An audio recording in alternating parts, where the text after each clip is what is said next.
All right, guys, we're gonna get going in a minute here. Got a good amount of work to do. You guys have any questions and stuff like that, of course, it's always okay to answer. Thank you everyone for the support on the last video too. For some reason, that one kind of popped off. We've been doing like kind of like poorly on a lot of this on the rewatching and the views, and then some of them do great and do about my average of 20 to 30 views is pretty much my average for a lot of the content on the channel. So I don't know if you guys are rewatching it, if you're just all really fucking bored or something, but it's been nice to have that support. If you guys are interested in this and you guys are wondering if it's worth watching everything, I would say yes. I would say it is worth watching everything. If this is something interesting to you and you've come out, you know, every episode and you're rewatching it, or even if you just go picking one of them and digging through it and making sure you got every little bit, if you have the time, then yeah, go for it. I think it would be worth doing that. I am going to be reposting those videos because some of them are expiring. One of them already did. So the episodes 1 through 5 are going to get reposted as uploads so that they can stay on the channel for the longevity of the channel instead of it just being there for 2 weeks. And one of them's going to expire today. There's like 2 more expiring tomorrow. So we're going to go ahead and fix that and repost them for you guys. You guys can come back and watch all of those live streams that you might have missed, or just to get them on the front of your mind again, because there were some changes made to those episodes since they've been recorded, but 95% of that is staying the same as it was. I've thought of some more changes since recording that as well. So we will revisit some of that, but not in the same format. The final tweaks and changes are going to be made in more, you know, compiled videos versus you know, doing what we did before. I'm going to continue the open work series and keep this going until we're done with the project, and then probably redo episodes 1 through 5 and then put everything out there in shorter spans. So it'll likely be like a 20 to 30 episode series going over everything, and I'll try to keep them around the 20-minute mark each versus them all being like a couple hours long, because it's a bit much. But yeah, so we'll likely do a video per legend, we'll likely do a video per gun, and then I'll go ahead and do summary videos of per weapon type, per, you know, certain things, and then another general video on rank changes, a general video on other stuff like that too. So we'll break it up the best we can into what's going to be bite-sized content for you guys to come through and actually listen and retain a lot of that change info, and also give you guys a more detailed place to comment changes so that you can focus on that feedback with other like-minded people in a more accessible manner than what you could right now. The Discord is still available, so if you guys want to come by the Discord, please feel free to come by and do that. Use exclamation point in Discord in any chat room or video, and that will go ahead and bring up the link to the Discord server so you can join that server and come be a part of the community there. There are feedback tabs for stream quality. There's feedback tabs for the Apex rework specifically. You can, just let me know anything that you guys want to let me know about the Apex rework or just stuff in general. If you're enjoying the setup, if you're not enjoying the setup, and anything like that. I do want to do this for a living, so any feedback that you guys have over what I could do better, what I should stop doing, what I could start doing, things like that. Because if you guys are the people coming by here frequently, so I'd like to do my best to make it the most entertaining version I can, without completely changing who I am as a person. Hopefully I don't have to change anything. That's always the goal. But if there are some things that you guys would prefer to see, then let me know, and more than happy to take a look, and we'll think about it. Can't guarantee anything, of course, but I will definitely keep an open mind on what you guys would prefer to see on the channel, and so on and so forth. The YouTube channel is going to be a good place to see all this content. In the meantime, while I'm getting those videos uploaded and functioning, the YouTube VOD channel already has them up. So for the 13 of you that are subscribed on that channel, you can go ahead and watch those already. But if you haven't subscribed to that YouTube channel yet, which most of you have not, then please consider that. So if you want to watch episode 1 right this second before I can get it uploaded, then go ahead and go over there, and episodes 1 through 5 are up there, fully intact. And you can watch it there. And yeah, that'll probably about do it. We think we might as well get into it. No sense in waiting the extra minute. Good. So we'll go ahead and just keep going here. And we were working on muzzle velocities, and so I already went ahead and made some changes based off of where we ended last episode. I believe we had gone through and realized that we had a lot of velocities that were just too steep. So they wouldn't feel right or realistic or believable. So we went ahead and fixed that. And we went ahead and noticed that for Apex, at the moment, they're losing about 60 or so, 60 or so milliseconds every like 50 meters ish. I think it was every 50-ish meters. And so that's something that's a bit more in line with what they were doing. And so I went ahead and left that around the same scenario here. I'm fairly certain it was every 50 meters. It might have been 25. I think it was 50. I'm pretty sure it was 50 to 70 milliseconds every 50 meters. So we might need to go back and redo the assault rifles, because these guys are losing it every 25 meters. And they're losing a little more than half. Then, this would be about the same, and this would be pretty close to the same. But this would be more. This would be more. This would be close to the same. So they're probably okay. That's probably in line with what most of the guns are doing right now. This is well within what most of the guns are doing right now. The P2020 is losing 40 every 10. That's probably a little excessive, but it's nothing that won't feel completely weird for the P2020. It's not used at range anyway, so it should be fine. I'm not expecting this to be a huge thing with the 2020. We might make that a bit more forgiving as well. And these guys are losing 25 and 30 every 10 meters. That's kind of a lot. The Bocek is not losing 40 every 10 meters. That's a lie. The Bocek is losing 40 every 25 meters.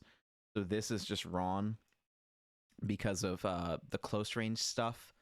So it's the same formula that is like in a different spot. I didn't fix it yet. So realistically, that can just kind of go away. Oh, this is all just equal to what's below. Yeah, that's just all wrong then. This is losing 40, but it's losing it from like 0 to 50, or no, sorry, 0 to 25. So this needs to be a whole new equation for what the Bocek would be. So we're just gonna delete that and come back to it. That's just wrong. It's just wrong. This does worry me for how much that they're losing, but when you look at the charts, it looks just fine, and it is, I think, going to work out the way that I need it to. And then the impact, the velocity is not substantial, so I think we're gonna be okay. It's gonna help it be complete garbage in the long run while being pretty reasonable before. This was a big factor as well for the P2020 losing 40 overall. We'll probably make a couple tweaks to this. This is preliminary numbers. They're done and looking pretty good, but obviously we need to make some tweaks. So we'll make those tweaks eventually. We're trying to get the preliminaries done for these guys. I would say preliminaries are done for the Sentinel and the Kraber, and I'd think the Longbow as well. I think we might have finished all of this. I think I'm not totally certain where I left off here. Yeah, so the Sentinel, the triple take, and all that, that's actually looking pretty good. So we just have to put anvils in. That's kind of what we're down to. So the 30-30 is looking pretty good. Oh no, did we do the 30-30? I don't think we did. I did, apparently. I don't know for sure. But we'll go ahead and we'll double check all these numbers and make sure that they're doing okay. And then that'll kick off the episode, and we'll try to finish up some muzzle velocities, take another look at all of them to make sure that everything's going the way it's supposed to, and then call that good. We're going to have to try to compare everything to each other as well to make sure that there's that kind of fall off with what, like, per class of what these guns are supposed to be doing, and then we'll go from there.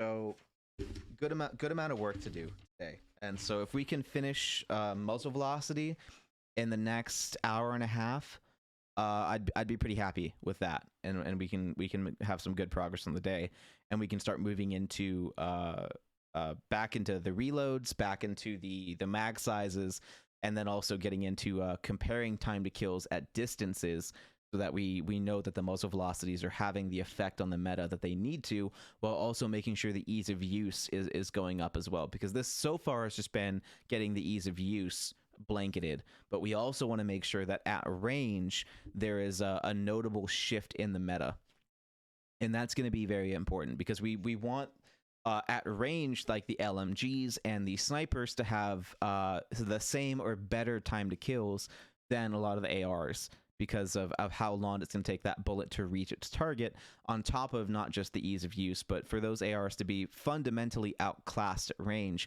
so that they're not, doing what they do now. Because right now they can compete pretty well at range. Not the worst. Not like great, but at the same time, nothing is really great at the 150 plus range in the first place. So we just want to make sure that the ARs continue to be not great at 150, while everything else can be reasonable. And that'll be how we know we did a good job at what we're attempting to do. So it's going to be more writing and typing numbers today. That's going to be what we do, is writing down all this and double checking it and making sure everything's going to be okay. So I know this is a pretty Roton piece of paper. To my cat as a cat toy.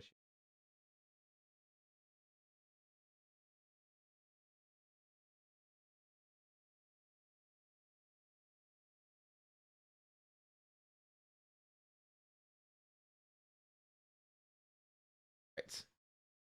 So we are dealing with the 30-7 scouts.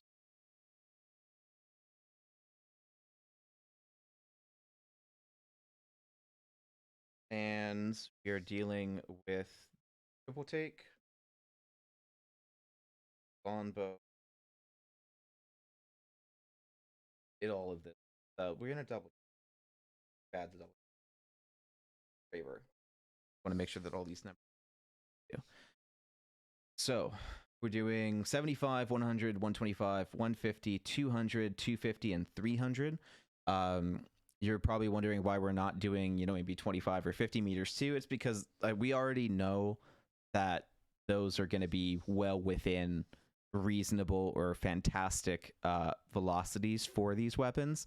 So it doesn't really matter what the velocity is within those ranges, because it's going to be good regardless. what we want to look at is the more what we consider the effective ranges of the weapon. And it would be kind of redundant to check how a sniper does at 25 meters because you shouldn't be using it at that range anyway. And so 75 meters is kind of where you'd consider opening an engagement with it, like a DMR, or maybe, you know, doing a quick weapon swap with a sniper, or maybe just using a sniper with a low optic at 75 meters. And then moving into, you know, that would be like the 150-meter range is probably the extent of what you would use a DMR or a low optic sniper at.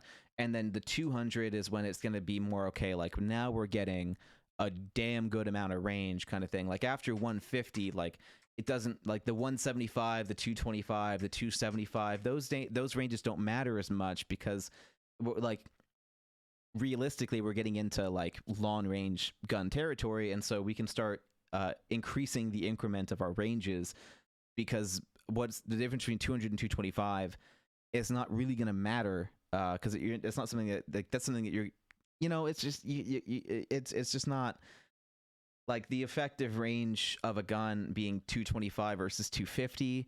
Like at that distance, you're not really noticing 25-meter increments. You're really more noticing the 50, 100-meter increments. And so that's why I'm not being as thorough after 150, because after that point, it's kind of like, you know, they're either really far away or you're going to wait. You know, like how often are you going like, oh, he's 200 meters away, I'm going to wait for him to go to 175 before I engage? No, you're probably going to either take the 200-meter shot or wait till he's a lot closer. So that's why I'm not really worried about that 25-meter difference, because for most people, that isn't going to make or break the shot.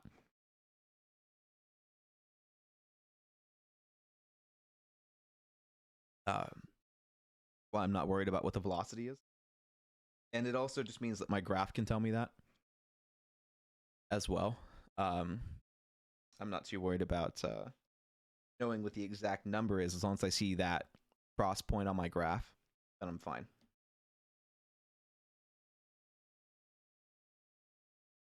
And I probably could do the same thing with the 125 and the 75, but it was just kind of part of the first project. And closer up, like 25 meters does matter, because 25 meters is enough for it to be just the effective range of an SMG. So it kind of helps keep in mind like how much more effective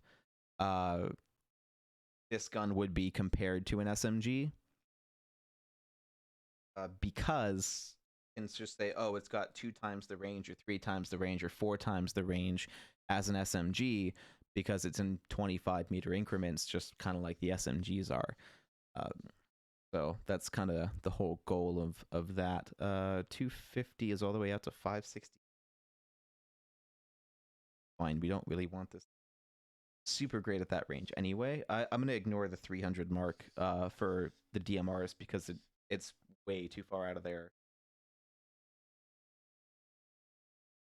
You know what? That was part of the thing. And also, just for the record, I didn't actually test a lot of the muzzle velocities of these guns at this long of a range, but for I don't think the firing range can hit 300. I think it can only go to 250. And I did test the velocity at 250 for the snipers, but because you can't get that strong of a scope, it's really hard to see the exact frame that the bullet hits if you're not using a 10x, and not a lot of these guns can take a 10x, so it becomes hard to test without that 10x. Yeah. Anyway, G one.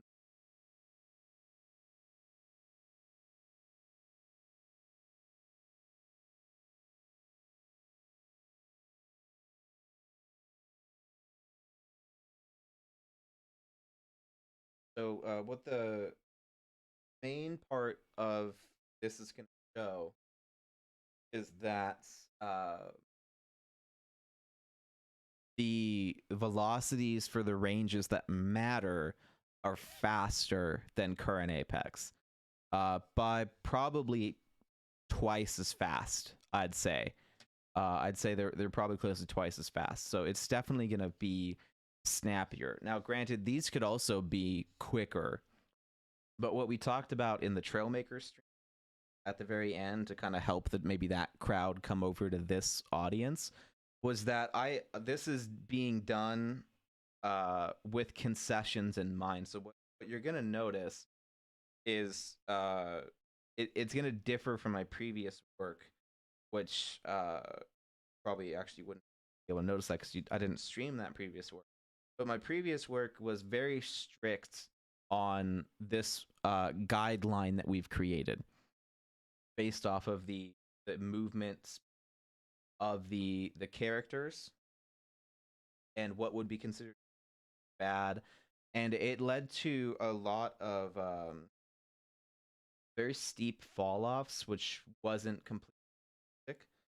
And so, in order for that, the long range combat was still not, super viable at the 200, 300 meter mark for too many guns in the game, while also making sure that the steepness of the muzzle drop off wasn't unbelievable or just bad, basically, to make it simple. I had to make some sacrifices with how tightly I stuck to that that chart that we made that went over what would be considered good and bad and average. And so I've had to kind of use average line as good and the bad line as average, and then kind of let everything else float above the bad line, so that the guns in the game are not super effective, basically. And super effective in Apex terms. It would be just regular effectiveness in games like Battlefield or Call of Duty. But for Apex, it would be a very noticeable and likely unwelcomed jump to go straight to what they should be. So this is, for lack of a better way of explaining it, this would be more like phase 1 of velocity changes, where I still want them to be faster, but if I go straight to faster, people would throw out my work and call me insane. So I'm developing a middle point between what they should be based on movement speed and what they are currently, so that you can have that buff, and I can adjust the time to kills, and I can do everything else I want to do to Apex without the velocities for everything just seeming completely broken, and leave a bit more randomness in the ranged combat of Apex Legends. It will still be easier for sure, but it is still going to be slow enough at extreme ranges that it won't be, easy, and that it won't be super consistent like it should be. But it won't be there yet. Because I do think that I need to get people used to the new muzzle velocities before I start just hammering home, like, based on math, this is what they should be, to make it, fair and competitive gameplay at all ranges, with, different classes of weapons having different pros and cons. But for now, I am having to develop them weaker than they should be, while also having the curve and the dynamic and the meta still being what I want. So I'm not making any concessions on what is going to beat what, or how one gun will outperform the other. So that's not being compromised. But what is being compromised is the overall speed of the development, and making sure that they're a little bit more in line with what would make Apex players accept them, instead of just completely throwing the game on its head. And I'm sure a lot of people, if I were to go straight to those changes, would probably blame me for killing Apex, or making it something that it never was trying to be. And I don't think that I would agree with this statement of making it something that it's trying to be. I think that Apex, when it first came out, had a lot of growing to do with with the game itself, and that's because it was a live service. And I am happy that it released when it did, and it came out at a very great time for, you know, what was turning into a rather big lack of content. And over the last 2 years, I honestly couldn't tell you what I would have played instead of Apex Legends, because a lot of those games I didn't really like either. So the timing of the game coming out was fantastic, but I honestly think that Respawn didn't quite get enough time with it because they didn't really get to finish their idea. I don't think that Respawn got to finish their idea because they only had the one map that they were kind of done with. And Kings Canyon is an amazing map. I love the map design, but like they had stated when the game came out, because of the design, it left fundamental requirements in weapon design to make sure that the game played the way that they intended people to play it, and that people learned it the way that they were supposed to, and that meant hindering all of the guns with muzzle velocity. And this is something that's been in the game since launch. And on Kings Canyon, it's not as noticeable because the map isn't big enough with big enough lines of sight to really allow that to happen. And Olympus and World's Edge do a much better job of allowing consistent 150 plus meter lines of sight, where Kings Canyon was essentially developed to not have that. It's still possible, but most of the time it's not really a thing. So it's not something that you could completely depend on. A lot of the POIs are set up in a way that they're not looking directly at one another, so there aren't a lot of ways to handle long-range combat. There's some places for sure, but it's not necessarily something that you could count on every single game. And eventually, because of the map design, there was no big open field in the end that would have merited using that kind of gun, because most of the final circles on Kings Canyon end up as building combat. So you wouldn't really want a sniper at the end game in the first place. And so this allowed them to have slower muzzle velocities because most people just never saw the need for the sniper in the first place. And then that all kind of got turned on its head when the Fire Nation attacked, and they started fighting in Kings Canyon, and sorry, not Kings Canyon, but on Olympus and World's Edge, because those maps have much more consistent lines of sight, and so a faster muzzle velocity is starting to be needed for these weapons to do what they're supposed to. And especially now with Kings out of rotation, it's becoming even more obvious. And so for me, I think this lends its hand to Apex growing into what it needed to be, and that they basically were able to hide a lot of these things in Kings Canyon. And granted, for someone who sniped in every single video game I've ever played, I saw it right away. They didn't hide it from me, but they definitely hid it from the community, because I have never heard anyone complain about muzzle velocity in Apex. But this is something that has made me hate the game from day one. It is something that has been on my mind and on my radar of something that I would like to fix for 2 years. There hasn't been a single game of Apex I've played where I didn't get upset at the muzzle velocity. And I've played probably 3,000 games or something like that. I have like 1,000 hours. And so I there's still reasons to stay. There's still reasons I like it. I'm not going to abandon a game because of bad muzzle velocity, but this combined with everything else, and I'm not a huge fan. I used to be. I really loved this game, but I worry about their pacing. I worry about them keeping the quality of the content high. I worry about the new weapon balance, about if they're going to finally address a lot of these issues, because I would really love to see them address the muzzle velocity, but I've never even heard them state that this is something that they want to do.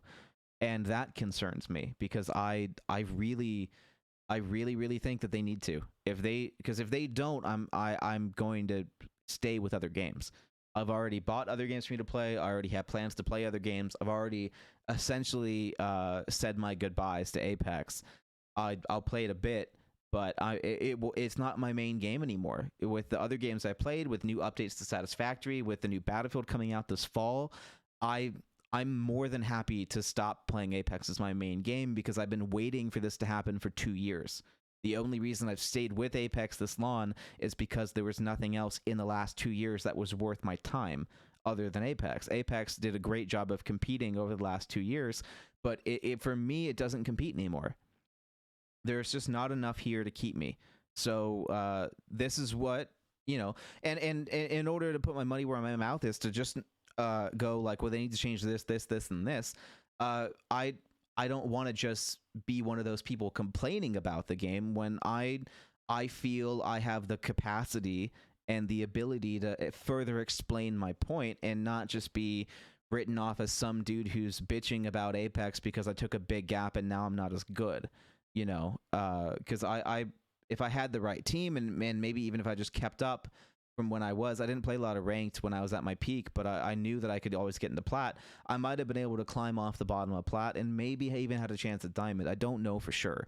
It's hard for me to say with any certainty that I would have made it into diamond, but I definitely could have gotten off the bottom of plat if I played more ranked before I stopped playing. It's a perishable skill, guys. Video games and just any specific game is a perishable skill. You stop doing it for long enough and it goes away. It is very much something that you have to keep up, which is another huge reason why I don't want them to keep demoting people in ranked. Those splits are punishing for the casual player and for people who just don't keep with it. I mean, even if I stop playing Apex for a week, my skill is not going down that much, right? If I don't play for a week or two for Apex, I'm not going from plat to silver. I'm going from like plat to gold, and then I play for a couple days and I'm back up in plat. Like it doesn't take that long for that to come back. I still have the muscle memory. It's just that my hands don't remember when to do it. They still know how to do it. They just don't always know when to do it.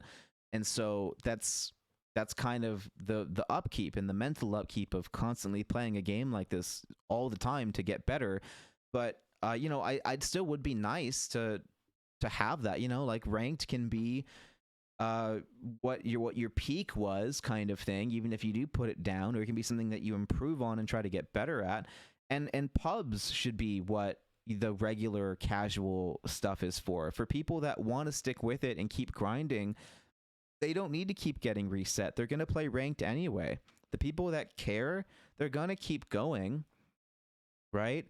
Like, it's just this, and the demotion, especially because the people who want to work on their rank, they're good, and they're maintaining their skill, and you're having all these players who are maintaining that skill, and then suddenly getting put into the easy lobbies. You're giving them a free pub stomp every single split. And it doesn't help the rank community. It doesn't help me either. I'm not ready to play against diamond players in gold. I'm not ready for that. You know how I know I'm not ready for that? Because I'm barely ready for plat. I can make it up to plat by the end of the split. And then when I get to plat, I'm playing against plat or diamond or master players that are getting in my servers because their rank says platinum. And I'm not ready for that. So I don't know if I'm a platinum player or not, because maybe I could get into diamond if I was playing platinum players, but more often than not, I'm playing people who were masters last split that just want to get through plat at the end of the season because they don't want to get put back all the way to silver too. So I don't know what skill I actually am. I know I can get through gold just fine. I can solo queue through gold every single split, and I can have a great time in bronze. I can have a great time in silver. I can get 12 kill games in gold. But when I hit plat and then I get like maybe a kill, it's a whole nother ball game. And it doesn't, like what I've seen other professionals talk about is the jump in skill doesn't feel right, and I think a lot of that has to do with the deranking. And I also think a lot of that has to do with the RP costs per game, is that it's the same 24 every single rank, and it means that if you can get through gold 4, you can get through gold 1.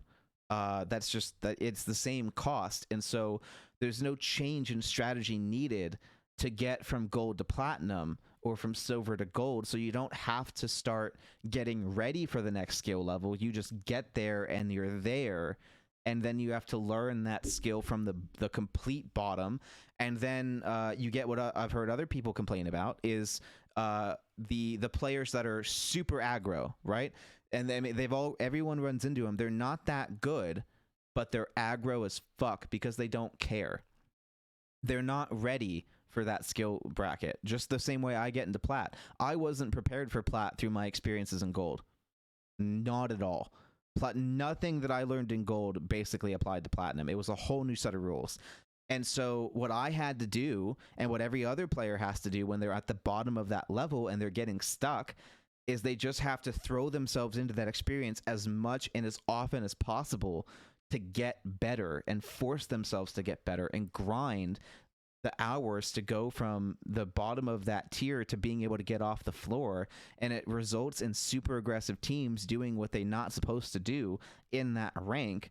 And it throws off the people that also shouldn't be in that rank because they've already gotten through it a million times.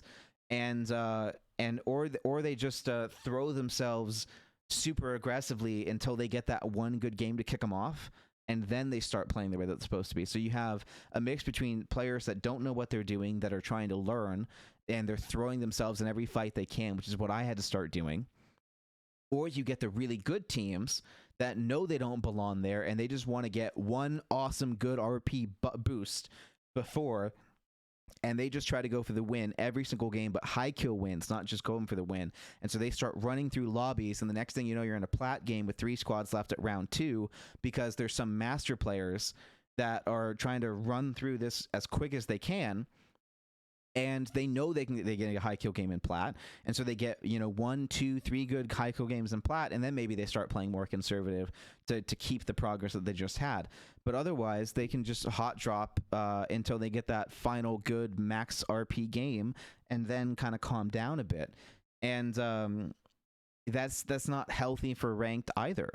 So realistically, I really would love to see an extra 3 RP cost per level, 24 for gold 4, 27 for gold 3, and so on, all the way up, and do that from there down. I think I had bronze 2 be costing 6, bronze 3 be costing 12, sorry, bronze 1 costing 12, and then silver 4 costing, no, sorry, silver 4 is 12, bronze 1 was 9, bronze 2 was 6, and then 3 and 4 were free. And on top of that, no demoting people back, so that you have that curvature to that skill level, so that they're having to start adjusting, because it would make gold 1 go from costing 24 RP to costing 33 RP. And so with platinum starting to cost 36, instead of it being a 12-point jump off the bat, gold 1 would already be 33. And I can tell you for sure that on my streams where I was playing, where I went from gold to platinum, this last run through, if gold 1 was costing 33 RP a game, it would have taken me longer, or I might have even gotten stuck because I wasn't playing enough. And I really had, and on top of that, I was playing Bangalore, which is not my main. I was relearning a character, and I could still get all the way up into plat on a character that I have never really played before. In the 1,000 hours I have on Apex, I think like 50 of them is Bangalore. Otherwise, it's all Pathfinder and Octane. So fundamentally different character, and I was still able to get up into my same skill bracket. So that alone should be a red flag, because I'm nowhere near as good with Bangalore as I am with Octane and Pathfinder. So that alone tells me that there's definitely an issue with ranked, because I shouldn't be in the same tier with Bangalore and Pathy. I'm much better with Pathfinder. I'm much better with Octane, and so with Bangalore, I likely should have gotten stuck a lot longer in gold. I definitely did get stuck. I'm not going to say I didn't. There's proof on the streams. I got stuck in gold with Bangalore for a hot minute. It took me a couple days for sure, but it's you know, there's realistically, I probably should have never gotten out of gold with Bangalore. I don't know if I'm good enough with Bangalore to get out of gold. Eventually, sure, but it probably would have taken me longer if it was costing 33 RP a game in gold 1. And then I would have been more prepared for platinum. I wouldn't have just been able to do the same shit that got me out of gold 4 all the way into platinum, because now is a whole new set of rules and things that I have to do in platinum to get out of platinum, and I'm still trying to figure out what the hell those things are. But I could have had some hints or a starting place to go from if it was starting to cost 30 RP in gold 2 and 33 RP in gold 1. You know, that's what it comes down to, is that I think the cost within that tier is not expensive enough to keep holding people back to let those ranks, one, not only so that you don't have to ever de-rank people, because if you have the adjusting cost per rank within the tier, then there is no saying that you didn't earn that rank, because you had to get better within that skill set to make it to the top, stay at the top, and then get to the new bottom. And so there would be people who had to do a lot more work and less people getting up into the higher ranks, which frankly I think is another big issue for the pros, is because it's not as prestigious. Like, I mean, I know that 0.4% of top players is definitely common, and everyone will get there eventually, and that you should be very upset because too many people are becoming predators. But it used to be less. It used to be less than 0.4% that could hit Masters and Predators. And so the average skill of the game is definitely going up. And it used to be less people that hit Diamond as well. I mean, top 6% in Season 8 hit Diamond. And now it's it used to be like 4%, it used to be 3%. So more people are getting up into those higher ranks. And you'd think they'd be happy about the queue times going down. But for some reason, there's people complaining about how all the bad people in Diamond and Masters are getting in their way of getting to Predator. And that just makes sense, right? Because I really hate when there's a bunch of bad people in my lobbies and then I can't get better and I can't keep doing well in games. Because it's definitely because of all the bad opponents that I'm not getting up any higher. So I for me, I just completely understand that struggle. So you know, at the point and as a reminder, is that their whole mindset is in my opinion a little wrong, right? Because getting Masters or Predator isn't like just something that will inevitably happen.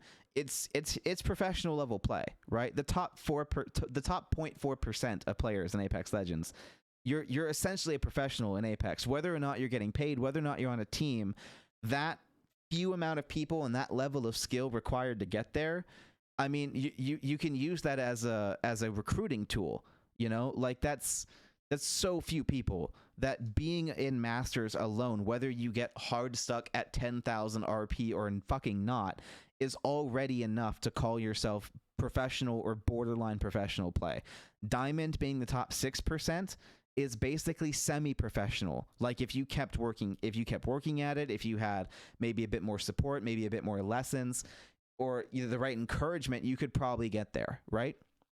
Like Diamond level is basically semi-professional. Like if you hit Diamond in Apex Ranked, you're an Apex semi-pro in my book. Like that is hard to do. The top 6% is nothing to shy at, which leaves Platinum, in my opinion, at above average, right? That's just typical above average gamer, and that's basically where I feel I fit in.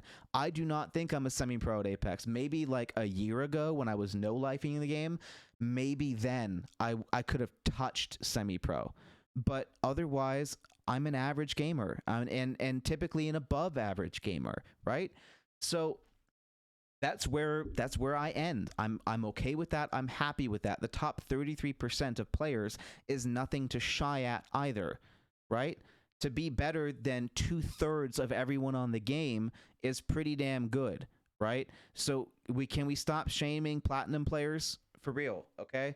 Like it's okay to get to the end of your journey. It's what happens. Some people have really long journeys. Some people have really short journeys. Some people are going to have a hard time getting out of silver, okay? Remember when the game first came out and you had a hard time getting out of silver? Because Apex stats do, because like 40% of players never got out of silver in the first rank split, right?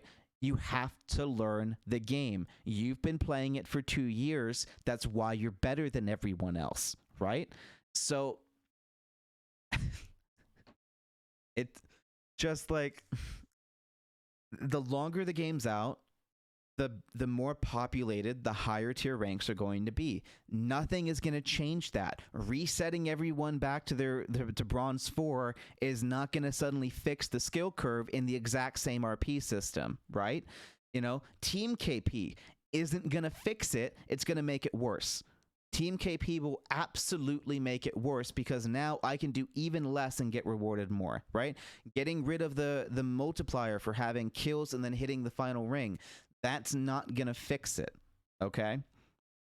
It might slow it, right? If you got rid of the but at the same time, then if there's not a multiplier as the round goes on, everyone will stay aggro the entire time, right? You need to realize that. If there isn't a reward for hitting higher up in the list with your kills, then everyone would get to max KP and basically just leave the game because they wouldn't care about hitting the end because you'd be talking about a 30 or 40 RP gain off of the 50 or 60 that you just got. So why would I stay till the end of the game? Why would I be competitive? Why would I not care about throwing if there isn't a multiplier based on how deep in the round I get? Right? The multiplier for how deep in the round you get is what keeps people playing strategic. You cannot get rid of that. It's a dumb thing to get. It's just dumb to get rid of. You have to keep the multiplier. Otherwise, people will get max KP and then just throw because why would they spend the next 10 minutes in a game, right? Next 5-10 minutes in a game trying to get 20-30 more KP when they can go hot drop in another lobby, right? You would literally have some teams just quitting because they know that they're going to get to the high rank anyway, so they're just going to kill stomp all the way to the top and then maybe care about going for the win. But even then, it would ruin the competitiveness for Predator because you wouldn't have to be the best in the lobby. You just have to get the most kills in the beginning of the game, and then that would pad your Predator. And on top of that, you'd have Team KP. So you could have one guy boosting you all the way fucking there. So neither one of those suggestions is going to help the rank system. It will make everything that you're complaining about worse if you do those two things. So stop asking Respawn to change them because they can't. It's not going to happen. They absolutely cannot change those things, right? If you want to rebalance the skill curve of Apex, you need to have an increased RP cost per level, right? Per tier within there. That will help readjust the skill curve of Apex to make sure that it's harder to get into the rank above it, right? If it starts costing it's 48 at Diamond. If Diamond 3 starts costing 51, if Diamond 2 starts costing 54, all of that. Hey Stingy, what's up, dude? Then that is what would fix that ranked grind. That is having the incremental increase all the way up to 60 and then leaving Master and Pred alone, letting them just stay at 60. And what's the point of resetting Masters and Preds, right? Like they're already the top 0.4%. Like you're just throwing them into other lobbies to help with queue times. That's all you're doing. And if they want to stomp, they can go do that in pubs, right? They're in the top 0.4%, right? Give them a little bit less in pubs, and then more people might play ranked because then they're getting their average skill based off of ranked, and you can loosen up the SBMM in pubs a little bit. Let the Preds have an easier time in pubs and let them continue to sweat and compete in ranked, but they're going to do anyway. You know, they want to be number one. That's why they're all the way up there. So you don't have to worry about them not playing ranked anymore and just pub stomping. Of course, they're going to keep playing ranked. But you also would have more people willing to put the time into ranked. And the more people we have putting the time into ranked, then the better and more diverse the higher ranks get, the better queue times you're going to get. And the less you're going to have to put in diamond players with masters, because maybe you're going to have a bigger population size already. Not that the percentiles are going to shift. I'm not saying that. I'm not saying that diamond would go from the top 6% to the top 12%, but I'm saying that the population size of that 6% would grow. right? 6% of 1 million versus 6% of 2 million is still more players and more people queuing. So it doesn't have to mean that the percentiles get bigger. It just means that there's more people to pull that percentile from, right? If you increase the number of people putting time into ranked because you're not going to demote them, 3 whole tiers every split, and the rank cost gets more spread out to help with people not getting into those next ranks so easily, then you might have some less people reaching those higher ranks. So it might maybe go from 6% to diamond to 4% to diamond, but that 4% might end up being over a 1.5 or 2 times population size. So a decrease in the percentile doesn't necessarily mean longer queue times either, because frankly, ranked has never felt encouraging to play. I don't play ranked because I want to know how good I am. I play ranked to get a break from all the SBMM and fucking pubs, because I would like to have a game where I can get 5+ kills and maybe a win instead of having to run my ass around as Octane for 20 minutes and get 2 kills and an assist. Who doesn't like having a 3, 4, 5 kill game? We all do. That's one of the reasons I love Call of Duty and Battlefield. It's because as an above average gamer, I get to be an above average gamer and have mostly above average games. Of course, I still get my ass stomped in COD from time to time, but most time in Battlefield and Call of Duty, I'm the above average gamer that I am, and I'm getting, 20, 30, 40 kill games almost every single game until I get that one guy that's a goddamn legend who keeps punishing me relentlessly because he's just better than me. And that's just that's just how it goes. That's just part of video games. That's what I'm used to, right? I started gaming COD in 2007. SBMM was barely a thing, it was nice as an above average gamer to go in and run a 5, 6, 7 KD on my every 10th or so game, if not more often than that, when I was running around with a handgun in fucking regular, not even hardcore, to make the game harder for myself. I was using non-meta stuff so I could have a challenge and make it fair instead of just having to, I can make it harder for me if I want it, right? That's what I like. I can use off-meta weapons if I want to, but I don't ever get to do that in Apex because of how strict everything is, right? Ranked is even worse than pubs, and on top of that, I'm with other players that don't deserve to be in that skill level. Where if I really am a silver, if I really am a gold, I'm dealing with people that are constantly playing ranked and are already 2-3 tiers above me that are there in the meantime just to give them busy work or something to do, that it's just nothing about ranked, especially as a low tier, not even low tier, let's say mid tier of gold and plat, and then low tier of silver and bronze. None of it feels rewarding. It all feels like this massive, lengthy undertaking to get to where I already know I belong, dealing with people that also don't belong there, and it just feels basically like old Call of Duty. That's all it feels like. It feels like old Call of Duty, where I'm running across in bronze lobbies, I'm getting one guy that doesn't know what up is, and I'm getting another guy whose movement is 25 miles ahead of mine, right? And that was old Call of Duty, right? And so at least in a battle royale, that's not fun, and I understand why they have strict SBMM, because in battle royales I agree that it's needed. However, because of the ranked system in place, it is not rewarding at all. As someone who does not have 4 hours a day to play ranked, I cannot maintain my rank. So everything that I do is just pub stomping and ranked, essentially. If I'm keeping up with the game, if I'm playing daily, and then everything that I'm doing in ranked is just a breather. It's just a break from all of the other SBMM that I've been dealing with. And I'd rather see the two roles reversed. I would rather see pubs and how pubs feel go into ranked, and let people keep their rank, work on their skill, and let that be the dedicated mode that most people want to put their time into, and then have pubs be the break, the relaxation, the mess around, the off-meta guns, the messing around, the LTMs, all of that, right? Let that be where the people spend the minority of their time, and then let ranked be where people spend a majority of their time.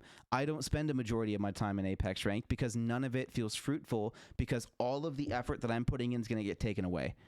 So there's just no point. I have never once played a game of ranked and go, man, I'm so glad I made and kept that progress, because it's all going away in fucking now 33 days. You know, like it's I don't want to complain this much about this game. I really don't. I really don't want to spend all my time, especially working on this rework, complaining about Apex, because that's not fair to the developers and it's not a good use of my time. But I mean, good lord, it's been 2 years, guys. It's been 2 years of the same thing, and it's felt this way the entire time. And I don't know if none of us if none of us told you or what, but like I don't. It's just one of those things, man. It just did. It's time to change it. It's time to change it, and I hope you guys have an idea up your sleeve, and I hope that you guys have a solution for this. And it is probably a million times better than what I've come up with, and I really hope that it is. But I can't keep getting punished for not playing ranked. You know, I can't keep doing it. I spend it's the whole thing. The problem is that the problem is that the 1% of losers who play 10 hours a day can have the time to stay on top. Look, they're not going to get on top if they're losers, right? Them playing 10 hours a day isn't going to change the fact that they're not good at the game, right? Like 10 hours a day will help them get better, but it's not going to make it's not going to like the demoting isn't helping anyone find out what their actual skill is, because you're getting all of these players that are way better that don't need to be in that rank. Yeah, dude, I know life, dude. I used to know life FPSs for like basically 12 years. That's why I'm an above average gamer. I spent 12 years of my life playing nothing but FPSs, and I got really good at them. And I've now taken a step back and tried to be more healthy about it, cut back how much I play, and I have cut back a lot on how much I play. And I'm trying to shift that experience into something more productive and something that can make money, like game development. But I can tell you from experience, man, no-lifing doesn't mean that you just, like, no-lifing doesn't just make you good, right? You, like, no-lifing a game isn't going to make you magically good at it. There's plenty of games that I've thrown hundreds of hours into that I'm still completely trash at, right? It's no-lifing lets you stay consistent. No-lifing lets you get better because you're putting in the time to do that, right? It's the same way that when people want to hire someone with 2 years experience, it's because it's the same thing, is that they want someone who knows what they're doing. And no-lifing lets you figure out what the game is, how the game works, and to know what you're doing. That's all it does. It doesn't make you a better gamer, but it helps you figure out the game a little bit easier and pick it up faster than other players would. So, like, just because you're not getting demoted doesn't mean that you're suddenly going to become better at the game, right?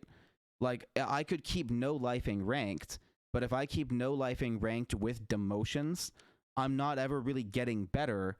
I'm just constantly stomping on the people that I've already played, right? Like, if I keep, like, for instance, I could play ranked every season, and I would likely struggle to get through platinum every single season. What I don't struggle to get through, and have never struggled to get through, is gold and silver. That is just a matter of time. It will happen. It's just about how much time I have to put in it. So right now, it's really the no-lifers that are maintaining their rank and all the regular people that are not maintaining their rank. So if you go into ranked right now, someone who, if they weren't getting demoted, would be in platinum. But because they don't no-life the game and because they don't play ranked, they're in bronze with all the new players, right? And I think we can all agree a platinum player in bronze is going to have a damn good time. And the bronze player with platinum players is going to have a damn bad time.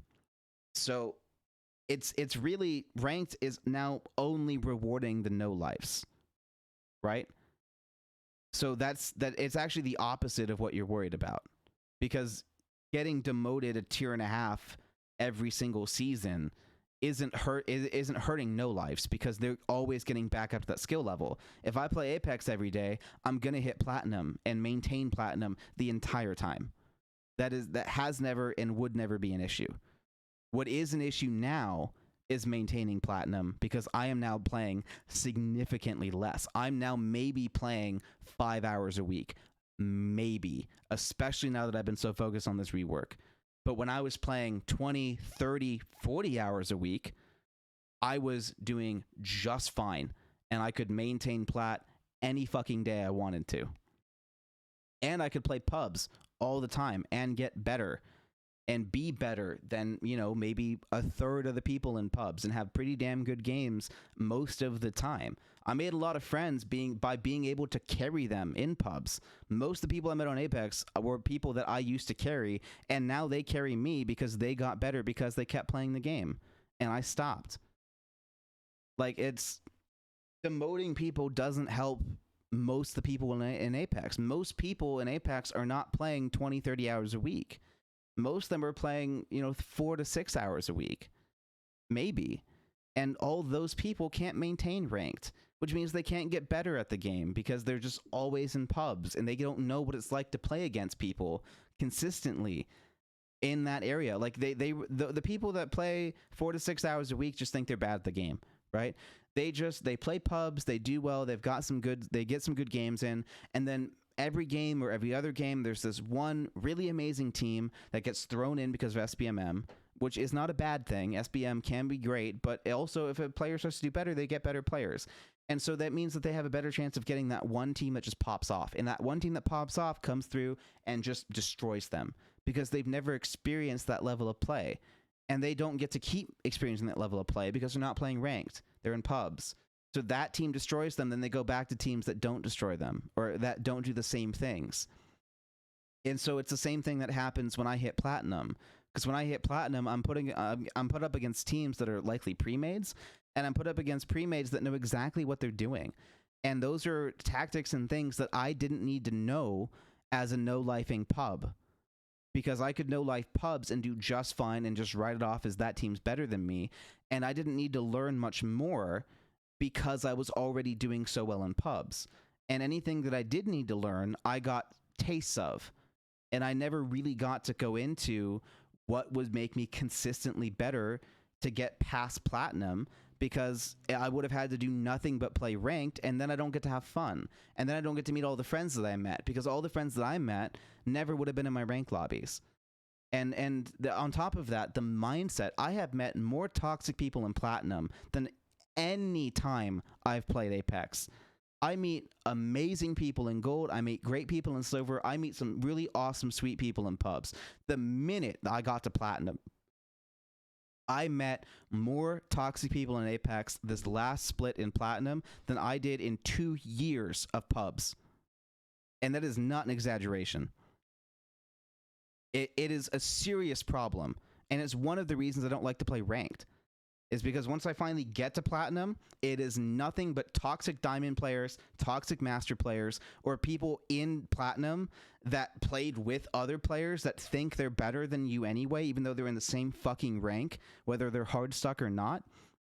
And then they just decide that everyone is beneath them and that they deserve diamond just because they hit platinum, because there's so many people that maintain plat that are always playing with diamond and master players every single split, and they all the platinum players just think it's an eventuality that eventually I'll hit diamond, I'm worthy of it, I deserve it, and the reality is they just may not be good enough.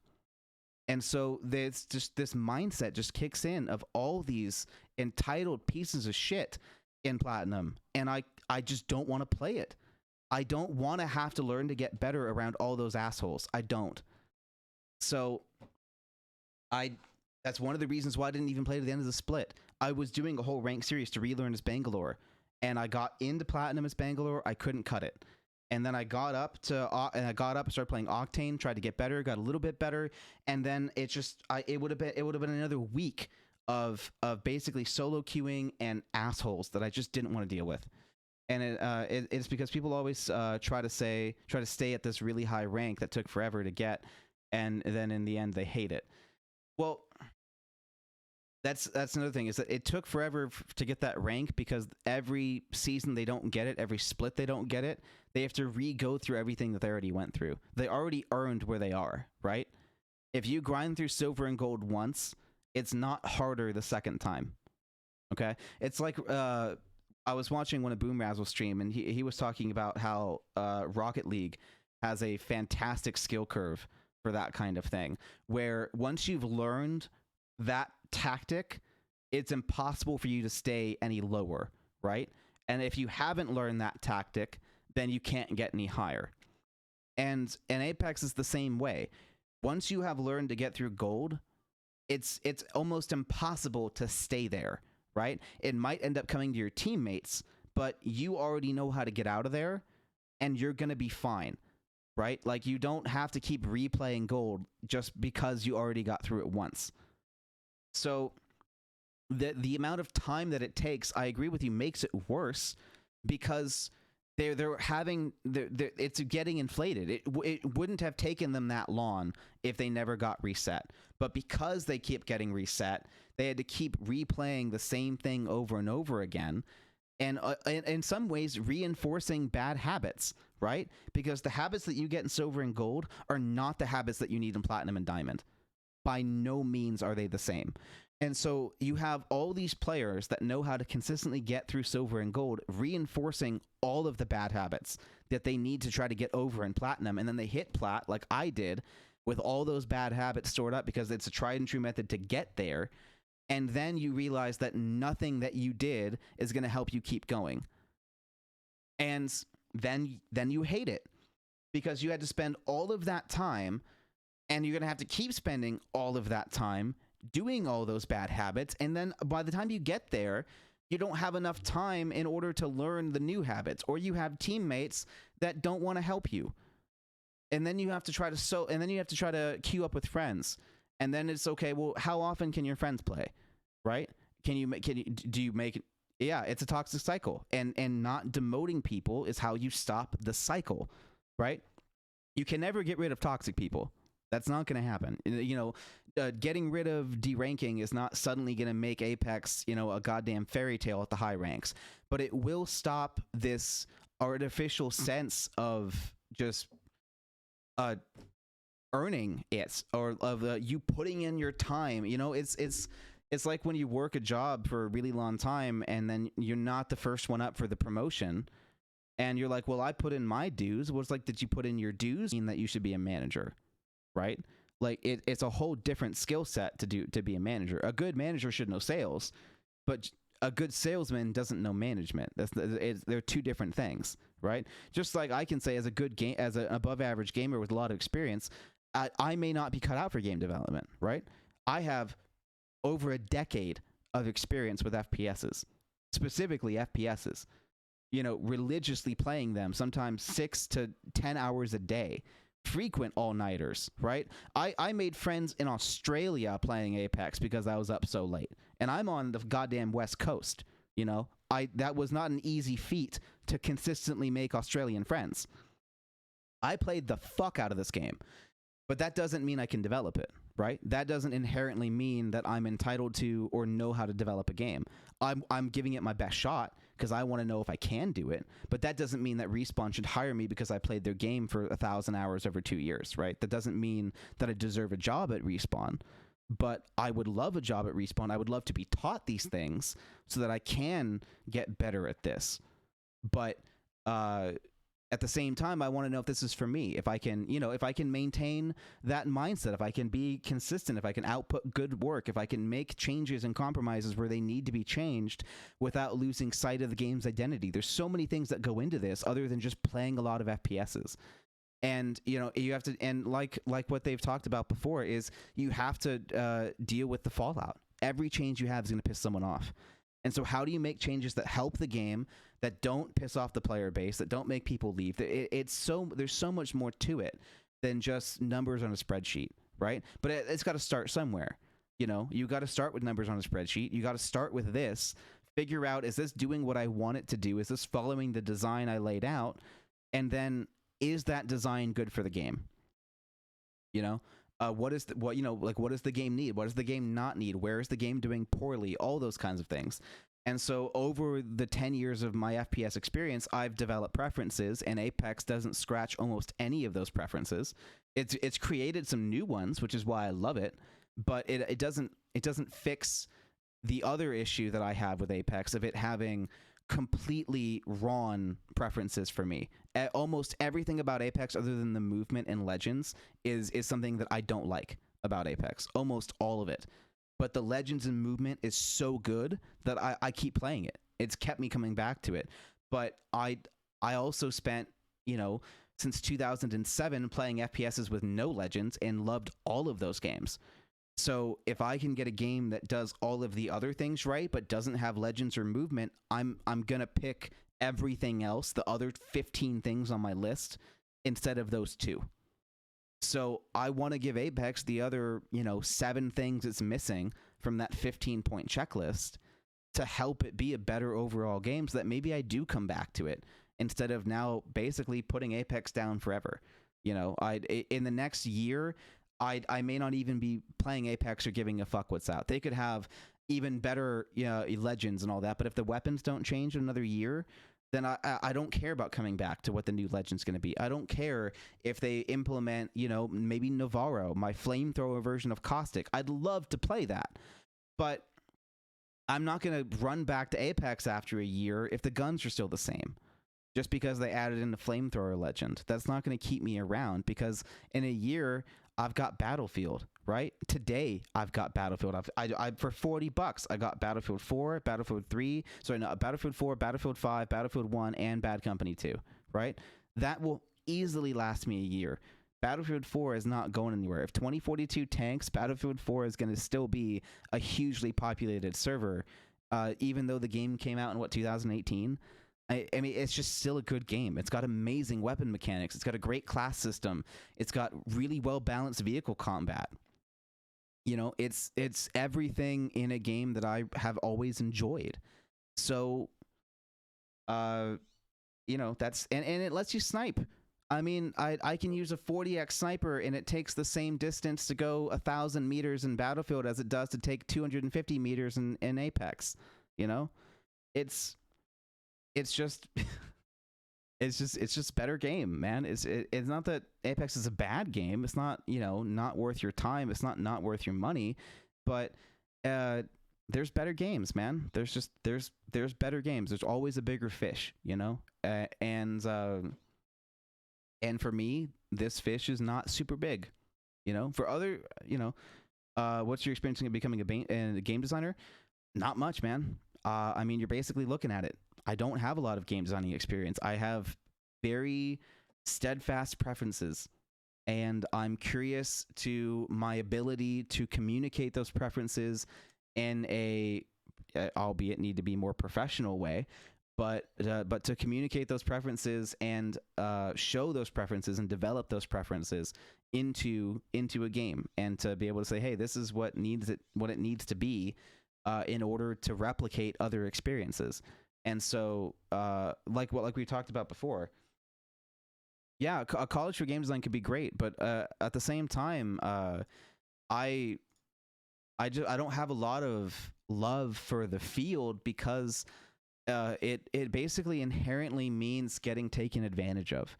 Going into game design and developing for video games is not a fairy tale like it feels like it would be, right? It's not this amazing time where you get to spend every minute working on something you love. It in reality is more of getting underpaid to do really technical work and being asked to work incredibly long hours because of the deadlines that your game has to meet.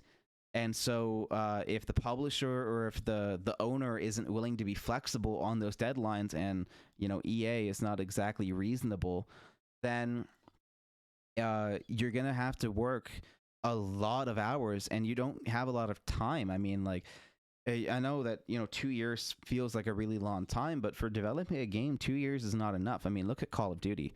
Call of Duty's been given 2 years to put out a game for probably a decade now, You know, maybe no, maybe not a decade. It's maybe probably 4-6 years, maybe every 2 years they get a Call of Duty.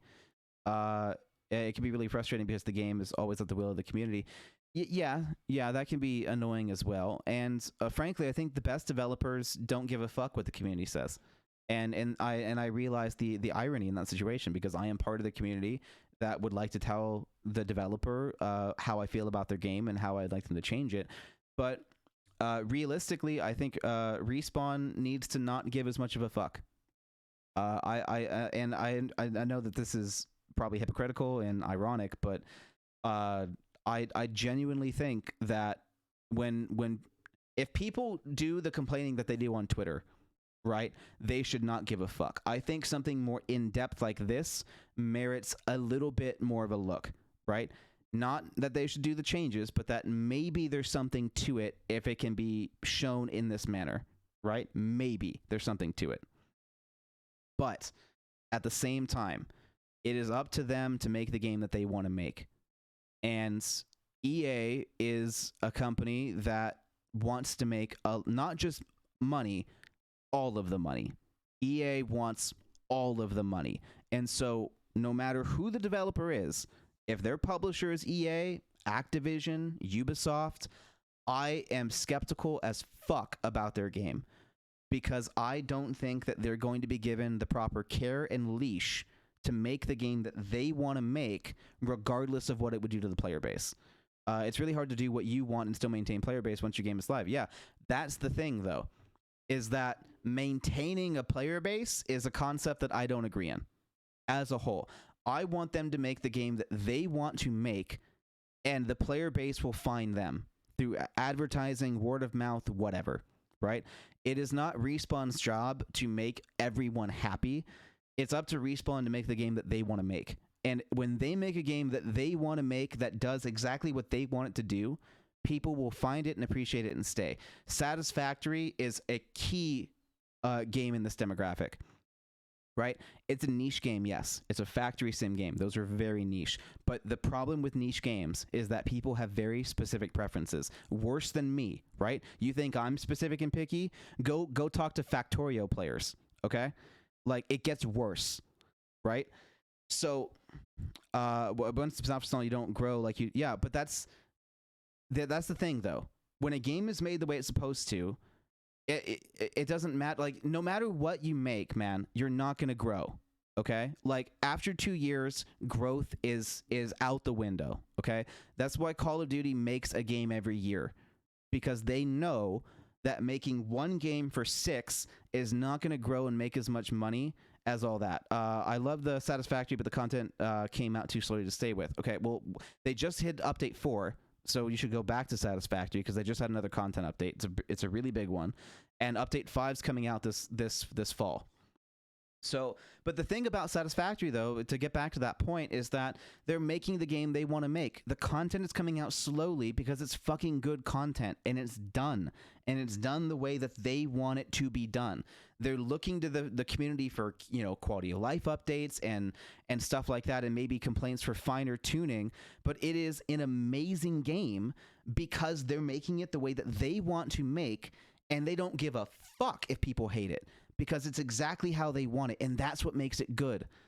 Because that's what lets me appreciate it, is because I know that if enough people on Twitter start asking them to worry to change nuclear power or whatever, or to, you know, nerf lizard doggos because it's too OP for their randomness, that they're not going to do it, right? They might look into it, but they're going to make the last decision. They're not going to get pressured by people on Twitter complaining about the Spitfire, because it was never fucking broken.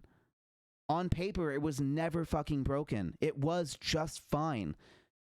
And it didn't need a nerf. But it got nerfed anyway. And it's just... I think, and honestly, I think it comes down to the publisher. I think EA is putting a lot of pressure on growth. I mean, Apex has made them $1 billion in the last 2 years. That's a lot of money. Right? That should be enough money for EA to go, hey, you made us a shitload in 2 years. Finish the game that you want to make and don't worry about the player base. Because no matter what, we know you have hardcore fans. And we know that whether you change your game good or worse, that you have people watching your next game. And even if Apex doesn't continue to grow, your next game will be a success, right? That's what they need to be able to do. And I honestly think it's EA not letting them do that. I honestly think that EA is putting a lot of pressure on them to grow and maintain growth to become the new Fortnite, when that's not what Apex should ever be trying to do. And I don't think that it's healthy for them to have to maintain all of this content, because a lot of the content that they're putting out just isn't done yet. It just isn't done. I don't mind slow content. I don't mind waiting 4 or 5 months for a patch if it means that that patch is the last time you have to fix it. I want that overarching, like, hey, everything's better now. You stuck with us for 2 years. You helped us make all this money and do something great and make this amazing game. And now we can say that it's all finally done. And I feel like EA pushes developers to earn money and doesn't treat the developers right, especially after EA knowing that they can squeeze more money out of the players. Exactly. Yeah. And on top of that, EA is well known for shutting down struggling developers and games that just don't do well anymore. I mean, fucking Anthem's the biggest option for that. I think the developers of BioShock even got laid off because BioShock stopped performing the way that it was supposed to. And those were some of the most iconic classic games that have cult followings. I mean, it's like if EA owned TF2, and then because they, they won. If EA owned Team Fortress, we'd already have Team Fortress 3, 4, and 5, right? Hands fucking down, already have 3, 4, and 5. And by 5, the whole studio probably would have been laid off, right? Like, it's ridiculous. It's absolutely ridiculous. If they can't make a game FIFA, then they don't want it, right? It's yeah. They're taking advantage of creativity. Absolutely. And honestly, it's at the diminishment and punishment of the fans, because EA has had some of the most creative and inspiring ideas that I've ever seen in an FPS game. There are a lot of things. I mean, their ping system alone, right? That was beautiful when it first came out, and everyone copied them. It was a beautiful ping system. They worked really hard on that. And that's why you love places like GMTK that supports blooming devs. Yeah. But the ping is perfect, right? They did such an amazing job with that. And everyone copied them. And that's the kind of stuff that I know that if they're given the time, that they can do that. I fully trust Respawn to make these weapon changes themselves, right? I am not doing this by any means because they don't know how to do it. It's that I don't think they're being given the time to do it. And so if I can take my time and go, hey, this is something that I haven't liked about your game for 2 years. If this is something that you would like to fix, I have a pretty thorough starting place for you guys. For you guys to go like, hey, instead of having to spend all this time doing all the grunt work, the base work of thinking about the design and how all this should implement and dealing with the balance and all of that alone takes dozens or hundreds of hours. But if I can do that for them and maybe inspire them a little bit to pick that up and pick up the pieces and keep going and run with this idea, to let them get enough of that initial work done that they actually now have the time to go through and look at this and start addressing this idea and the next big change, then that's my goal. That's what I want. That's, I would love if they just used it immediately, right? If they just took these numbers and said, hey, this is perfect, we'll pay you. No big deal. Love it. Walk away. Perfect. But at the very least for them to go, you know what? This has some merit. This is a good starting place. We'll take it from here. If that's the end result of this project, I'm happy, right?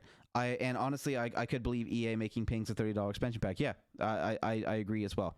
What I'm surprised they haven't done for EA is to have you pay $30 to get the old backpack stacks.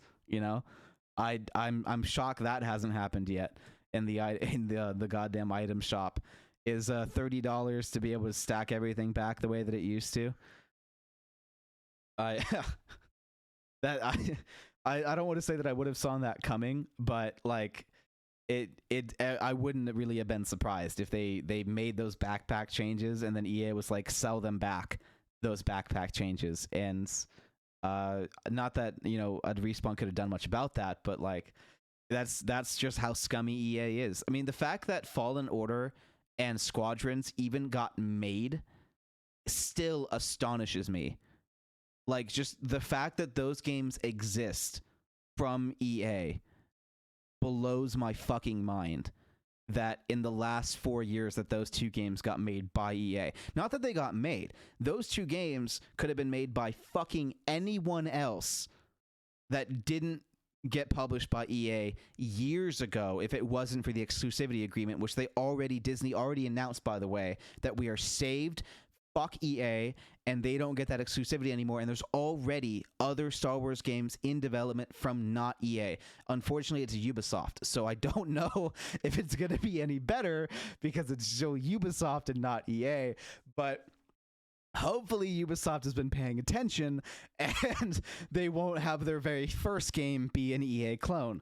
But more games need to be able to survive on the community support without relying on massive companies. Yes and no. Team Fortress 2 and World of Warcraft 3, I want to say, are two games that did phenomenal because of community support. I mean, TF2 is now 10 years old and still thriving because of community support. It's the custom servers and community support that made that game stay alive the way that it did, which kind of circles back to another point that we were making about growth.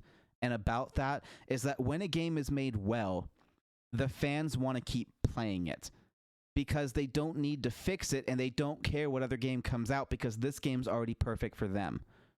But when you use a broad stroke, you're never making a game perfect for anyone. You're never getting that cult fan base because there's nothing for them to latch on to, right? You've got a bunch of people on a thread instead of some people on a leash.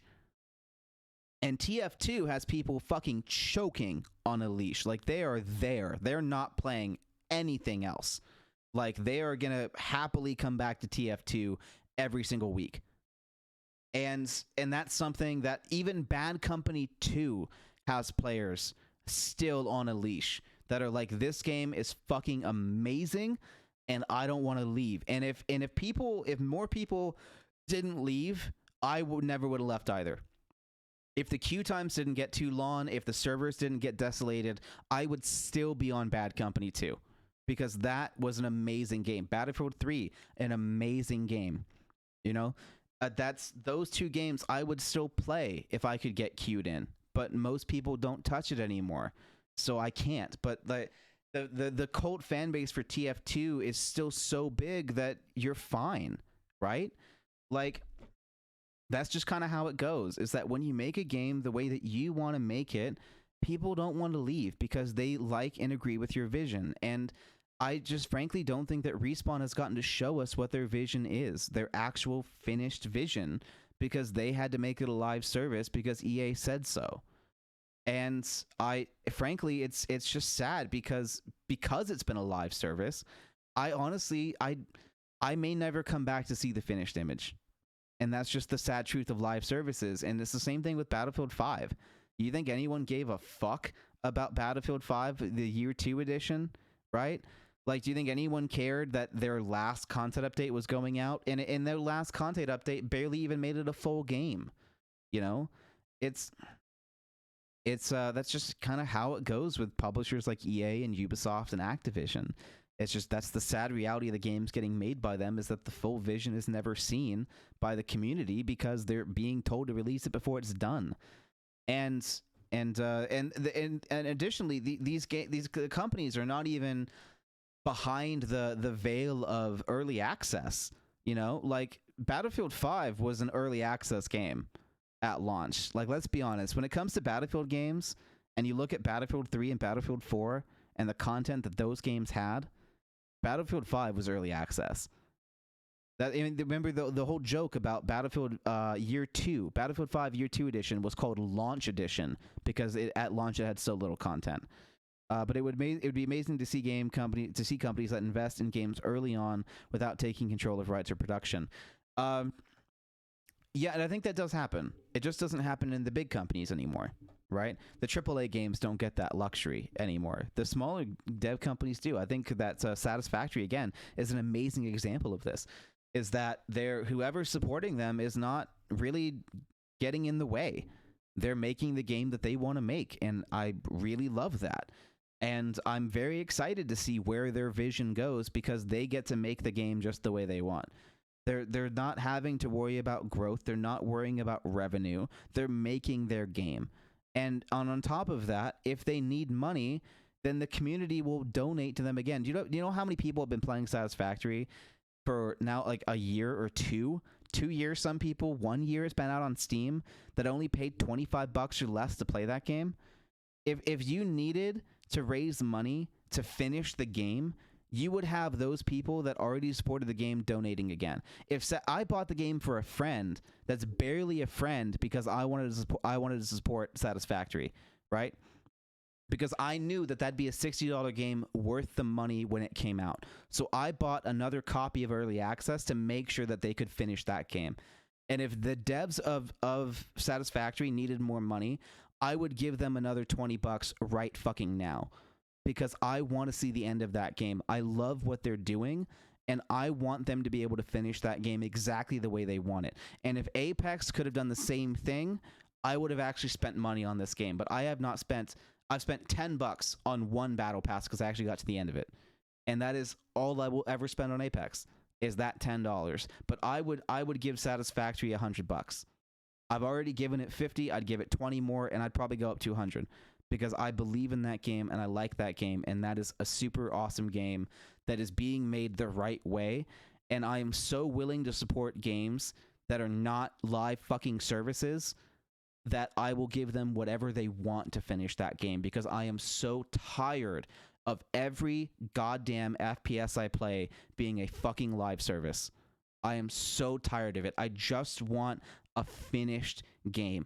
If Respawn could just take Apex and finish it and then release that as a $60 multiplayer game, I would be so fucking happy, right? If you took Titanfall 3 and you made Apex Legends a part of Titanfall 3, right? Like the old Call of Duties back in the day, they had the campaign, they had the multiplayer, and they had Spec Ops, right?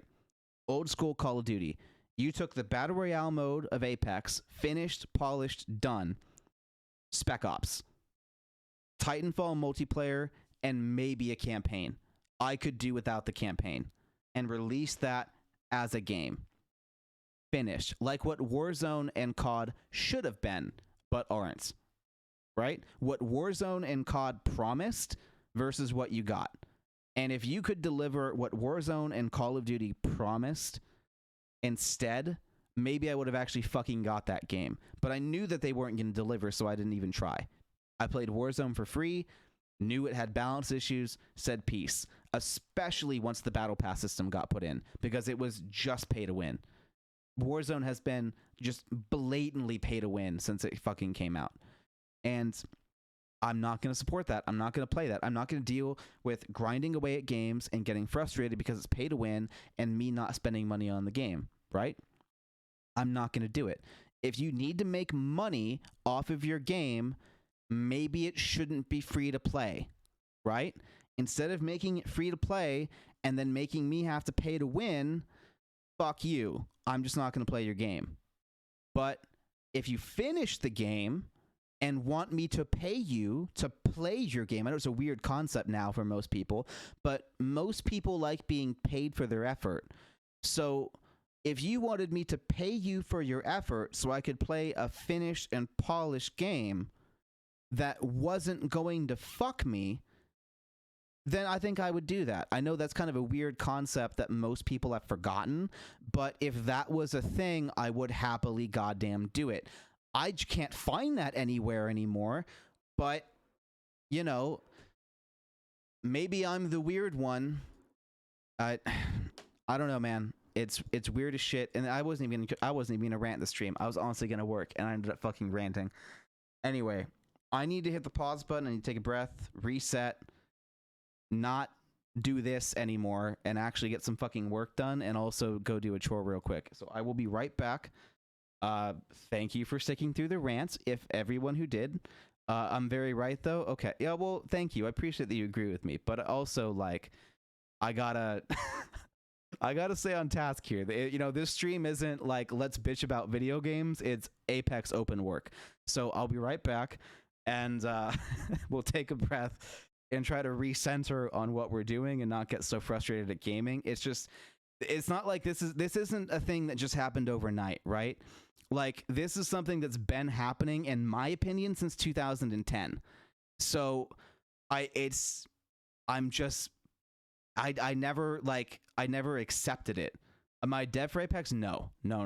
Definitely not a dev for Apex. If I was a dev for Apex, this stream would not be a thing. There was no universe where I would be able to start streaming the weapon changes coming to Apex. Like there are so many NDAs that would need to be in place for me to even get near this info for an actual real Apex developer.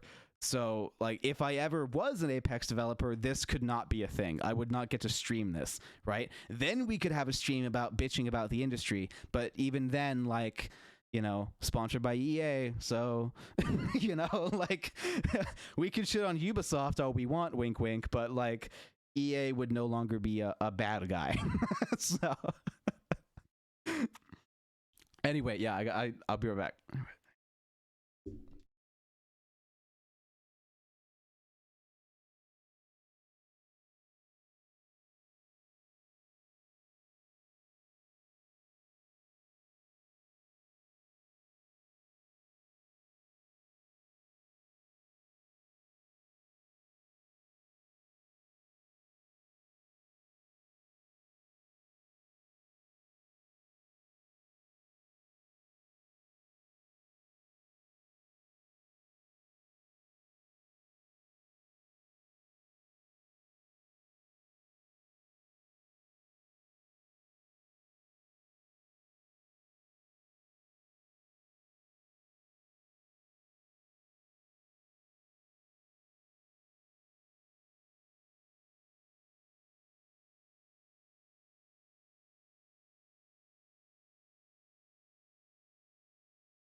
Right. So we were writing stuff down. We did finish writing stuff down. That's good. At least we finished writing stuff down. We didn't type them in yet to make sure that everything's correct, but we did write them down.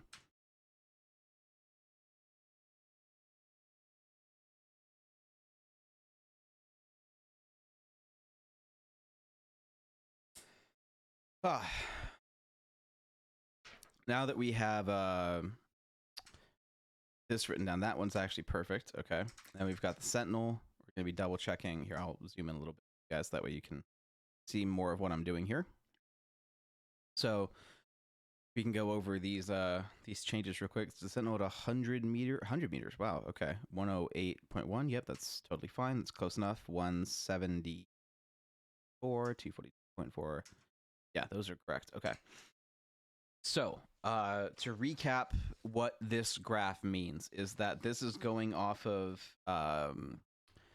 the movement speed of 4.5 meters per second, which is the walking movement speed, going over an area of 1/2 of a meter, which is an approximate body width. For fortified, 1 meter is probably a bit more accurate to what a fortified legend would be, but we want to again bounce off of the non-fortified legends because fortified legends have the balance of taking 15% less damage, so that's already accounted for as part of the factor. And if we need to, then that can be increased versus worrying about muzzle velocities and how easily people are hit.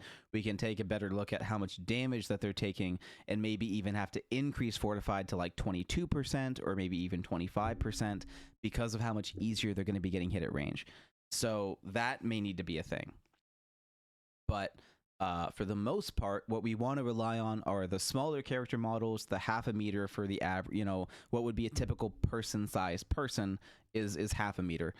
So, and then the walking movement speed of 4.5 meters per second. Real life walking speed is more like 1.14. If you want to take into account training and military and people in shape, it's probably closer to 2. And then 4.5 would be more like a jog, and then something around probably the 7 or 8 would be something around sprinting.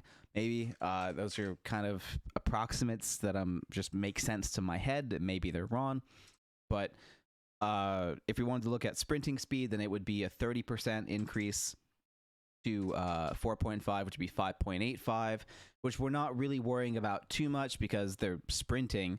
But if we were going to look into how much time it would take for a sprinting target to move one character model, it would be 0.5 divided by 5.85, which would be that times 1,000, which would be 85 milliseconds. 85 and a half, but 85 milliseconds, maybe even 86. And what it would take for a walking player is 111, which we can look at by doing 0.5 divided by 4.5 times 1,000, which is 111. So that is what we're basing this off of, which is the time it takes for that person to go across that distance. And so depending on the effective range of the gun would depend on how fast this would be. So like a really, really good time would be something around the 86 millisecond mark, kind of, because that would mean that if you were to think of this Excel document, this shaded line as the character model, what this 86 millisecond or 111 millisecond mark means, actually, you know what? I'll do this on Paint. This will be easier on Paint. If we were to think about specifically what this means. So if we think of this, isn't there like a way to, what is it? Isn't there a way like to make a perfectly straight line on this? Maybe we'll just do a line here. Okay, yeah, there we go. There we go. Okay, cool. So if we wait, I don't use Paint, so I don't know. Brushes, there we go. Okay, so if we look at this line here, let's just say for sake of argument that this is 0.5 meters in length, right? From this edge here to this edge here is 0.5 meters. What the 111 milliseconds means is that for someone moving at a rate of 4.5 meters per second, that it will take 111 milliseconds to go this distance. Now, what that means in terms of hitboxes is that if you aim here, right here, on this line, on the very edge, that pixel, if you aim right there, then 111 milliseconds later, this end of the line, all the way over here, will now start here, right? So that's what that 111 means. So if we take that 111 and divide that by 2 to get down to 56 milliseconds, that's obviously 56. Then what happens is that now our point of aim to stay on target, quote unquote, goes from the beginning of this line to the middle of this line. And so now if you were to aim at the middle of this line in 56 milliseconds, this part of the line would now be here, resulting in a hit at the very last pixel. That's what that time means. So if you want a gun to have an effective range within that distance, then for that to be a hit scan weapon per se, that it would need to have a time of 56 milliseconds or lower in order for it to be something that you just point and shoot in most circumstances. Now, again, the head is even smaller than this. So if you wanted to go into like the head, then maybe you would want something around here at a fourth of the time, which would be half of 56 milliseconds, which would be something like 28 milliseconds, right? So then that would be something that's perfect, would be 28 milliseconds or lower to go that distance, right? Because that would happen no matter how far the target is away, right? This is something that is more like a static scale. So that no matter what the range is, whether it's 50 or 100 meters, it's always going to be the same numbers. This doesn't change if the target is 1,000 meters away from you or 2 meters away from you, right? The reason why we have a scale is because what we're doing is basing it off of one range engagement and then allowing fall off from there, right? So there's and this should really realistically be done per class, which is what I'm attempting to do a little bit better. Because there's certain guns that should do this at certain ranges and others not so much. So we might end up even creating a new scale that makes more sense, which we probably should do. This is what I should have done the first try. So I think this is now like the 4th or 5th time I've been going through all these numbers, and I can always find a way to create more work for myself. But there's a pretty big flaw in what I'm doing right now, which is that it doesn't take into account multiple engagement ranges. It's all based off of one, I think of like 50 meters, and then it's being extrapolated from there. But realistically, these times are the same no matter what the distance is. The muzzle velocities won't be, because you need a faster velocity to get these times at further ranges. But the actual number that you need to reach never changes. So for it to have like the best possible muzzle velocity, you need something that's 28 milliseconds or less. For it to have an average muzzle velocity, it would need to be something around the 56 millisecond range. This is off a walking target. And then for it to have a pretty okay, but you need to start leading your shot, would be 111 milliseconds or higher. And that would be something that would be considered bad no matter what range that you're engaging at. If we were to take into account sprinting speed, which is 30%, this new max distance now becomes 87 milliseconds. And then half of that would become, what is that? That'd be 43 milliseconds, roughly. And then half of this would go down to about 22 milliseconds. So you can see for walking or sprinting, there's not a big difference between the head, but this is where there's a much bigger difference. And so because of the conditioning that Apex players have gone into, I'm not worrying about the sprinting speed, because that would be too fast. If I was going to bounce this to sprinting speeds, people would complain to me way too much. So by developing to the walking movement speed, and that being the average walking movement speed, this is inherently nerfing all of the guns in the game against sprinting targets. That's what this is being designed to do, is that this is definitely nerfing against sprinting targets, because sprinting targets have lower values, which means that if someone's sprinting, that already means you need to aim further ahead than you would have. So that's just kind of how it goes. So that's what this is for. So that's what all of that means. So what we realistically, if what we should be looking at, what we should be creating, is something like this, right? If we want to take a look and remember the ranges that we had just talked about, I'm going to go work on this over here real quick. Okay, come on. Here we go.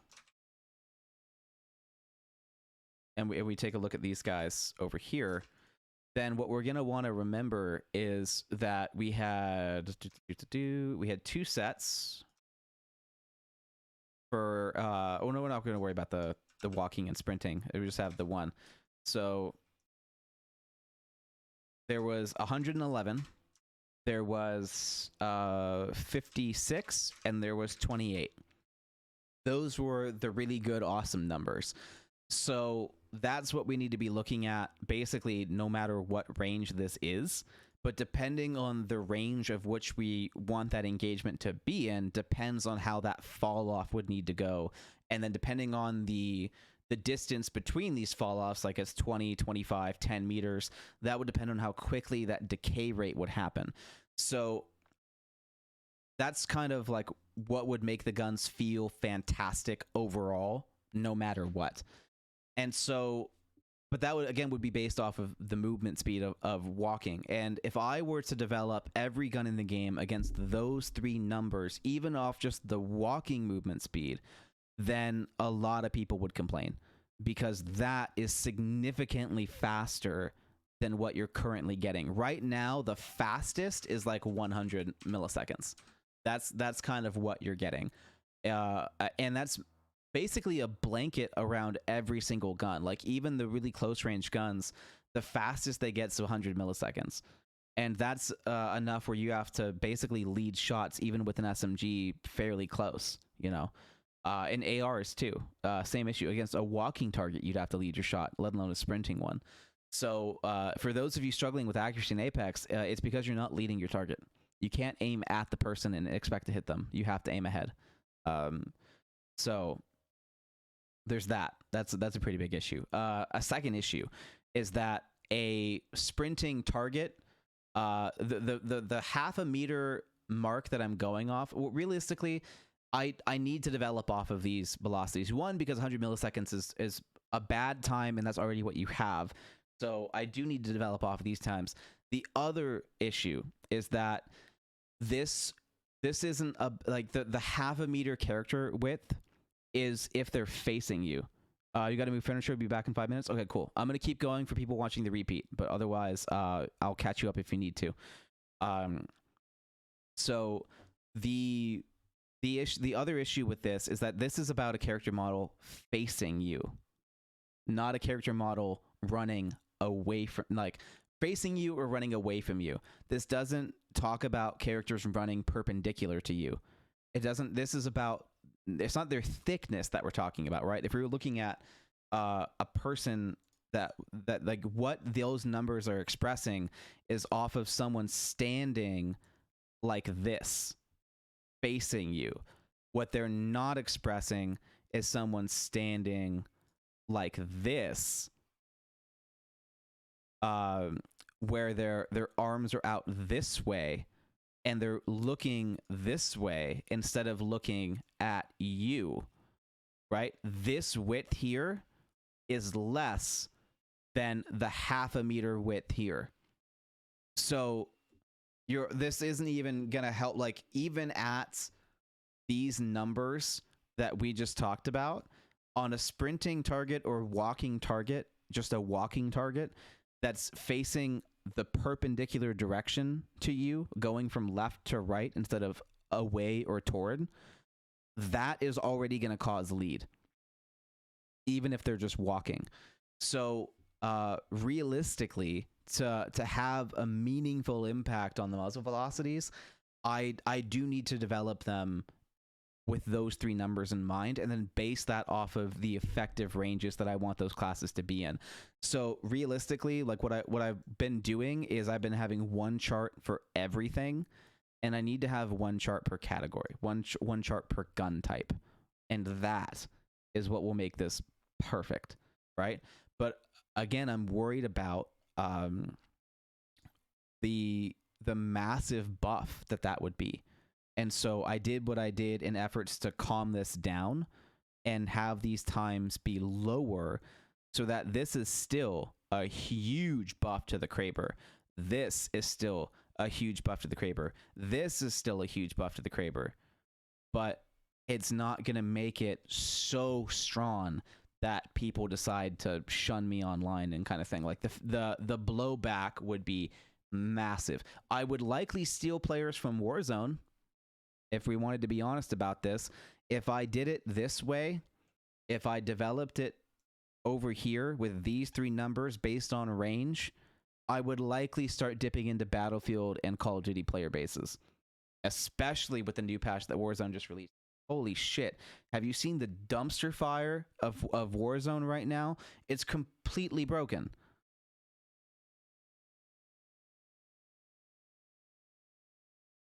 It's completely broken.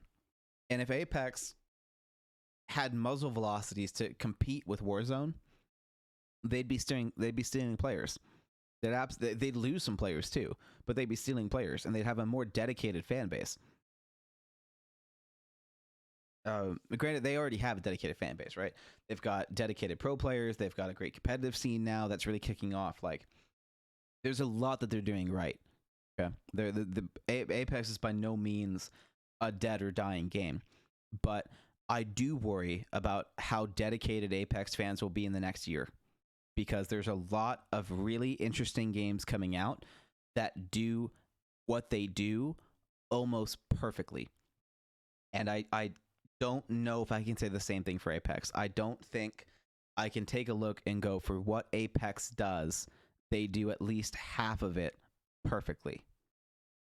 And that's what I'm worried about.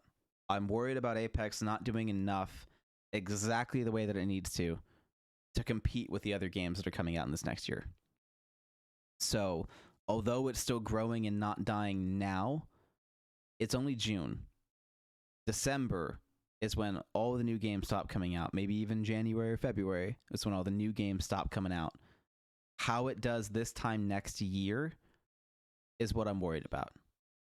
And if it hasn't maintained, at the very least maintained 70%, 80% of the players that it has right now by this time next year, I don't think EA is going to keep spending money on it. And then if they don't get their vision out in the next year, then it never will happen. And I don't think that Apex deserves that. I care about this game enough to want it to get its vision complete. And in the next year, it's a very real possibility with all the competition that if they only focus on content, that it won't be around. And I'm worried about that. I would like Apex to be around. And thankfully they have a weapon bouncing update coming out. So hopefully that will ease the situation. You can already tell, just the fact that they're working on a weapon bounce means that they saw that as an issue themselves. So I'm glad that they're doing that. But at the same time, let's hope it's enough. I really got to hope that that's enough. So basically, what I'm going to do right now is I'm going to create a new thing for all these weapon statistics, but I'm also going to slow them down a little bit, right? And I'm also going to put them in terms of 30 FPS categories here. So 28 frames per second is too fast. So 28 milliseconds is too fast. 1 frame at 30 FPS is 33 milliseconds. So 1 frame is like the fastest I can go. So 33 milliseconds would be 1 frame. 2 frames would be 67 milliseconds, and then 3 frames would be 100 milliseconds. But I'm going to put this up to 133 milliseconds so that it's 1 frame, 2 frame, or 3 or 4 frames in order to get that kind of where it needs to be. And then that's going to be what I'm adjusting off of that 30 FPS mark, and then above or below that, it can do whatever it needs to. So this is kind of what we're looking for here. I do think I need to add another color here to make sure, but and no matter what, it should be fine. So that's what we're looking at here. And then this is going to be for different engagement ranges. And so for SMGs, this is something where every SMG should be competing in some form or fashion, SMGs and shotguns, around like the 15 meter mark, right? Maybe even the 20 meter mark like I did before. If I want to not have to redo so much work, I can make it 20 meters. And so for 20 meters for it to be doing this, that's going to give us the starting point that I need to start scaling this in the way that it needs to. So for those of you that weren't around for the previous episode, the way that we got these numbers to scale was by taking this number and dividing it into the range, and then at range, this would be how those fall offs should stay if it were linear, right? If it was a 1-to-1 input, this is how that number would continue to grow off of this initial muzzle velocity. And then what we wanted to do is make sure that some guns went more or less horizontally as it went further down. And this is where that other number of the minus 40 every increment comes into play, is to make sure that some guns more than others fall off that curve faster or slower than the other weapons, which is what makes them feel a little bit more personal. So this is, that's why we have such a diversity here, and that's why we have such a lesser diversity here, but still a diversity. And then a pretty big difference here between the Sentinel and the Kraber is because the Kraber needs to have a higher fall off so that it can have a great velocity up here.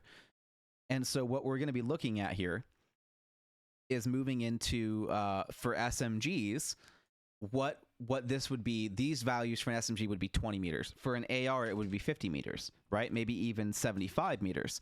For an LMG, it would be maybe 100 meters. For a sniper, this is more like 150 meters to have those values out to that range, because that's what snipers do. They snipe at range. And so they need to be able to perform that task well at range, right? And so maybe for Apex's sake, we make this 100 meters just because people would gouge out my eyes if I had it 150. But at 100 meters, that's a reasonable request to have like some of the best guns like the Kraber be doing 100 meters in a frame, or the Sentinel be doing 100 meters in a frame, and then having, the longbow and the triple take doing it in 2, and then having the triple the anvil rounds or the G7 or the 30-30 doing it in 4+ frames, right? That's what this would look like for snipers. But for submachine guns, 20 meters is perfect, because then we have some fall off, and we can have some guns that are doing fantastic within maybe even just 10 meters. Maybe they do fantastic at 10 meters, and then by 20 meters, they're not doing so hot, right? So what we're going to do is we're going to do the 10, the 20, the 30, the 40, and the 50, and I guess we'll even go out to 50 meters, because this 50 will be probably when ARs start to be doing really well, just to really kind of help reinforce that. So we'll probably change this up a bit.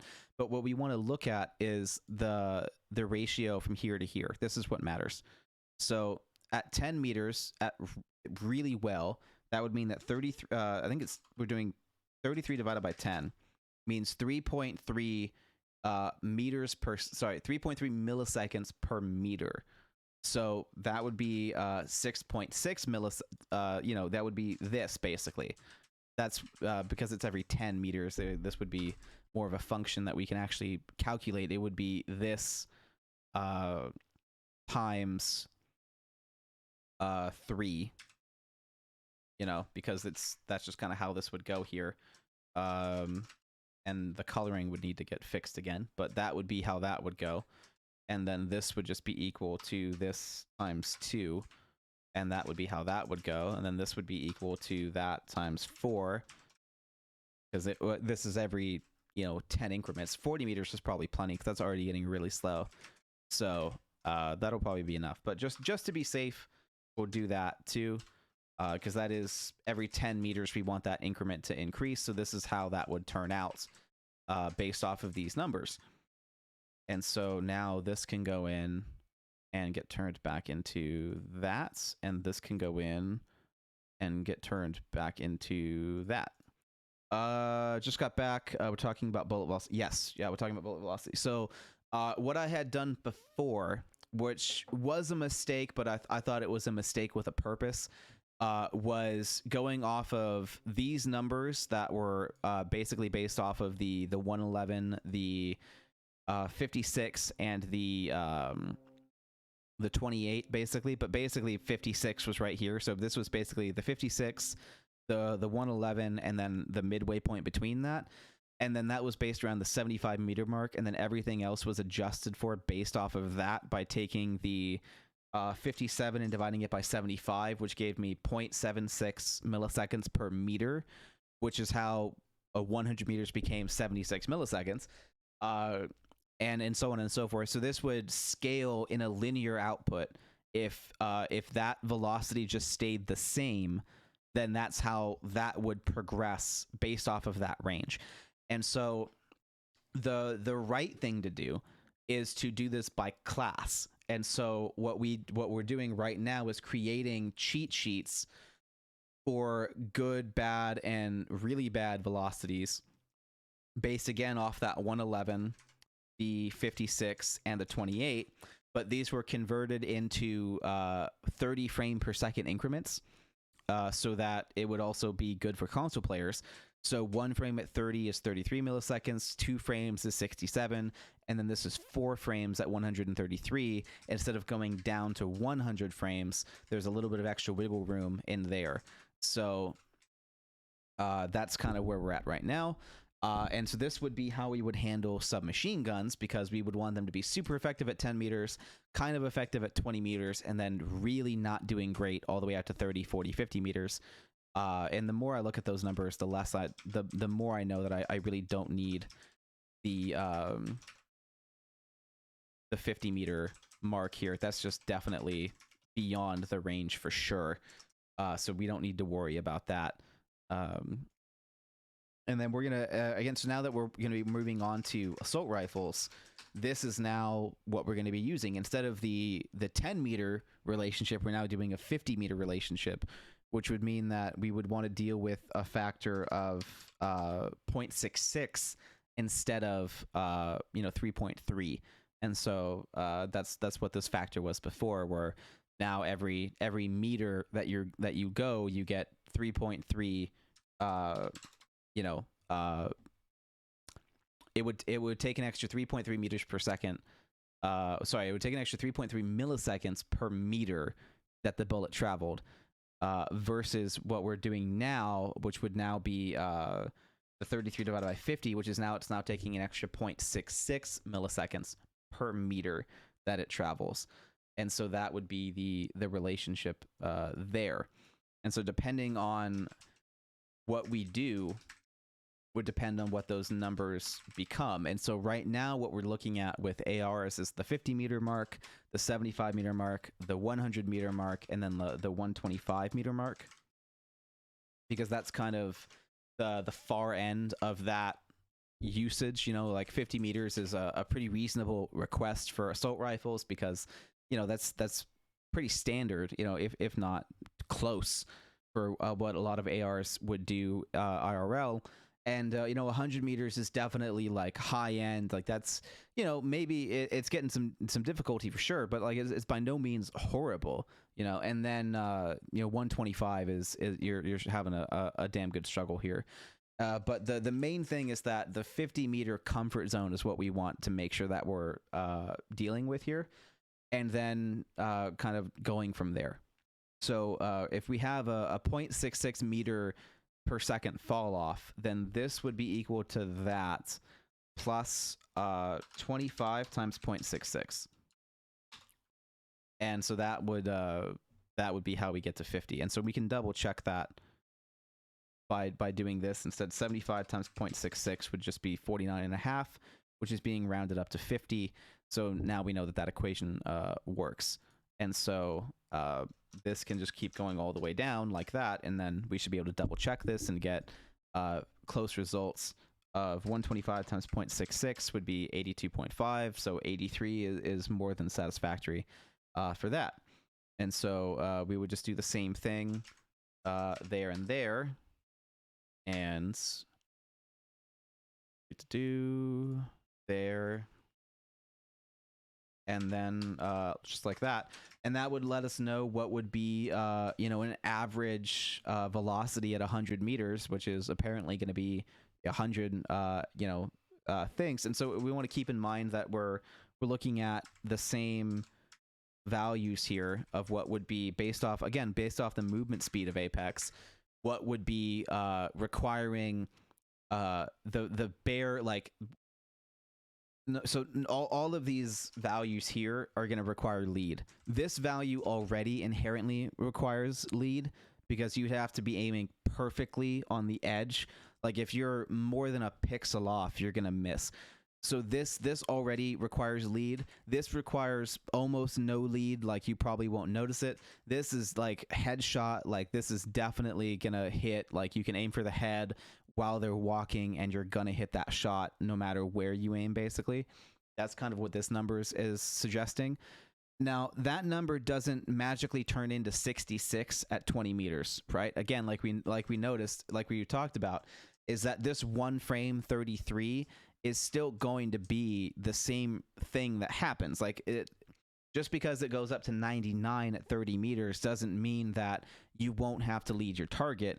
But what it means for the weapon class is that we don't want it to be any better than that. We don't want any weapon in this weapon class to keep doing this any further than 10 meters. That's like, this is the easiest it gets, basically, is what we're saying. Is that for SMGs, the easiest it gets is 10 meters. Anything after that is going to be a struggle, right? That's what we're looking at here. And so at 20 meters without, maybe this is even going too far, then maybe we should go off of the 20 meter mark, because 10 meters is not great for range. So that's, again, this is what we test for. So if we were to make this, if we were to take this and adapt it to here, it wouldn't be 25. This would be 10. And this would be different because now we're going into 20. So if we were to take 33 divided by 20, that'd be 1.65. So if this were to be 10 times 1.65, and then it would, yeah, that would be more suited. So that would be 33 times that plus 10 times 1.65. Yeah, okay, cool. That would be what we would look into. For some reason, that's the same relationship. I'm not really sure why, but okay. So that's should change as we do this. It did not. That's really funny. Okay. Well, anyway, if we were to make this 20 meters, and then 30, and then 40, and then 50, right, we can see here that at 50 meters, we're still well behind what we would consider fast for 50 meters for an AR. So that's good. That's how we know that this following this pattern would work. That's what we're looking for, to see if following this pattern would work. And so now, like, 20 meters is the best that this weapon class would get. And then this also means we don't have to focus on the 10 meter mark, because now we know if it's this good at 20, we know it's going to be better at 10. So we don't have to worry about the 10 meter mark when we're developing for SMGs, because there's nothing that's going to be in that range that we need to worry about. So this is how we would be going about that. I do want to double check this just to make sure. So if we took 1.65 and multiply that by 30, we'd be get 49.5. Yeah, so that's still correct. That is still correct math, but it's just eerie to me how similar that is. I don't like how similar it is, but again, that is kind of the point of this approach, is that the numbers are going to stay the same, but their ranges are not, because that's what we're developing for, is we want to have range limitations on weapon classes, and this is already going to be a severe enough limitation. You know, again, so considering compared to current Apex, this is still going to feel pretty usable, but it's still going to be way harder than this. So this could even be worse, realistically. We could try to make that worse and even artificially inflate this a teeny bit with how much of a fall off there is by reducing the multiplier here. So if we wanted to make it just a little bit worse artificially to really kind of sink in that fact, this would be multiplying it rather. So we could put it up to 1.7. That's still okay. 1.7 wasn't quite enough, but let's say if you know what? Let me try. Yeah, that was not quite enough. Okay, so maybe we'll put it up to maybe 1.8, and we'll try that. And that got it up a little bit, not a whole lot, because maybe at 50 meters we want this to be a lot more challenging. But, you know, that's still, you know, maybe we want this to go up to, let's try that actually.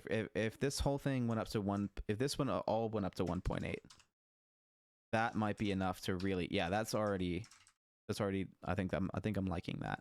Because now what this is saying is that for 187, yeah, that's better. That's better. It could go up a little bit more. Let's try a little bit more. Let's try 1.9. And this is going to help artificially inflate that, just to really make sure that we're not anywhere near what the ARs are going to be doing. Because this is, again, these have the fastest time to kills. So 190, that's definitely better. That's coming up to that 2 times mark. So this is going to be a little bit better because these guns are going to have the fastest time to kill in the game. So we definitely want that fastest time to kill in the game to come with severe punishment. So having this be a higher fall off is going to be a really, really big, important balancing factor to make sure that these guns are not encroaching on this gun's territory, because this territory is very important. And so this we're going to leave the same. I'm not going to bump this up to anything more. That's the same relationship that I want to keep. But just to really make sure that the SMGs are not doing great at further ranges, that is what we want to stay with. On top of that is the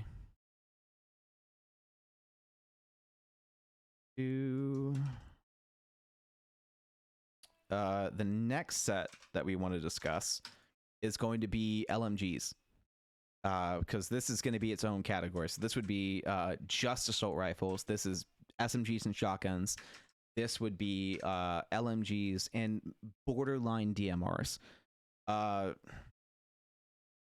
would say probably LMGs and DMRs, and their ranges are going to be increasing a little bit. So this is basically just kind of going to get moved to maybe 75 meters.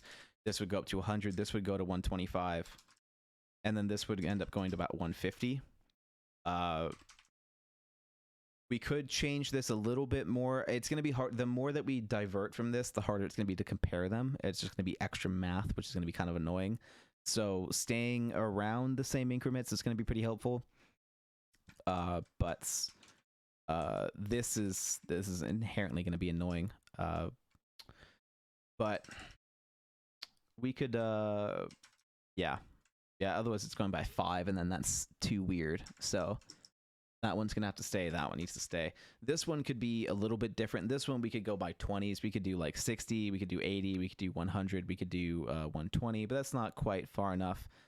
We could do 80, 100, 120, 140. But then that's not far enough. So 25 is kind of the way that we want to do it. Because if we're gonna have DMRs be in this, DMRs honestly should be in their own category. Yeah, LMGs I just want to have a little bit more range. So this is probably just that small shift we're going to do, that 25-meter shift for LMGs, just to let them do a little bit better. But at the same time, this isn't great because now out all the way to 150 is not doing what they need to be doing. But 75 meters is a far beat for sure. So to have that extra, but for 25 meters more of range, this is the balancing part. For all the other downsides LMGs have over ARs, a 25-meter difference in range is not great. So what I think I should do is I think I should have the 40-meter cap here, get rid of that, start with 40 meters here, and then go 40, 60, 80, 100. And that would be better for the health of LMGs, because then this can start pretty strong at 75, which is going to be a good competition, and then go up from there. And that would allow LMGs to do their thing. And so let's name this as well. And then I can compare these guys side by side. The ARs and LMGs definitely need to get compared side by side. That's going to be a pretty big issue too. No matter what, I want to compare them all to each other. So there's not really going to be a way to get out of this. But yeah, hey, thanks, man. Appreciate you coming by, Singy. As always, if you did enjoy it and all that stuff, then do your best to share it. That way we can kind of get more people in the cult. You know, we got to grow the best we can. And thanks for coming by, man. I appreciate it. I'll see you in a Boom stream on Monday. I'm looking forward to that, man. I've really been enjoying his streams, but I gotta dial back my my jokes and my my commentary before I get put on a leash. You know, that kind of thing. You know, it's a cool stream. I like it, and I want to be welcome there for as long as possible. So I gotta be a little bit less of me in his streams. That way I can be me here. Yeah, have a good night, man. See you around. But back to this. We're gonna keep making these charts because this is important. This is where the education is going to come into a factor here. Telling people why you don't need to worry about it versus just going like, yeah, dude, Boom streams are great. I'm a big fan of his streams, and the chat is super fun. Like, we just kind of do our own thing. Like, I even watched back Boom's last stream because I missed a lot of what he and Brian were talking about, and I was so glad that I did, because we were talking in chat and I got super distracted, and I rewatched some of Brian's the stuff that he and Brian were talking about, and I learned a lot, man, and recognizing a bit more about how Apex is doing those notes. It honestly almost felt like he might have actually watched one of my videos and was like, dude, like, you needed this nudge, so I'm gonna like slide that nudge talking about game development. And it was so spot on. So many things that he was talking about on that last stream like actually hit home and helped me remember some of this stuff that I needed to focus on in my project.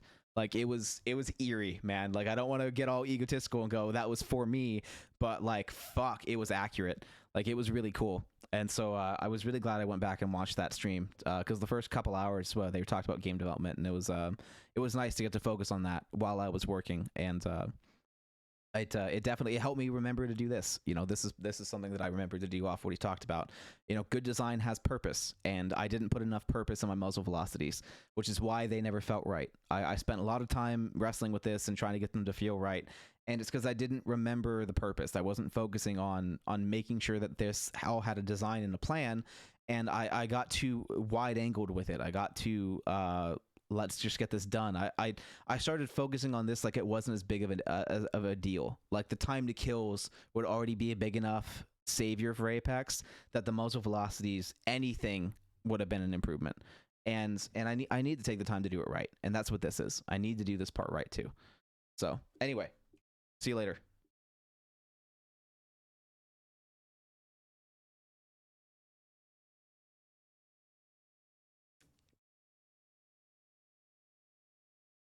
Oh.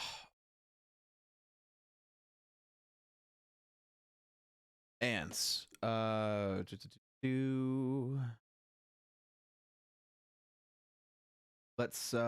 work on, what are we working on? DMRs. Let's erase that. So, and then this is gonna have to get fixed as well. DMRs should have, I think, a minimum range of 100 meters. I think that's when they need to be super effective out to 100 meters. Like, that's what DMRs do. They are precision weapons used at range. And I would say 100 meters is where they start to struggle. Remember that this is off of like aiming center mass on a walking target. So against sprinting targets at 100 meters with this velocity of 67, you're going to have a hard time. It's not going to be as point and shoot as you think it's going to be. 33 milliseconds would be point and shoot for sure. This is not going to be point and shoot. This is definitely going to be leading, right? We already talked about how 111 is the max without, if you're aiming at the exact pixel. So 133 is going to be leading for sure at 100 meters. That would be a bad DMR. 56 is going to be basically leading. 67 is going to be basically leading at 100 meters, not having to lead much within 100 meters, which DMRs should not have to. Just as a friendly reminder, that's what DMRs are fantastic at, is range. That's why they're designated marksman rifles, which means that, you know, this has a longer time to kill than all of this, but it's better at range, and the range is what makes up for the time to kill. The fact that you can start engagements from further away is what makes the gun worth using.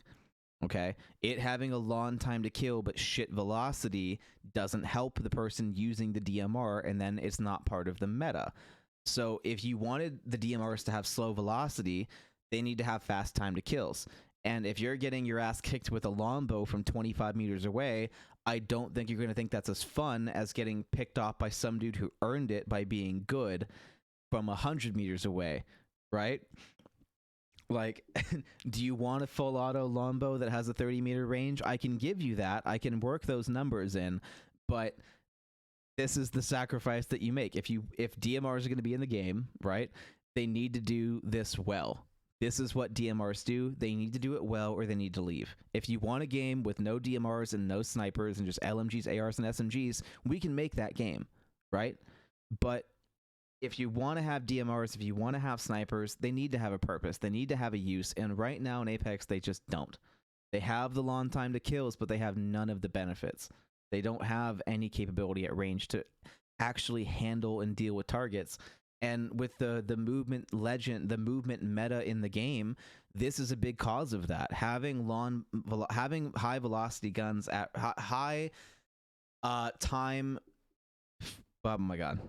Having slow bullets. Let's get 5-year-old with this. Slow bullets mean speed good. Speed good means distance bad. Distance bad means close range meta. Close range meta means movement legend meta.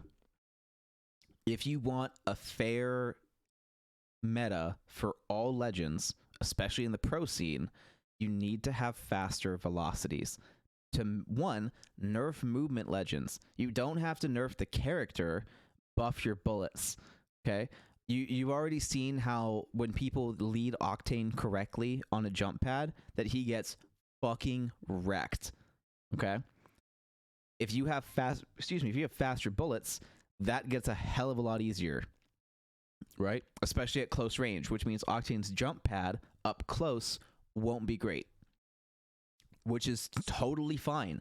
It would nerf the legends. Right? You want to give Octane a nerf. Instead of your stim nerf, faster bullets, Octane will not be nearly as much of a problem.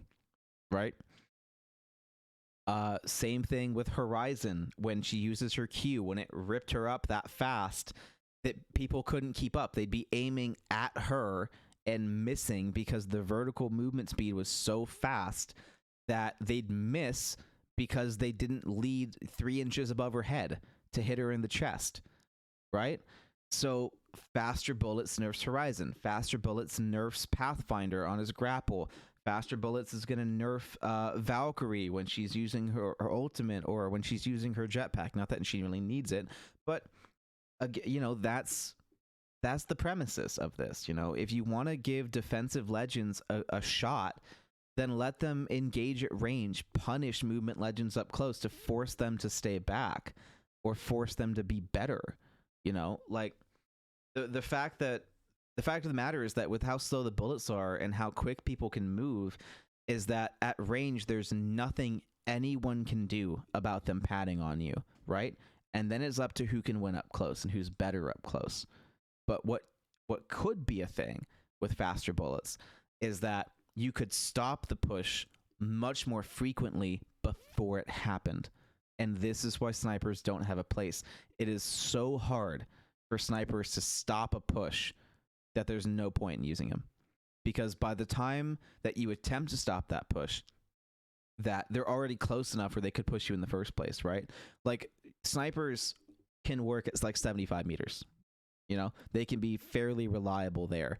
But then maybe you stop a close push.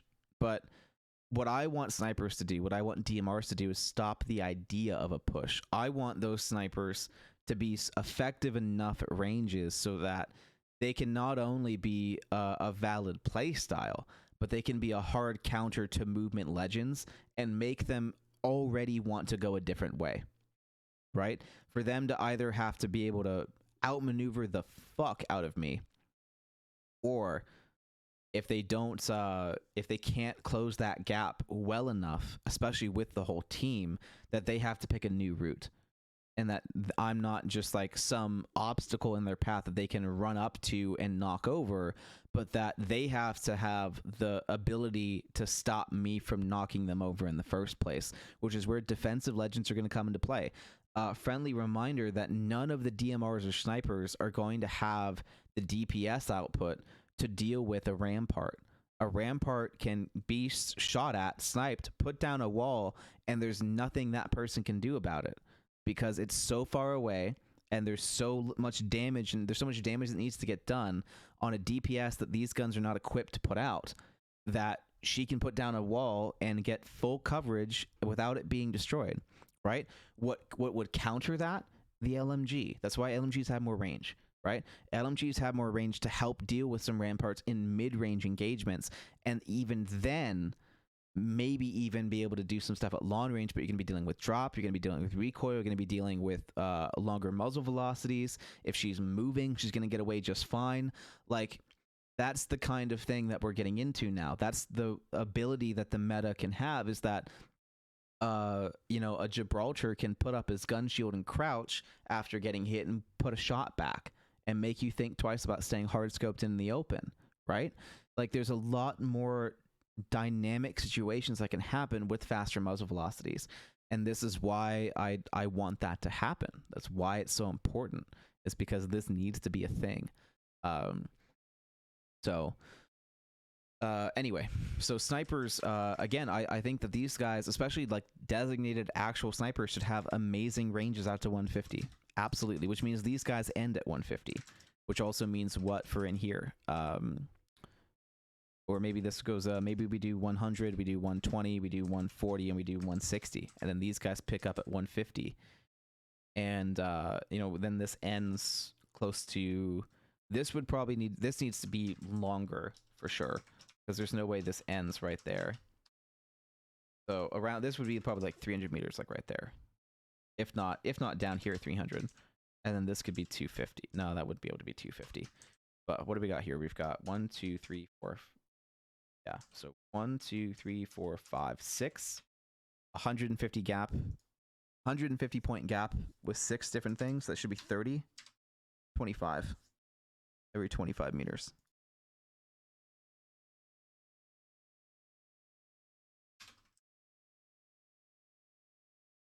Okay. And that would be snipers. So we can have better control around that. And then this would be out to 160. These are already not great ranges, but we'll go ahead and put this out to 200 meters as well. So 120, 40, 60, 180, and then 200. And then these are going to be 150 every 25 out to 300. And this was already, I think, accounted for. Let's double check. 33 divided by 75 would be 0.44. I did not do that number yet. So 0.44.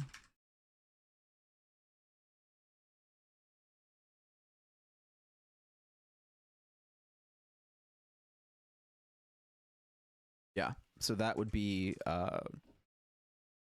good ranges out here. That's already, for 150 meters to be there, that's, yeah. See, this is another instance where I think we've got a rate of decay that's just too slow. So I think we might actually want, yeah, I think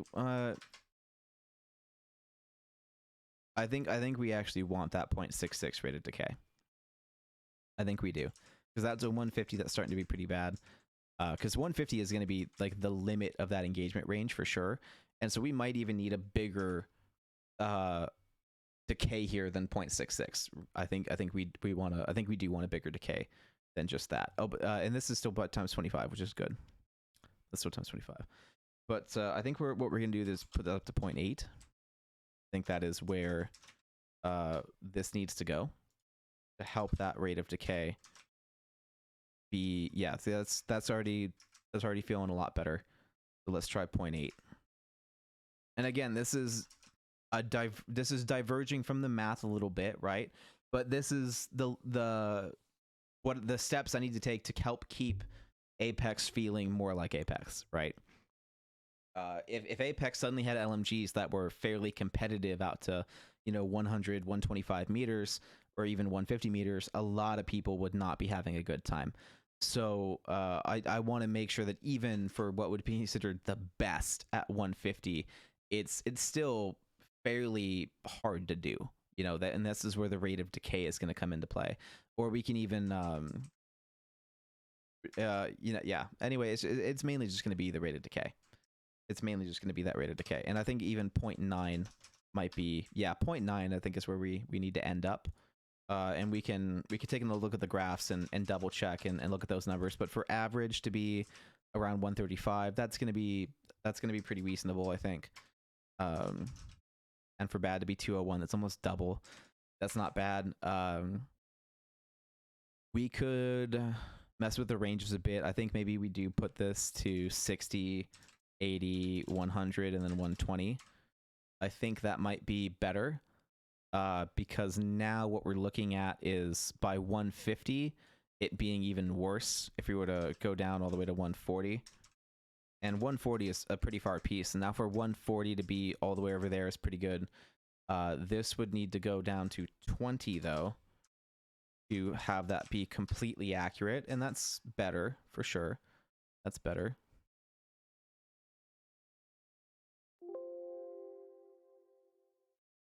That's definitely getting better. 205, yeah.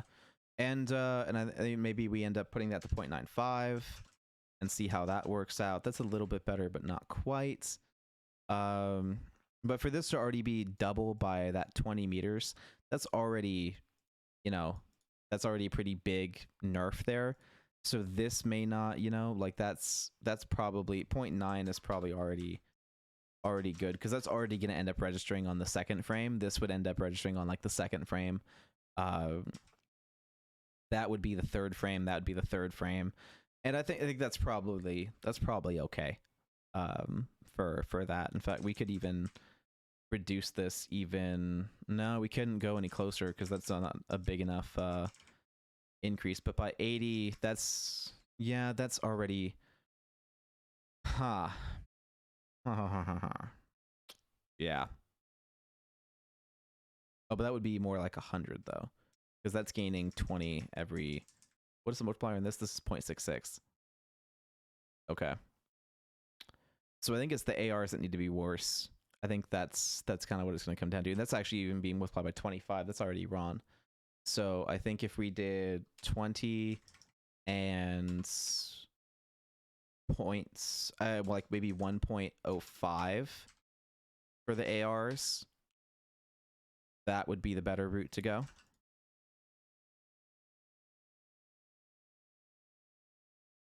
I think that's the route to go. That puts that up to 130 and 196 at 100. And then that gives us a significant advantage over the ARs. Yeah. Now then I like that a bit better. But then this is still pretty viable out to 140, which I'm not loving. So this could be a little bit worse. But that's not too bad. Not too bad. Let's go here. This is now 0.9, which is still, this would need to be lower than 1.05. Yeah. So that would have to get higher, but that's already high enough. So that's a small advantage over the ARs, but not a huge advantage over the ARs. It would be nice if it was a bigger advantage, because just 20 meters more effective range. Well, 20 meter more effective range with a better fall off. Because that's an extra, when you think about it all the way out here, that's close to a 40 meter gain of viability that they just wouldn't have, right? If we were to if we kept going with this all the way down, then that's a pretty good advantage at 120 and 140 that these guys have that they don't. That would be because of the smaller multiplier. So it would be a better extended range for sure.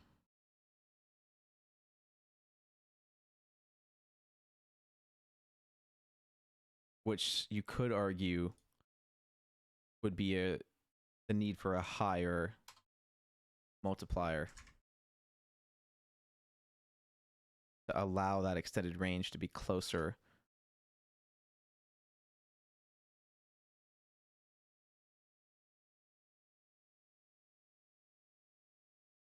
Yeah, that would let that be a lot closer. So now that 100 meters, this is having a significant advantage. They're starting 20 meters closer as well. Maybe, I think the route to go here is more like this. and that we don't really want either one of them to be hitting the 140 meter mark. That's just kind of far. And so for 120, this shouldn't even be hitting like 120 for an AR. That's just too far. 100 is even kind of maybe even pushing it for an AR. So maybe this just needs a better fall off. Or maybe this range gets put closer. Maybe this is more the 30 meter range. Maybe we go 30, 50, 70, 90 here, like that.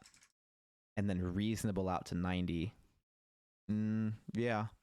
Okay. And then this would need to go 30, and then this would be that plus 20 out to 110, which is a bit more reasonable for LMGs, and then the DMRs can have that 100 meter overlap like we have there. So that could be good. That could be good. And then this would need a higher fall off rate, but out to 50, that's still good. Because this would be 2 frames. That's still pretty good. This would be coming up on 3 frames. And that's a sizable amount in difference. So this could even be a little bit higher. So that by here, it goes up. So let's try 1.2. That could still be higher. But 1.2 might be enough. 80, 81. No, 1.2 is not enough. Let's try...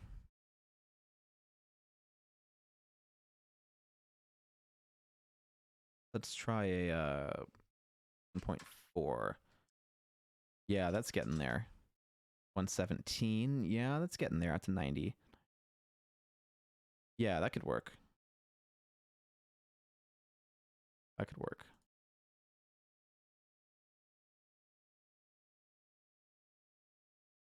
That could work. This is coming up on 133. That's coming up on 167. Yeah, okay. And that would be the middle of the line, because at 90 meters, that's a good amount of lead at 90 meters, because that's far. 90 meters, especially, at least in Apex, is far. So for an AR to struggle out to 90, while DMRs are doing fantastic at 100, that's going to be a healthy place. That's going to be a healthy place. And now we've got the SMGs around the 30 meter mark doing pretty well. ARs doing just a little bit better, and then out to the 40 meter mark, they're not doing so hot, but out to 50, they're doing a good bit better. So this could even be, well, that's close, actually. That's 1.9 rate of decay. That's 1.4. That's allowing some overlap. These guys are going to be complete dog shit out to 70 meters, where these guys are doing just fine. So that can work. LMGs, they are getting a small advantage right now, but mainly more of an advantage at the 90 meter mark, which is okay, allowing some use out to 110. Which would be the point, but still not, maybe even a little bit too weak. Almost even too weak. If this was put up to 50, then that would make a lot more sense. If that got put up to 50, then the rate of decay could get put up to 1.2.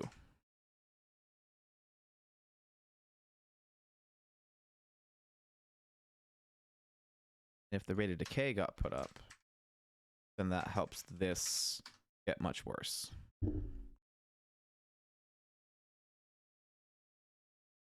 And I think that would be a good healthy place as well.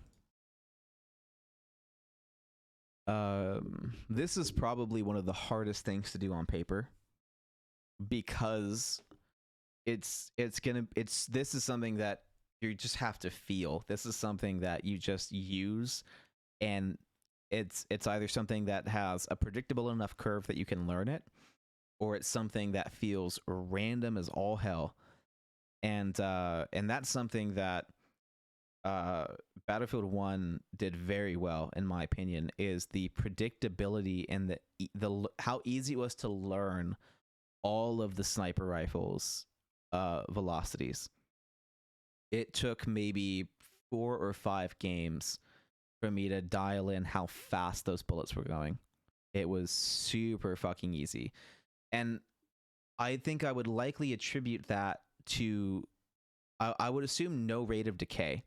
If I had to assume why it was so easy to learn, I would assume that it was because those shots were getting slowed down by distance itself not from any decay of muzzle velocity, which I already know Apex does because of how many frames it takes at certain ranges. Those frames are increasing in enough of a matter that there has to be a rate of decay kind of thing. I'm like 90% sure that Apex has a rate of decay on velocities because of the amount of jumps that it takes in the frame count, that when you graph them, it's not linear. It looks on a graph, it looks exponential, and that only happens if there's a rate of decay on the velocity. If you were to look at graphing something with a linear input, then it's just a straight line, which I think we did with the L-Star. Yeah, the L-Star is just straight input. You can see over here. Oh no, we made it have a rate of decay, but that has a very small rate of decay, and this has a fairly straight line. And so what you see with weapons that don't have that linear input, it will rather the guidelines here, the light blue, the orange, and the gray all have linear inputs, right? This means that the relationship between distance and time is not changing at all, which is why you get this straight line at this exact slope. What happens when you have a rate of decay is this blue line, because this blue line is now able to start low and then eventually cross that barrier. If you don't have a rate of decay, then it's up to the initial velocity to be where it falls in that pattern. And that is what the blue, orange, and gray lines symbolize. The blue line would be if it had a fast muzzle velocity with no rate of decay, and it would stay always better than the rest of them. And it would never go from good to bad. It would just always stay good. And then the orange line is average. It is never good or bad. It's just kind of that middle of the road consistency all of the time, and it would never get good and it would never get bad. And the gray line is if it was just always bad. And so that's what happens with no rate of decay, is that you would just have some things that are always good and some things that are always bad. And what the rate of decay allows you to have is complexity. It allows you to do stuff like this to the left. Is it allows for some guns to be good and then get a little bit worse, and then for some guns to be pretty okay and then start to really diverge from those competitors while still being good here. Like, all of these guns should be good at 75 meters, right? All three of these. This is the Sentinel, the Longbow, and the Triple Take. All of them should be fantastic at 75 meters, 100 meters even. But by the 150 mark, they get some individuality. They start to have those learning curves of where you need to aim based on how far that distance is. And that's something that is harder to replicate and harder to achieve if they don't have rates of decay. And so you end up with snipers that feel super similar, which is what I would argue Battlefield 1 has, is that a lot of those snipers feel pretty similar. That was another big reason why it was so easy to learn those guns, is because the rates of decay were either small or they were just not there. And so picking up one gun was just a minor adjustment from picking up another. And so there wasn't that big, like, oh man, I needed to use this gun more to figure out how this one works. It was more of just like adding in like an extra step in your guessing in Battlefield 1. And that's what Apex would be if there were no rates of decay. Or you would have to have guns that are just so much slower than everything else, kind of like the Kraber, that you have to use the gun to learn it, and the setback or the difference is how much slower or faster that gun is from everything else, which is one of the reasons why I believe the Kraber is so slow, because they need a learning curve to that weapon. And with just linear inputs and no rates of decay, then the only way for that gun to be different is for it to be worse, right? Because if it was better, it'd be too easy, right? If the Kraber was better than everything else on ground loot, then it would be more of a point and shoot all of the time instead of it being that big, heavy, slow bullet all of the time that we've all known the Kraber to be. And this is one of the issues that I have with Apex, is that there's no it if you have, again, pure linear inputs, then the gun is always good at basically all those ranges. You know, not necessarily like perfect, but like it's always going to be best in class. There's no way to have some guns kind of skip over each other per se, you know. Granted, you can never have some, like, you know, dance around each other. You can't have it being going up and down and, you know, twisting around each other. Like, that's never going to happen. That's not something that you can do.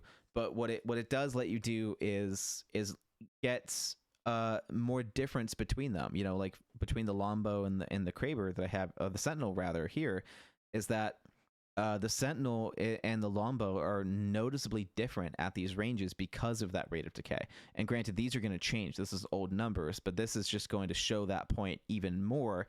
And you know, the closer that those are, the less individual that those guns are going to feel. But at the same time, the better they're going to feel. You know, if the more that it decays, the more that you feel hesitant, the more that you maybe don't take that shot because you're not totally confident in knowing if it'll hit, versus if there is no rate of decay, then it's a very predictable curve with very forgiving velocities that you can quickly readjust, you know, because you're going to be barely missing versus like really missing. And so on a moving target that you're really missing and going through different ranges with different varying movement speeds, it's a lot harder to hit your shot. So that way I get the best of both, because the rate of decay is going to let me have the best of both. It's going to let me up close be able to have that point and shoot that snipers should be, while at range having that hesitance and going, oh man, it's going to be kind of hard if I don't know exactly what I'm doing, while also making sure that it's easier overall. Because again, what we talked about is around like the 400 300 millisecond mark, it becomes almost impossible to realize what's going on and what's happening. And it's really more like around the 200 millisecond mark that these weapons become okay and usable. And so that's why we have some mistakes here, because we want these guns to be usable to 200 meters, but they're already not, even on this average line. So this is why we had to redo that work, because our fundamental development point was incorrect. So we're recreating new development points to make that correct. Because that way now they have a purpose. Now they have limitations that we can set and see. And this is a lot messier than what we did before, but it's also a lot better than what we did before. So for that reason, it's what needs to happen. Even though it's messier and it's gonna be a pain in the butt to compare. But that's what needs to happen. I could keep going on this route though. I could make it easier, because that could just be 110, and then this could just that plus yeah, so that plus 2. That's what I want. That plus 20. That could be okay. And 210 meters is probably too far. 190 is what we want to be looking at as the ending point for these guys. And then the snipers I want to have come in at 150, and we'll do the same thing where it's every 20. And we'll have that go out to maybe even just 250. 250 is pretty far. We don't need 300 meter shots in Apex. Then the Kraber will have its own, you know, a little adjustment here, but I'll you know, to have a reasonable chance out at 250, that's not bad. That'd be nice. Reasonable chance, not easy by any means, but you know, easier to hit standing still targets for sure. You know, giving them less of a window to be able to get away. Standing still would be bad, you know, at ranges. Anyway, so I think that is a good enough advantage at 90 meters. That's especially for average, and yeah, that's looking pretty good. This is getting again into the 111, the bad range at 110, which is again good for these kind of guns. So that's I think this is going to be an okay graph to follow. We're at a 1.2 disadvantage here. This is out to 0.66. At 190, we're getting into that kind of shitty range for these guys. Oh, but these are also the wrong numbers. So let's borrow these real quick, because now this is every 20, which is what this is, and this is now 1.2, which is good. So 1.2 might be the same multiplier we keep for these guys. But typically, the further that we do this, the higher that rate of decay might need to be. So we might want to make it a little bit worse. But now we're at 150, where these guys were at 90. That's already, that range buff might already be a good thing. And you know, for 190 to be out where these guys are at 130, it is DMRs, so this could be a little bit worse. This could be a bit more unusable, but to be at 129 instead of 111, that's already pretty bad. For this to be where it is too, that's already pretty bad. But I could see increasing that to 1.3 just to really kind of hammer that home and make sure that we're getting a little bit more toward that bad range.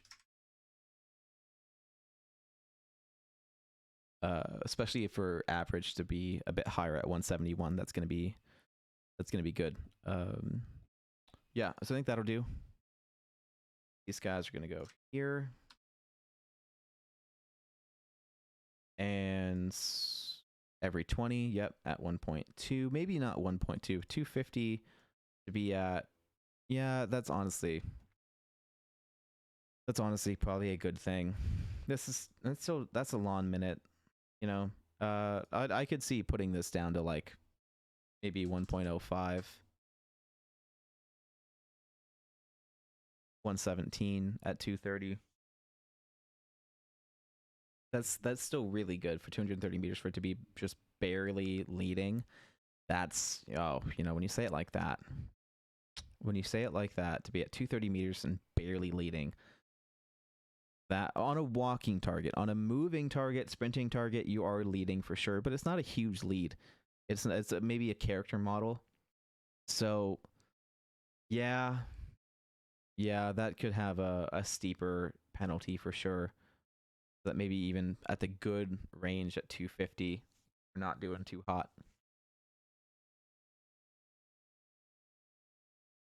Because 250 is a far piece, so maybe we do need to actually increase this a little bit, or we can reduce this range. We could put this down to 130, and then that would make sure 50 that we're doing pretty bad, and that would help with the rate of decay being reasonable as well.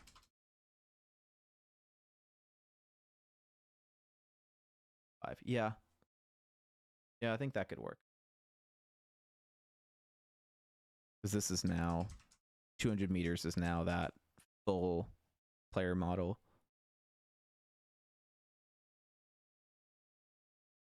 Okay. And that's still a pretty big jump to here. Maybe this should be 90. Yeah, maybe that should be 90.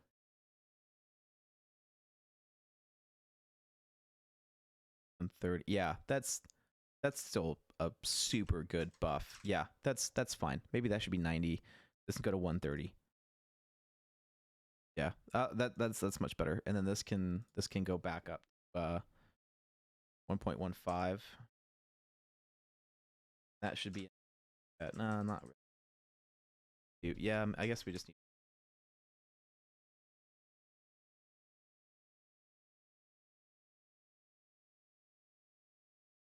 Yeah, just need 1.2. That's pretty good.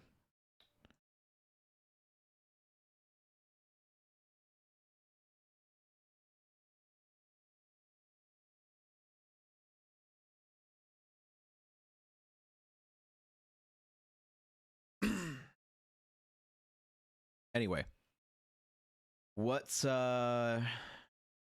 else? I think that's probably good. I'm honestly, that feels a lot better than what we did before. Because now that's 190. Like that's going to be some pretty practical changes and some pretty cool changes. So I do think that's probably a good thing. And again, so for most people, what this is going to mean is that out to 130, depending on your platform and stuff, that it's going to be pretty, like for snipers, it's going to be pretty easy and reliable to hit those shots. Like you're not really going to have to lead much within 130 meters. You will need to against sprinting targets and stuff like that. Like you're going to need to do a little bit of lead, but not nearly as much as you have to right now. Not nearly as much. And 130 might even be a little far for a lot of the Apex people. Like it's reasonable, you know, like that's what snipers do, is that they make 100-meter shots, you know, like it's not that big a deal, but realistically that's what I think Apex needs. So you know, we could keep tweaking here. Like let's just take another pass. If we wanted to reduce that engagement range, how would we do it? Let's just, you know, maybe we'll take devil's advocate for a second and go, okay, this is still too far. If it was going to be shorter, how would it happen? Well, let's start with SMGs. 40 meters that's already no big deal. That's bad. So I think SMGs are still perfect, because that 20 meters for that is good. That's already damn good fall off for 30, really good fall off by 40. Like you're not going to be challenging ARs with SMGs anytime soon. And for this to have that good of a buff, that's fantastic as well. ARs, realistically, we could put back on the 20, 40, 60 platform here, and that could be a thing. And maybe that's how we help readjust, is we go to there, 20, 40, 60, 80. That's already a pretty damn good buff here. LMGs we have starting at let's say the 40-meter mark. That's already a pretty good buff for what's going on here as well. Because at the 40-meter mark, even the 60-meter mark, we're a good bit ahead of where those guys are, and that's going pretty good too. But we could also increase that's 1.4. This is 1.2. Let's say, for sake of argument, we go ahead and increase this to 1.6. Then that's gonna really start to hammer home around the 80-meter mark, and I think that's probably the correct course of action. So let's do that. We'll play devil's advocate a little bit more. We'll help slow this down, because again, even this is a huge improvement to what Apex currently has. Around the 80-meter mark, not so much, right? This is basically what's already happening. This level is what Apex has already on ARs. So this is going to help them feel snappier up to that range. But this is what they're basically already at. We're just extending that range by maybe 10 to 20 meters, realistically. So maybe that's already a bit too high. So maybe this needs to go to 1.5, right? Maybe 1.5 is the route that we take to help extend that a little bit. And maybe we go back to the 25 meter, maybe do every 25 meters, but then that one I would have to change yeah. No, I think maybe 1.5 is where we stick that. The 1.6 was probably too far. 1.5 is probably where you want to stay.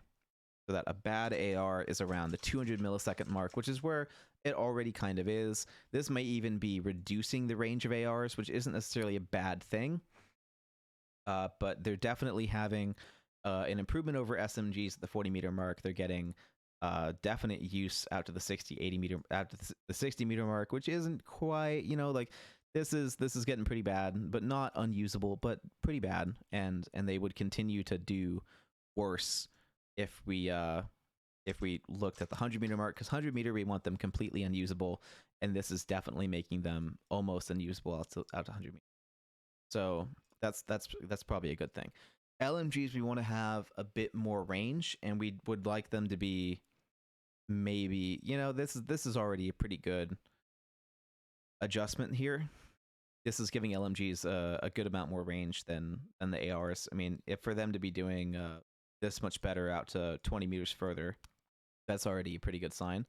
So we could up that to say 1.3, which would help this go a little bit longer, and you know, for having it be a little bit behind, but with an extra 20 meters, that's definitely going to help LMGs feel a bit better. They're also going to have a better range decay, because now they're losing less and they started higher, so they're going to feel, even at extreme ranges for these gun types, better than ARs, because it's getting put down a little bit less. but I think we could even go a little bit lower and maybe just go to that middle ground to 1.25, and that I think would help these guys quite a bit.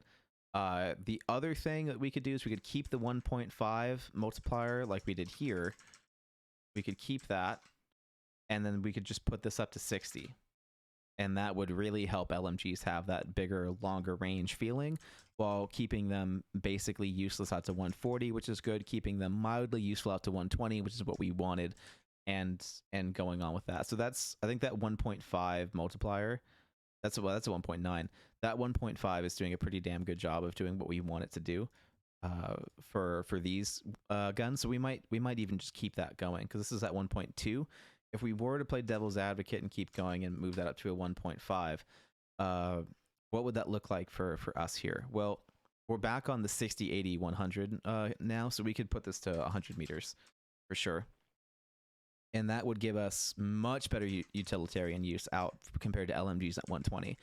Much better, which is the point, by the way. You know, DMR should have a better use at range, because the DMR needs to be accurate, but the LMG can spray. And so for it to have half of the muzzle velocity at 120 compared to an LMG, I think that's a really, really awesome balance.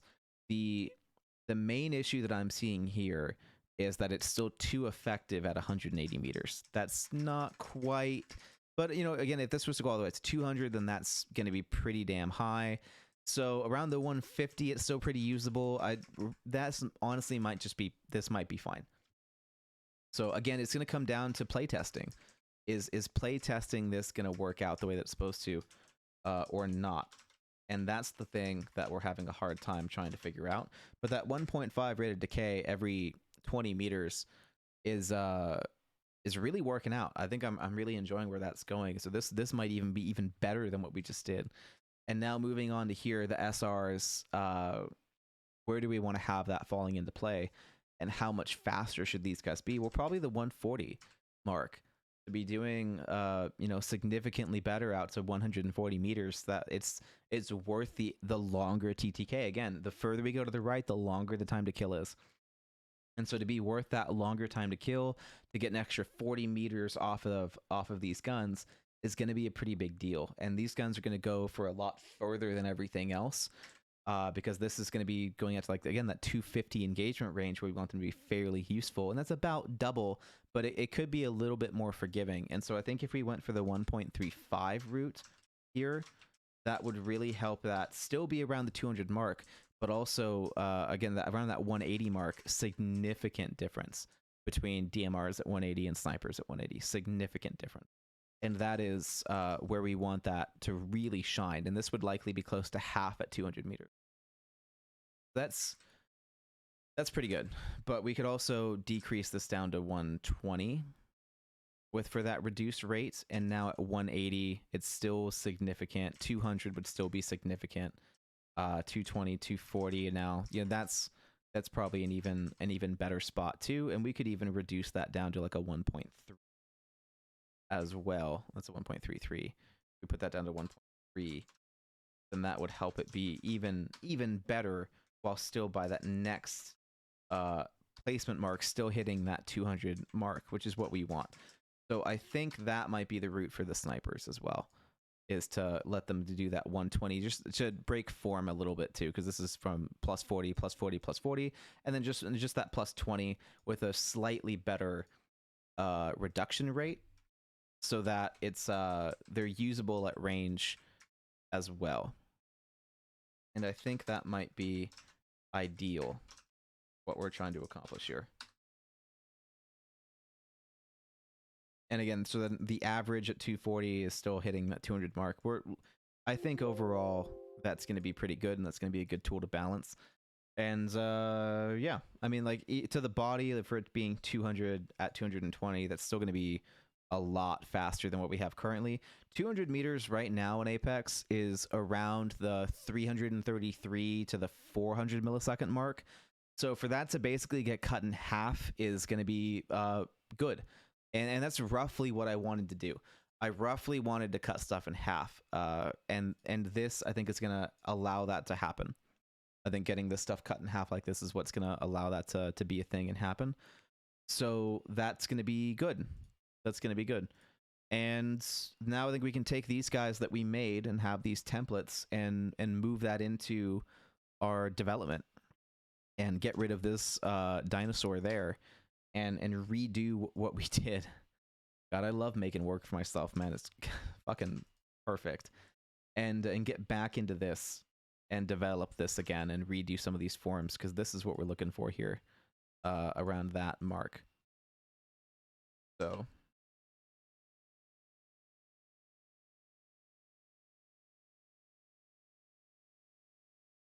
and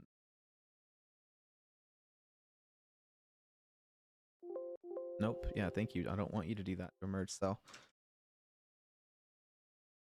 Please don't do that. Oh, wow. Someone's cooking something that smells fantastic. Quit reminding me that it's dinner time. How dare you? Please leave.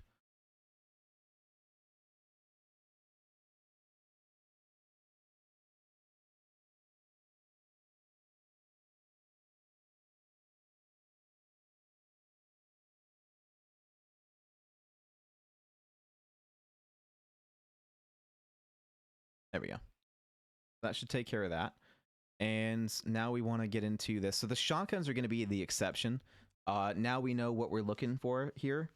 So that's good. But the shotguns are definitely going to be the exception. This can get put down to 20, right? Well, actually, you know what? Before I do those, I'm going to do these first. These are going to be more important because now I can figure out how many of these I can delete. So we're doing 20, 40, 60, 80, 100. So 20, 40, 60, 80, 100. Never mind. So that's all going to have to change. But this is going to have to change too. This is going to get shorter because now we're only doing 20, 30, and 40, which means that this can all go away. All of that is gone because we're only focusing out to 40 meters because that's what matters. We don't really want to go all the way out to 60. That's not going to be a huge contesting point here. We could even argue that 30 meters isn't going to be super important, but it's going to help us refine this just that extra bit more that we need to. So let's just make sure that we do that anyway. The bow check is going to be a little bit of a weird spot here because it's actually going to get developed somewhere else. And so then this is going to get copied to the same thing where we're losing these two because we're just going to focus on this. And this equation should still be the same. Yeah, because this equation is still the same. It's just that the ranges are different. But these equations are changing because this is now no longer 10. This is now 20. And so this is now going to be 20 divided by that. God damn it. Hold on. And then this will be 30. And this will be 40. And then this is going to get copied to here. God damn. Okay, hold on.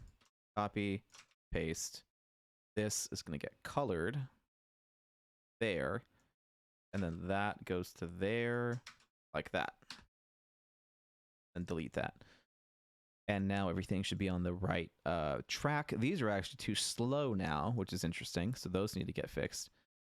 And then these are looking probably close to good. Those are looking pretty close to good. But we'll go through and double check that as well. I'll put that nice and close there.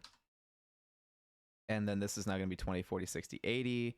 This is now going to be 20, 40, 60, 80. This is still going to stay the same because it's losing that much every distance meter. But now, like we just did before, these are going to change. This is now not 25. This is 20. This is now not 50. It's 40. This is going from 75 to 60. And then this is going to 80. And then that's going to 100.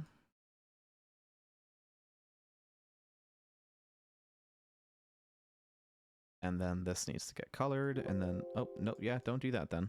Thank you. That was a misclick. Oh, the fly keeps distracting me. That goes to there. Those stay there. This all changes. God damn. Okay.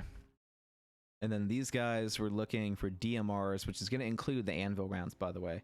The 100 meter mark, the 120, the 140, the 160, the 180, and then that's it. So these get to go away. DMRs are not, we're not worried about anything past that because they're going to be bad. And then these are going to be 120 all the way out to 200. There you go, 220, and then 240. So that's staying the same. That sounds like... one sec.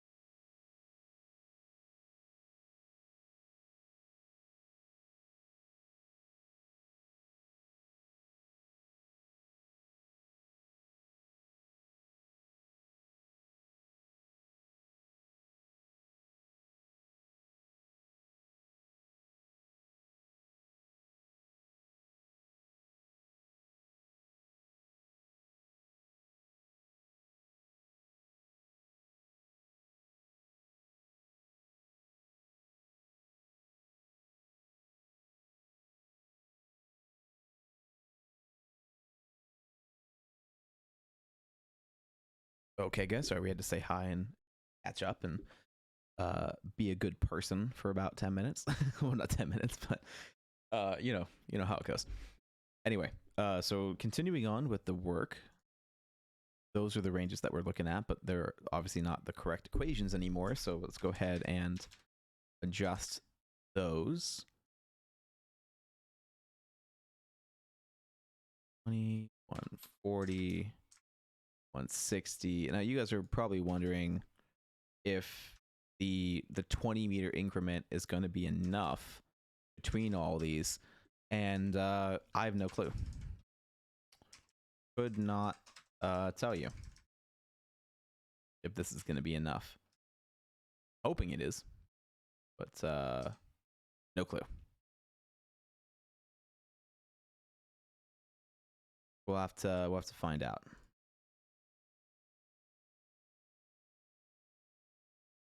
All these are gonna have to change here.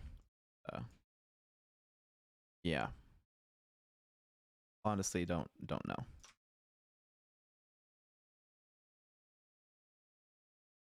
And now these are getting multiplied. Yeah. Yeah, none of that's gonna change because those weren't based off of any of that. Oh, those are gonna change though. Those are now wrong. And this now would go to there.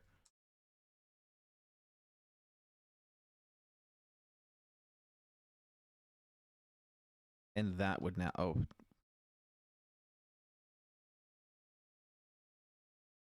That would now be the same. All the way out to here. Oh. Those are not, those are wrong. Are those times 4? Yeah. So this is that times 1, 2, 3, 4. That's all correct. And then this is now the same. This 1, 2, 3, 4. That's now what all this needs to be. That's what all that needs to be. Those need to go away. All of that is now wrong.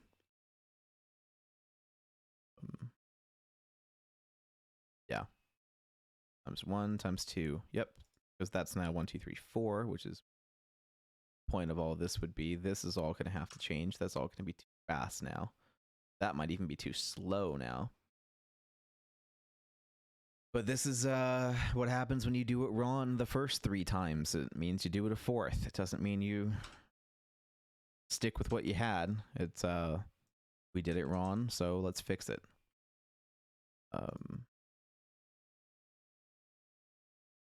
Times 5, 6. But that should be enough to fix all that. This should all be correct. Oh, that's not correct yet. Is this correct yet? Yes, that's correct. That's all okay. But this is not correct.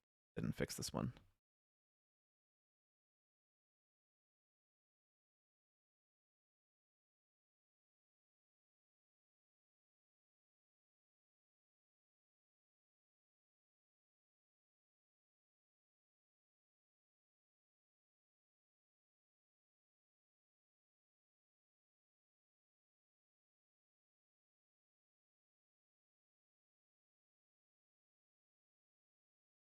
It also means I have to change my graphs too, but just a little bit, not a whole lot, but just a little bit. I also I'm gonna have to redo my testing to see what the change is for the Apex guns, because I did further checkpoints for a reason, to make sure that there were big enough changes. And so when I compare the two, I think what I'm going to do is get rid of the middle points of the data for me, and then I'll know that I developed at least a little bit of nuance into the game, so that what the server gets and what you get are going to be a little bit different. But for the most part, I think I am going to do like 40-meter chunks when I compare a lot of these guns, so that you know how it's different. So we'll probably do 50 meters, 100 meters, 140 meters, and then 180 meters to keep it a fair comparison. And I'll grab the frames for all of that, and I can do the math back to 50 for me. Or maybe I'll do 40 meters or something like that in game, and then 40 meters for me would be easier to grab than 50. And no matter what, it's math; it doesn't really matter. And we'll do probably the same thing for these guys too. We'll probably grab maybe like 20 meter, 60 meter, 100 meter in game as well, because I want to do this in the fairest comparison possible. It'd be really easy for me to do all these numbers at my own ranges and then just make a shitty or framed comparison that makes my numbers and my work look better. But that's not the point of this. This isn't a look at me and I can do this better. It's a what would help the game. And that's, I got to make sure that it helps the game by comparing it to what I designed. Not just going like, oh, look at this, it's so pretty, and numbers and graphs and blah blah blah blah blah. Like, if I could sell it, then yeah, maybe it'd have like a little following, but then it wouldn't help the game, and there's no point in doing this work if it's not going to help the game. So anyway.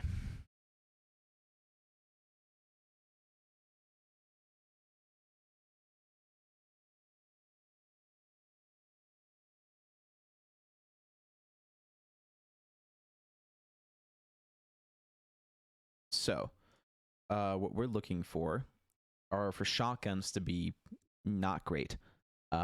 This is going to be what helps balance shotguns because of their better time to kill, their lack of attachments, because of again, this is coming into my rework of that. And now we can actually have the choke play an effect on muzzle velocity, and that'll be nice.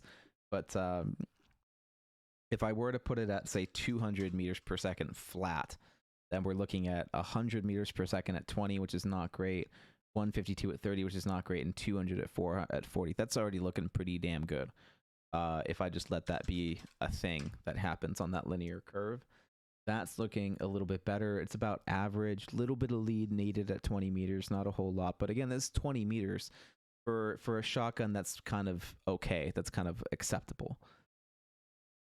So for them to not be great out to 20 meters, that's a lot of them you won't be using at 20 meters. So this is actually probably just fine for them to just be 250 with no fall off here.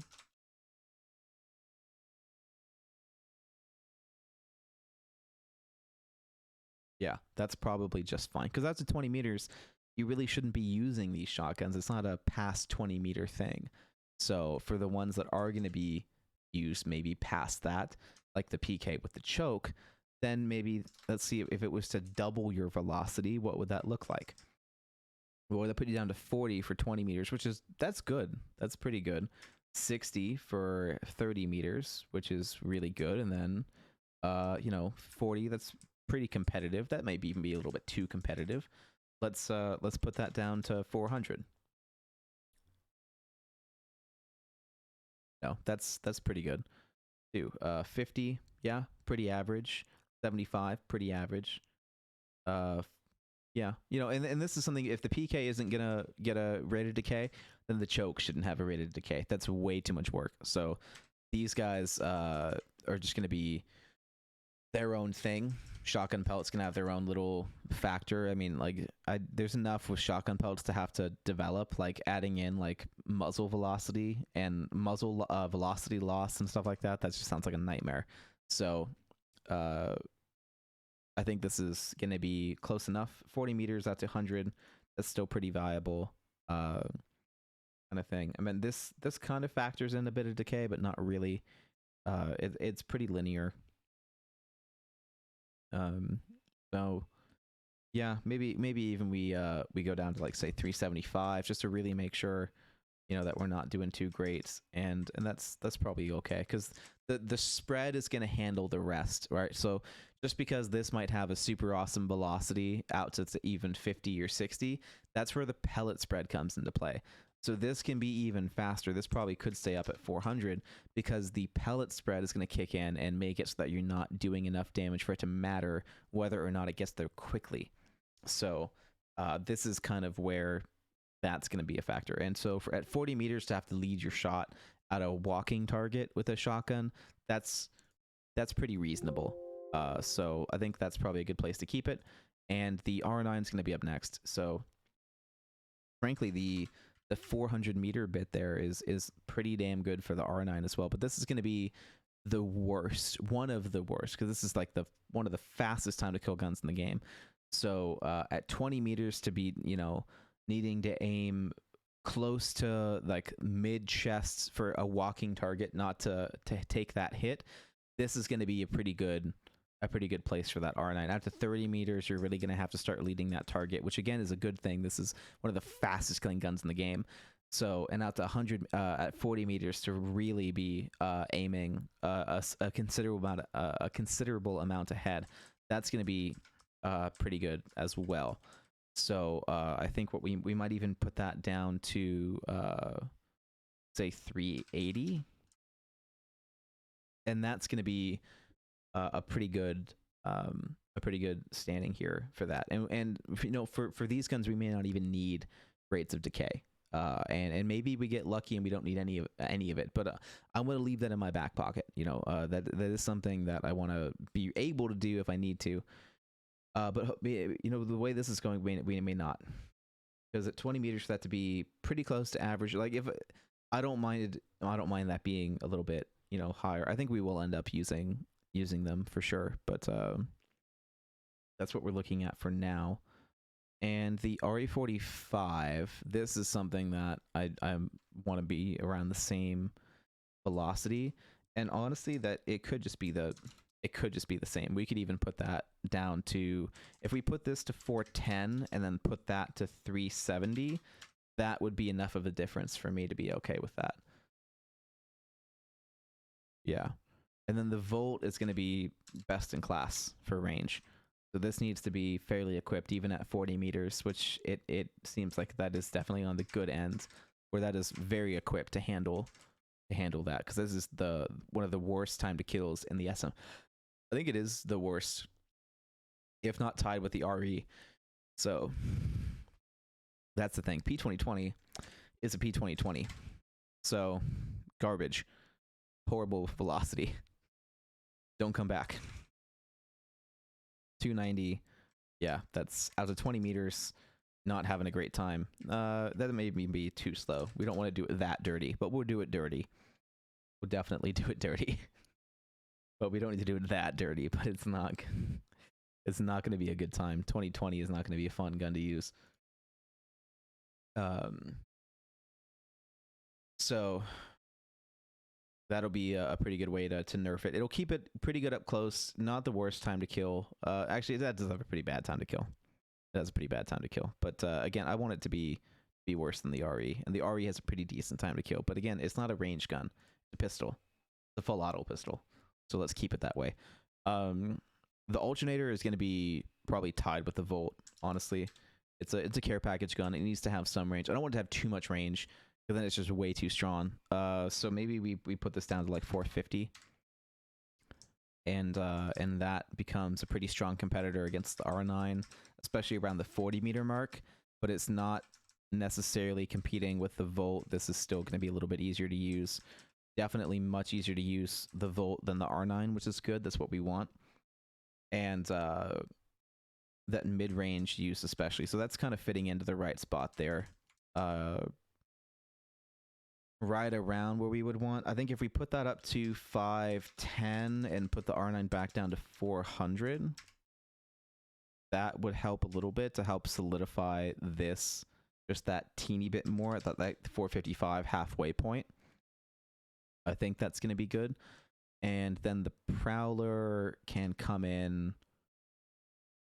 Where does the Prowler come in? I think the Prowler comes in faster as well, faster than the R9 because it has a slower. No, it has a slower time to kill, but not that much slower. I think if anything, this should come in around the 470 mark, and this could come in around the 445 mark, if not the 440 mark. And then this could come in at maybe even 470. Let's look at that.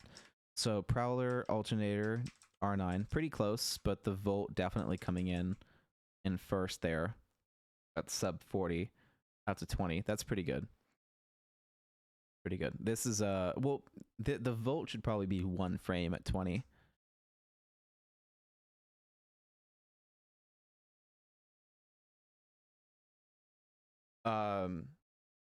Yeah. So we should probably have the Volt be a bit faster. We should have the Volt. Let's chalk that Volt up to 550. Well, that's not even enough. Really? How about 600? 600 is enough to get that down to that frame that we wanted. Okay. This is where a rated decay is gonna. This is why I wanted to keep rated decay in my back pocket, because I do want to have the Volt be a bit faster, and let some of these guys be a bit slower. But it just means that these guys are going to get too fast. Out to 40 meters for it to be just 2 frames, that's still kind of fast. This is where that rated decay is already calculated in here too. So that's a little bit, but that is what we wanted there. That 610 is enough to get it within that first frame on 30 FPS.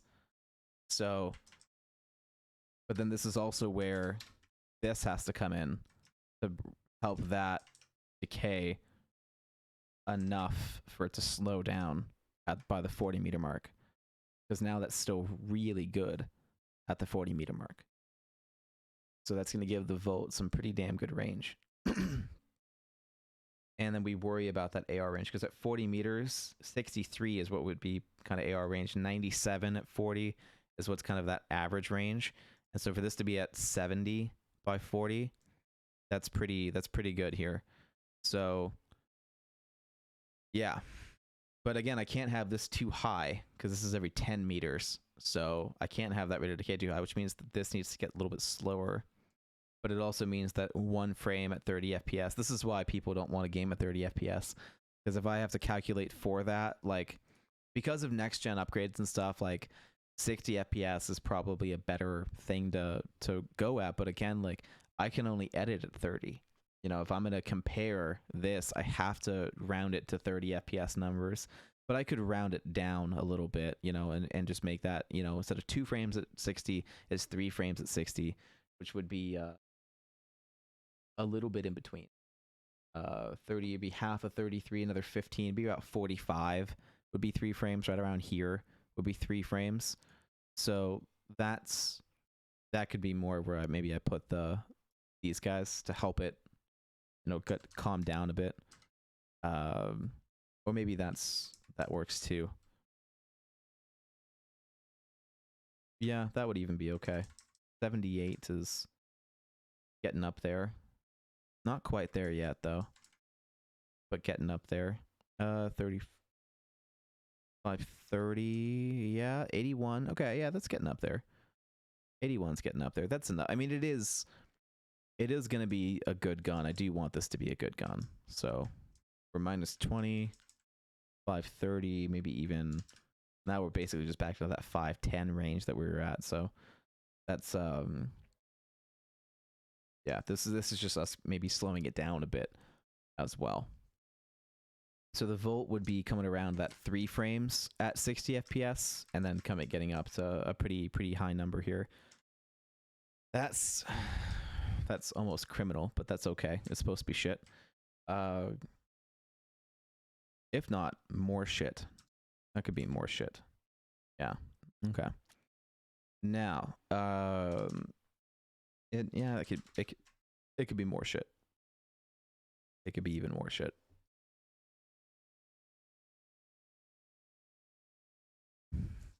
Nah, that's too shit. Okay. So the R9. This is going to be one of the harder guns to use at range. So this one we want to have slower, and we already have to use a rate of decay on the Volt. So we'll probably keep the same rate of decay on the R9 and the Volt, but it'll just be, in fact, we'll probably just do the same rate of decay at -20 for all of them. That way they all feel roughly the same, because that is the goal here. In fact, maybe we even just put down the -15 across the board, because we do want them to feel similar but different. You know, they're going to have different, same curve but different velocity that you have to aim. That'll help them be easier to pick up and easier to use, while also giving them pretty bad penalties. So the RE needs to get slower. They're probably around the 330 mark to help get that way up into the 60 range, because that's what we want to can be considered close to you know, bad or not great.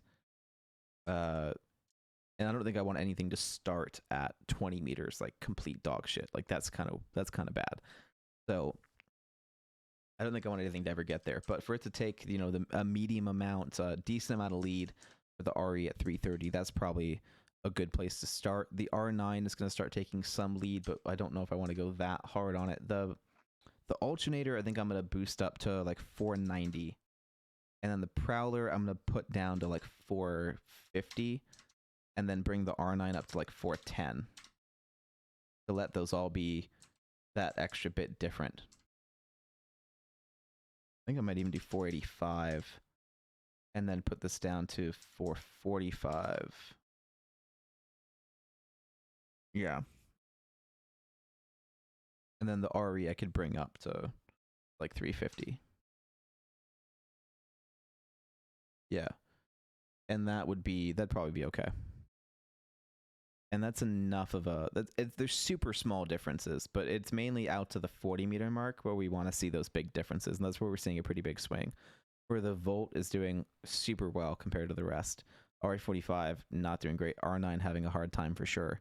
And the rest of them doing okay.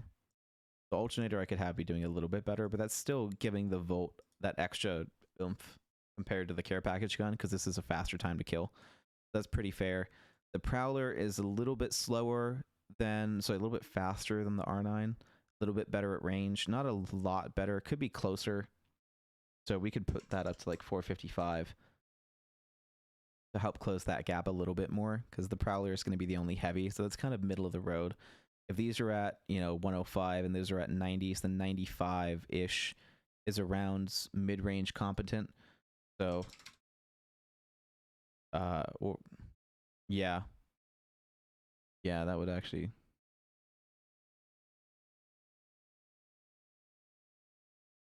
yeah, that'd be about the middle.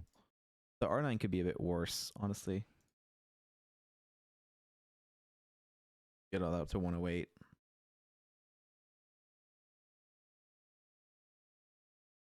Yeah. Yeah, that could be a bit. I think that's probably fine. And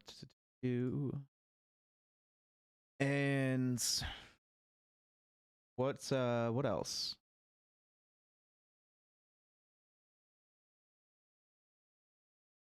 The Prowler could be a tad worse, but I don't know if I want it that much worse, because it has a pretty good time to kill. This could be a little worse. Maybe I'll put that down to 480.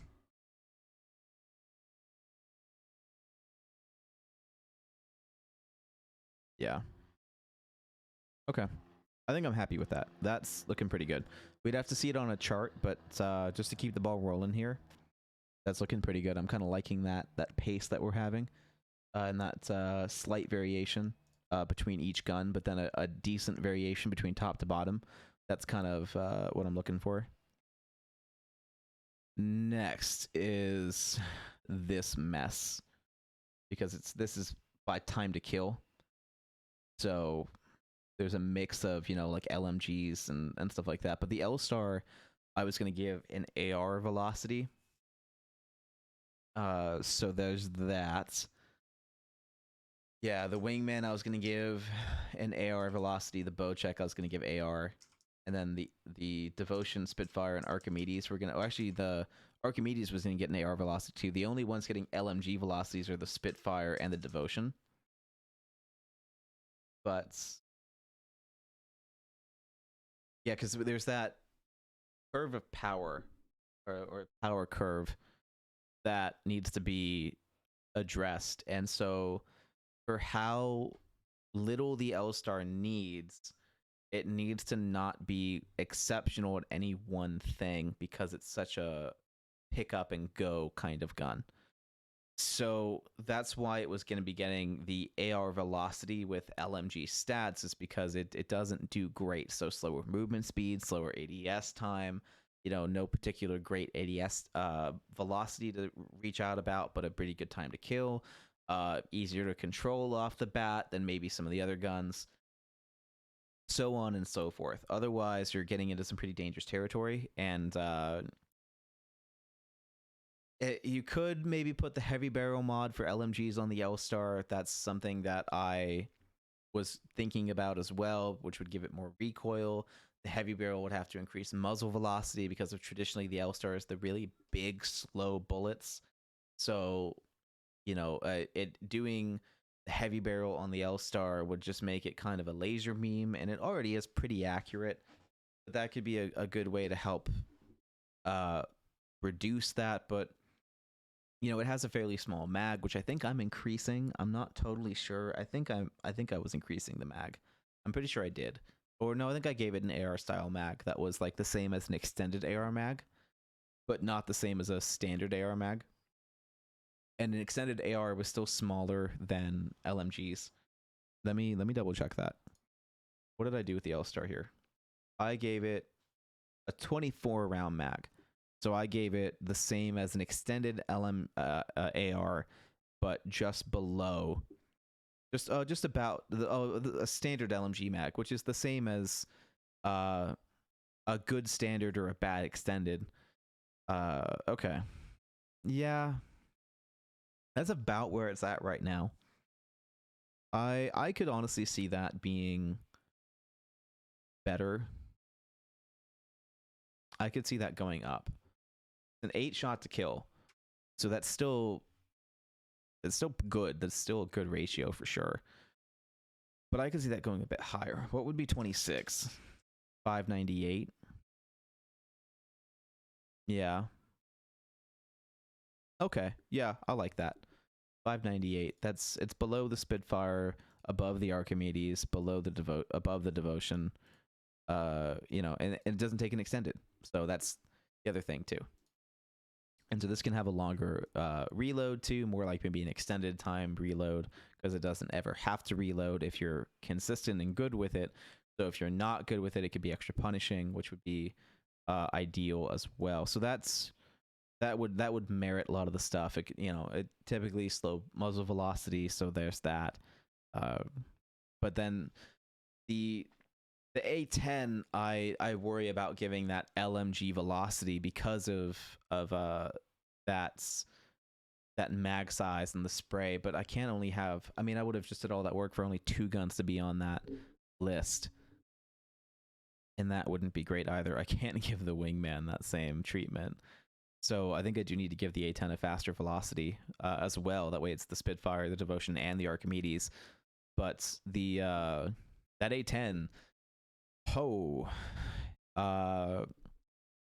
having it have a slower velocity was going to be what helped it stay behind in the pack and make you want to use the Spitfire and Devotion more than the A10, because the A10 is going to more realistically compete with the Devo than it would the Spitfire, because of how I rework the Spitfire.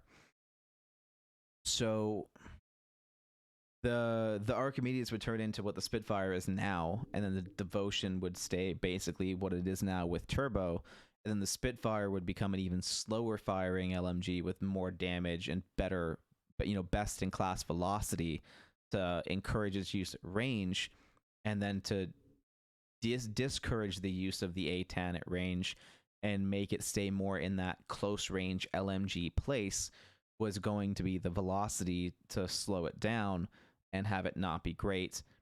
And then the Devotion was going to be that kind of middle of the range all arounder, where if you use it correctly, it can be okay close range, has the velocity to compete at mid range kind of engagements, maybe even mid to long range engagements like the Spitfire, and then is held back mostly by the magazine capacity and the wind up, while the A10 has that fast fire rate with no wind up, and so on and so forth. So that's a little bit of why I wanted to have the A10 be that AR level velocity, was so that the Devotion could shine and outshine the A10 at range, especially since the A10 would have less recoil because it's a light ammo gun.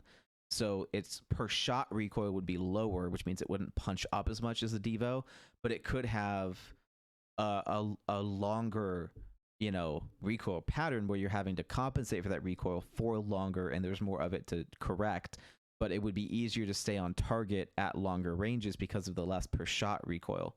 So there's that, because there's always that point in the recoil pattern where after so many shots it just kind of plateaus, and so you could just have the A10 never plateau, and that would make it great for bursts at range, which with the magazine capacity that it has, it's very well suited for that, which is why I wanted to have it not do well with velocity, was so that it wouldn't be used like that at range, because then it's more competing with the Spitfire, and it's kind of the best of both, versus the Devotion that would never really have a place if it had the even with its long velocity, fast muzzle velocity, even if it was faster than the A10, its ease of use up close is nowhere near what the Archimedes would be.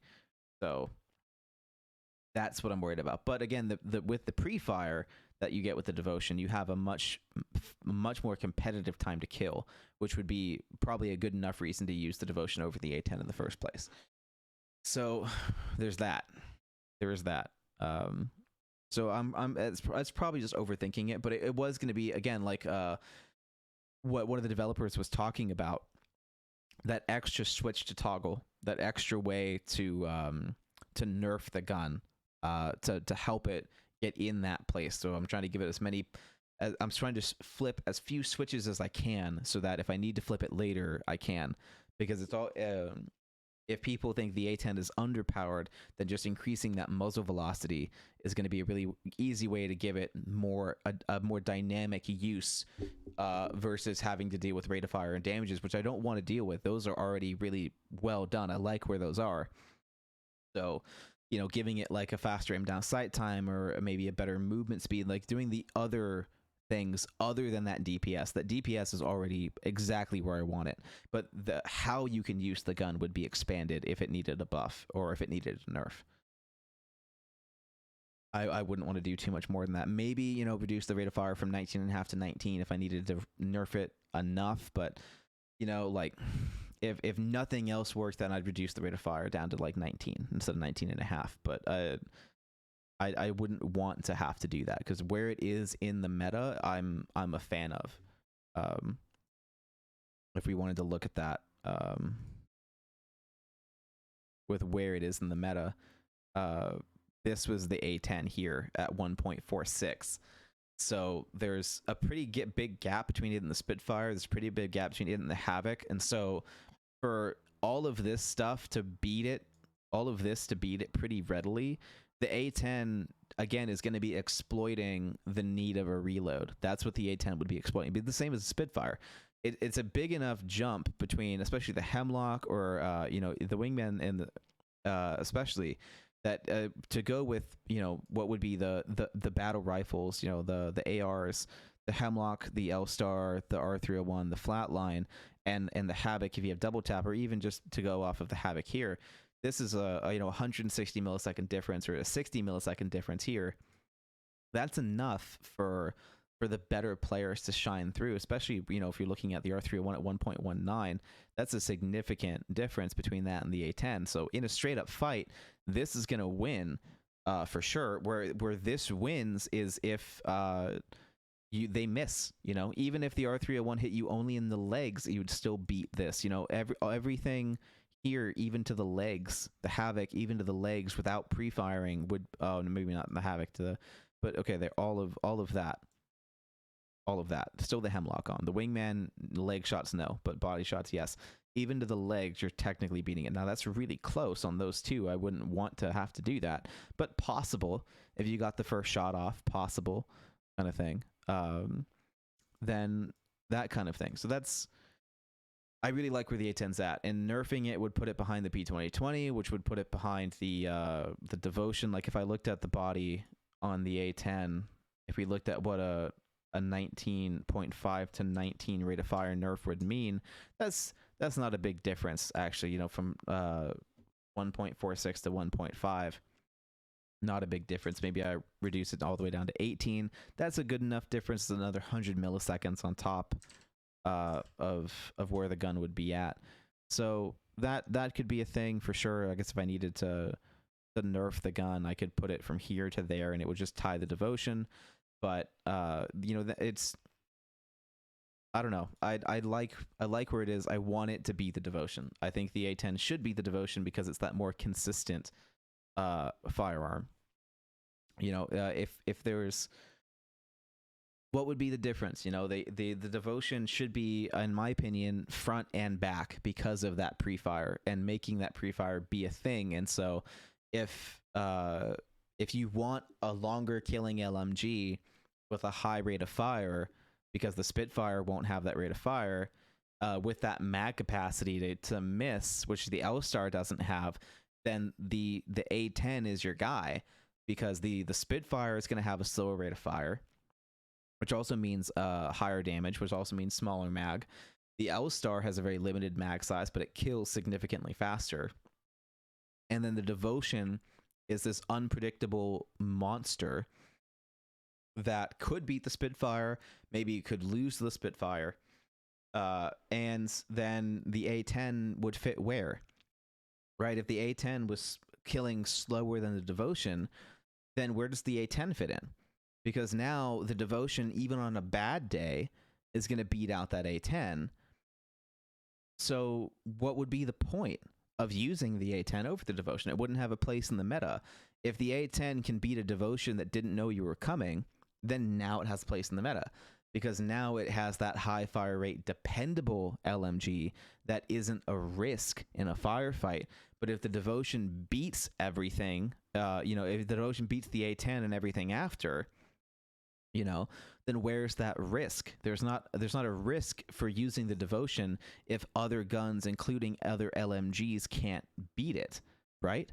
That's where the Devotion has to come in, or is that the Devo is losing to all of this, including the P2020, if it doesn't pre-fire, right? And then if it does pre-fire, it beats all of this, and now is starting to compete and even still lose to this, but it's very competitive against this stuff if it has pre-fired.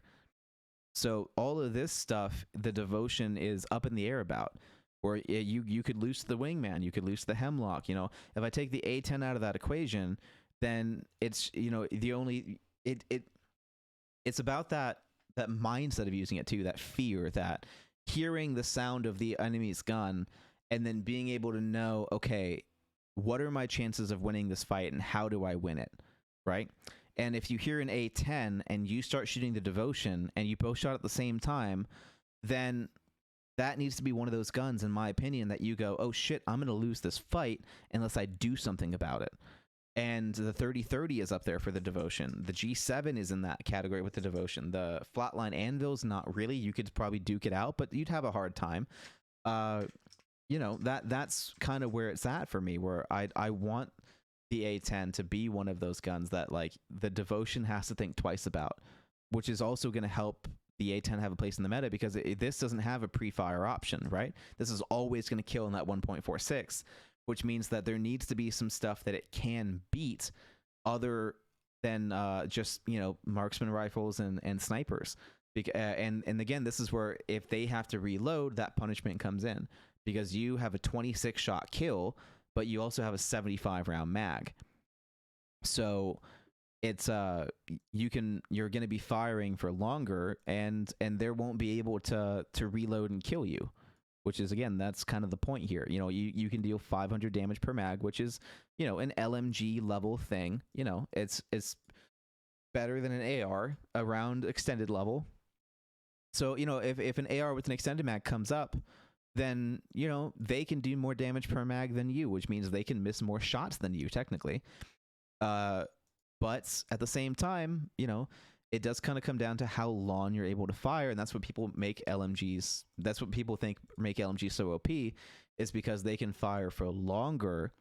But you also, at least for this gun, you need to hit 1/3 of your mag, which is kind of important. And what you forget is that if you're hip firing, that's an even worse time to kill.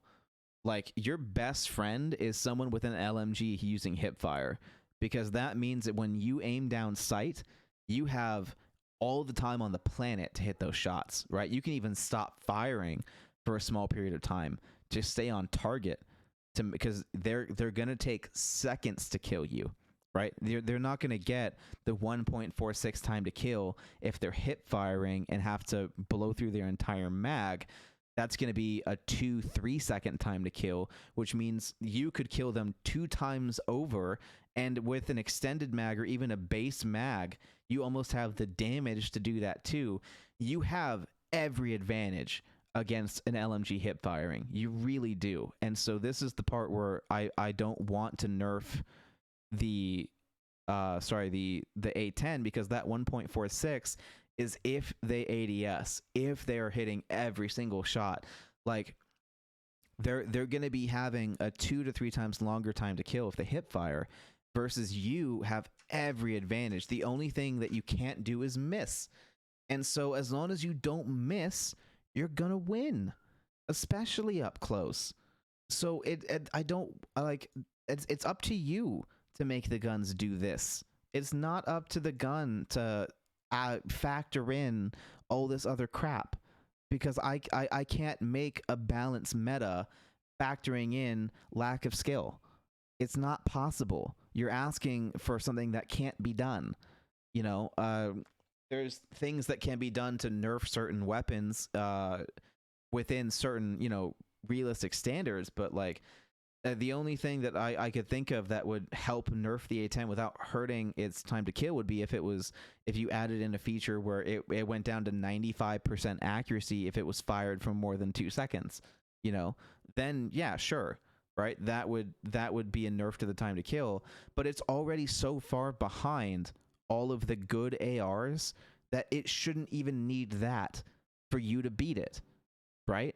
Like, that was intentional. I put it far enough behind the good tried and true ARs like the Flatline and R3, or even just the L-Star, still an LMG if you need to, or a pre-firing Devotion. I put it that far behind on purpose so that there is no excuse. It's just, you messed up. Take it, move on. The gun isn't broken. You did something wrong. And that is the entire premise behind all these time to kills, is that if you get beaten by a certain gun, it's because you got outplayed, right? That is the entire goal of this weapon meta, is not just to be like, oh man, like, this thing is definitely always going to be broken. Like, if I wanted to make the A10 broken, then I'd give it a 1.2 time to kill like the L-Star, or a 1.1 time to kill like the Flatline. Then that would be broken. 100% agree. That'd be broken. But if I give this a 1.7 time to kill to the body, then it's just unusable, right? Then it's almost a second behind everything else. Why would I touch it? If it's going to take me twice as long to kill someone, and I have to, use 1/3 of my mag to do it, like every other gun in the game, then why the hell would I use this thing? It can't be that far behind, right? Like, even going like, this is like the Spitfire went from here to there, right? And that's a pretty sizable nerf to the Spitfire, to go from here to there. And now you've got guns killing 300 millisecond. Like, this is the current R3. This is like the current R301. This is the current Spitfire from there to there, and people are still complaining about it being broken. Still, it's a huge gap, right? That's 300 milliseconds. Here to there is 300 milliseconds, just about 300 milliseconds, right? If not a bit more, which means that people are probably going to complain about the A10 being fucking broken, even though it goddamn isn't. This is the same relationship to the Spitfire and the R301 right now, and it is not broken. Has not been broken. The Spitfire wasn't broken when it was fucking here, you know, or when it was here and the R301 was here. That was not broken, right? Which is now what the Spitfire is compared to the A10. As I make the Spitfire what the R301 is right now, make the R301 better. So, and the Spitfire is probably still going to get shit from going from here to there, but it's again, it's the same difference that it was before the nerf, and it wasn't broken then either. You just missed. That's all it was, right? The R301 even has a faster rate of fire to make up for missed shots, which the Spitfire doesn't. If you got killed by a hip-firing Spitfire, you fucked up. End of story. That's just what happens. The numbers are not there to support you doing everything right and still getting killed. It doesn't work that way, right? None of this works that way. That if you want to, what would happen is if the flatline was against the Spitfire and the flatline user did everything right, there's no way they lose. If a flatline goes up against anything behind it and it does everything right, it can't lose, right? That's the whole premise. That's why it's organized this way. This flat line, unless, you know, and then there's variance. If the R301 guy hits more headshots than you, right, he's going to win. If you hit too many limb shots, rather leg shots, they're going to win. All these people win. That's where you know, it's not guaranteed, but, you know, if you're looking at just straight time to kill to the body, you know, the R301 user is going to be like one shot. You know, they're not going to be like, you know, they're not going to have 30 health left, but you're going to win. You know, if you hit every shot, they're going to be at, you know, or rather they're going to get you down to like 2 health. You know, if you're going to beat them, you're going to be at like 5 health, but you're going to win. You know, against the L-Star, maybe you're at like 10 health or 20 health or something, but you're still going to win if you do everything right. You know, that kind of thing. That's... Oh, crap. Hold on. Go back. Yeah. That's what we're talking about here. Is there's if I go too far from that, right, then nothing's viable. It has to be that tight of a race because that's what makes, you know, 20 different guns usable. It can't be this big, huge, massive gap in between every single firearm because then you have half the guns in the game that are fucking pointless. And why would I have half the guns in a game be pointless, right? Like, I played Battlefield 3 for ages. It had 88 weapons. Statistically speaking, a third of those guns must have had almost identical time to kills because all those guns were viable. Almost all 88 of those guns could be used. Almost every single one, if not every single one, right? It was down to preference, how you wanted to use those guns, what guns you just wanted to run. Some guns, believe it or not, you could just use because you liked the way it fucking looked, and it was still viable. Like, imagine that. The meta was so diverse and accepting that you could just use a gun because it was pretty. Like, it's mind-blowing, I know. Oh, it's ridiculous what some of these gamers have, like, attributed as like normal or gotten used to. Like, it's, and granted, they could probably say the same thing about me. They're like, well, like, you know, you can't have your cake and eat it too. And it's like, well, actually, I can. I have played games where I had my cake and ate it too. It can exist. I'm not a lunatic. You're settling, right? Like, they want dessert and got handed a flatbread and they're like, this is fantastic. I want dessert and remember what cake tastes like and would like a goddamn cake. That is the difference between me and them. All right? I know that ice cream and cake exists, and so I don't want any fucking flatbread, okay?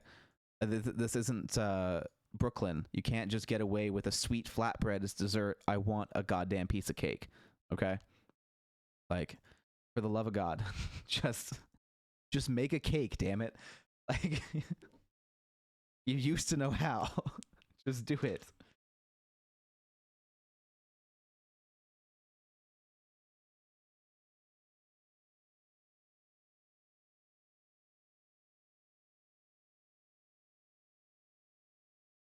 Anyway, so we'll give the Archimedes. That's the long way of saying we'll give the Archimedes and LMG style fucking muzzle velocity.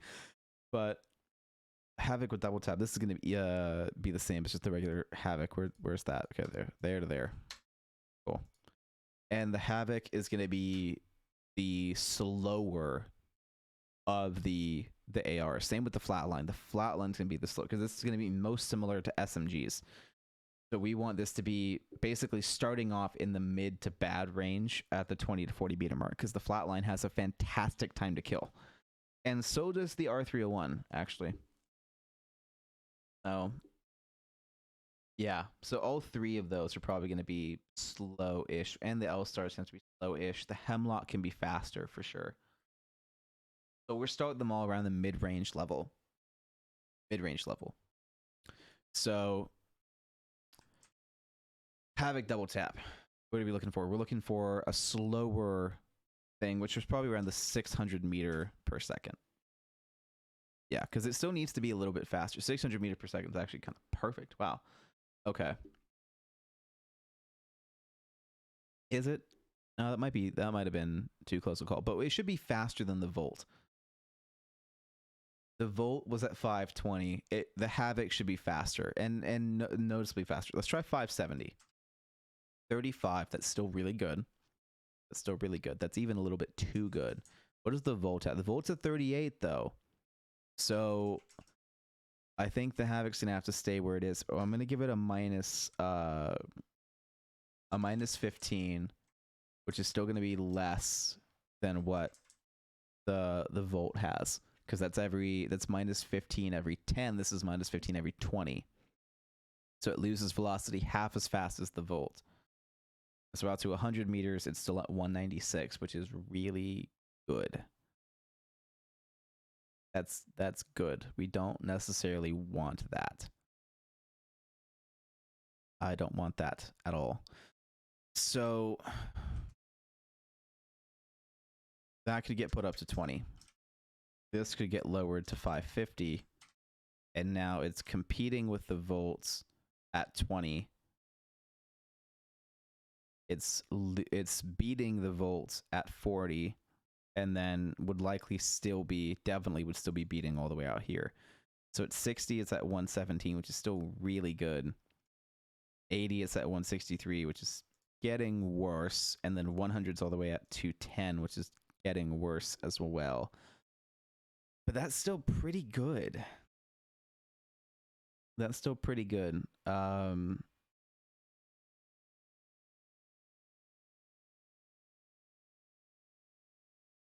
Yeah.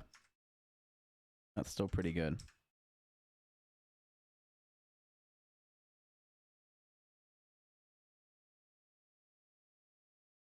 Okay.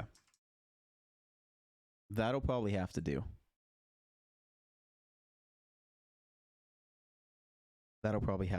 Up next is the flatline. We wanted something similar, but a little bit better. Do I want it to be better? I think I want it to be better. What do I want it to do? Because the Havoc is going to be that. This is pretty good.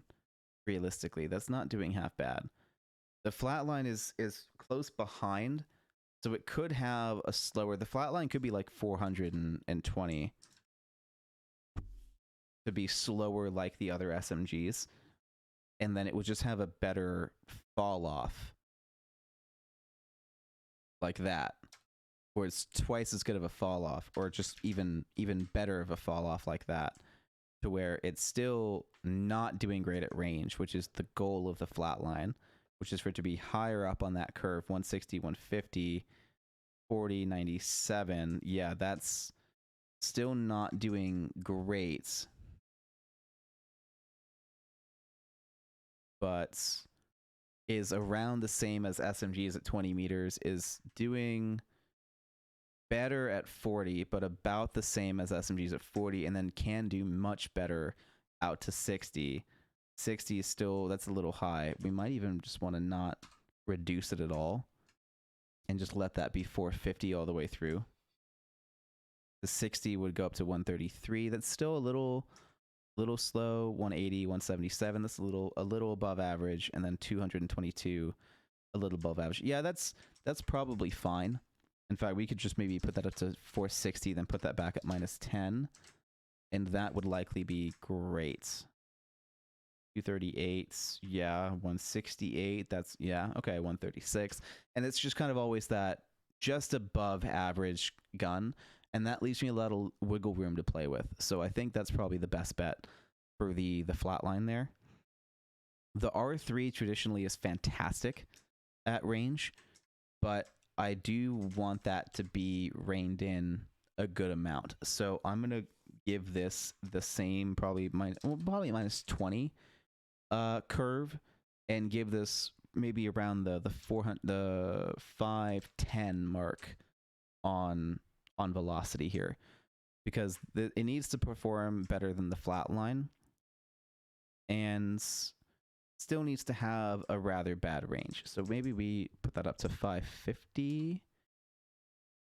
So it's better than the, should it be better than the, yeah, it probably should be better. I think this is where this needs to get reduced a little bit more, so that that's closer to the flat line. Yeah, it's just a little bit better, because this is gonna, the Havoc, especially with double tap, isn't gonna be doing pretty well. So for it to do better up close, especially around the 60 meter mark, for it to be doing a bit better and still be doing about, you know, that's pretty good. I think that's a nice difference between the flatline and the Havoc, to let it be a bit faster and still be usable. So that's probably good. The R3, I think also overall needs to be better than both. I think giving this a -15 would help it be better at range by putting it up to like 575 too. That would help it be noticeably better at 100 meters, which at 194 is still right around that average mark. Still not doing too great, but definitely hitting that average meter. And that average mark, you know, it's almost riding that the whole way through. That is kind of the goal here with the R301. It is a very average AR, very, very average AR. And that is kind of, I think, the goal of this. So let's put that back to -20 to kind of really make sure that that's just around average or above average, and still definitely usable at range, but without anvils is not getting too far. Like, we don't want it being too easy to use. 60 meters is a pretty big ask for some ARs. And so for it to need some leading around 60, for it to be doing pretty well out to 40, like that's going to feel super snappy compared to what it is right now, if not super similar to what it is right now, and maybe even be worse at range. So that I think would be good. I think that would be a good spot for this boy. Next is the L-Star. These are typically big, slow rounds that don't do super great. It's going to be similar to the flatline here without a whole lot of fall off. So I think if we went close to the 480 mark, because I want it to be a little bit faster, super similar to the Wingman for sure. I think the 480 mark is what we're going to want to be looking for here. And kind of tying the R3 at range at the moment, which is not ideal. So let's give it a fall off. We'll go mid-range fall off with a -15. That's going to make it almost identical to the flat line, but a little bit better, especially around the 40 meter mark. It's doing a bit better. I'm liking that, but that's almost identical. I was thinking that it's a bit faster. I was thinking we make it just the teeniest bit faster. So let's try 500, and that's just a bit faster. That's a good amount faster for sure out at 80, and a good amount faster at 60. So this is definitely going to feel better to use than the flat line at that range. Definitely going to feel a bit better. Is it going to feel enough better? No, not really. The R301 is going to feel enough better for sure. This, I think, could be closer to the R3, but it is going to be that bigger, heavier LMG that's typically focused at close range. So and more of a hip fire gun for sure. Definitely more of that up close hip fire gun. That's typically how that L-Star is used. But if you ADS'd, it would be adequate for sure. And the L-Star I might need to actually nerf because of the fact that it's mostly hip fired. But I think what I would want to do is nerf the hip fire, because a lot of these guns, super point blank, are going to kill fast, you know, because you're point blank.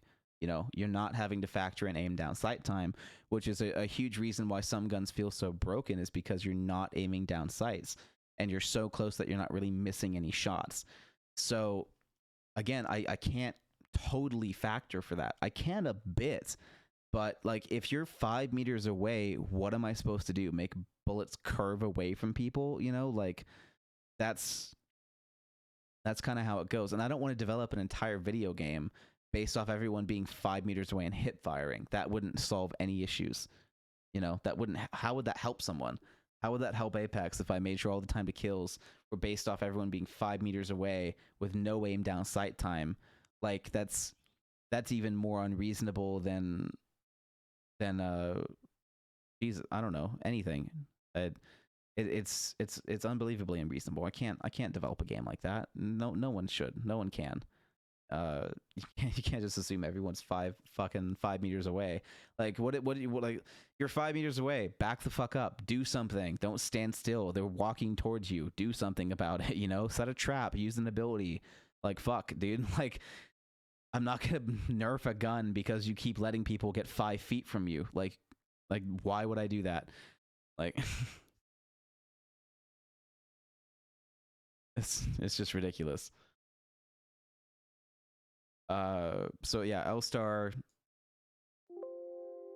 fuck it, that's probably fine. We'll graph it out and see if we need to make tweaks. Most of this stuff's gonna get graphed and tweaked anyway. It's like this is the 5th goddamn time I've done this, so you know, there's that. The Hemlock, we're gonna go off of the same velocities here, but the Hemlock, I want a competitor. I want the Hemlock to give the R301 a run for its money. That is the whole point of the Hemlock, to have that longer time to kill, better velocity, that kind of role for the Hemlock. So this is going to be probably a sizable increase, and so we'll do that, and we'll see how that's doing here. So how does it put the Hemlock out to 100 meters? 175. That's below average. Okay, that's definitely going to give the Hemlock a run for its money.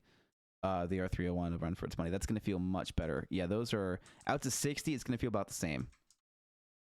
But at 80 meters, 100 meters, Hemlock is going to feel much better. And I think that's a good thing. I think that's what I want. So it's only getting minus 15 with the faster velocity. At 100 meters plus, 80 meters plus, the R3 is going to feel a little bit outclassed by that Hemlock. So, and again, I think that's going to be a good thing. It gives the Hemlock a place as that long range AR that, again, can't take anvils, but that ready to pick up mid to long range AR that has a longer time to kill. Longer time to kill, won't do as well up close, but you have a much better time at range using this gun. Much better time at range using this gun, and that is exactly where I think the Hemlock needs to fit. And that, frankly, like it typically kind of felt like a heavy R301 typically, but it was just kind of that burst delay too. Like it was and now it's got so much recoil that you can't even use it at range.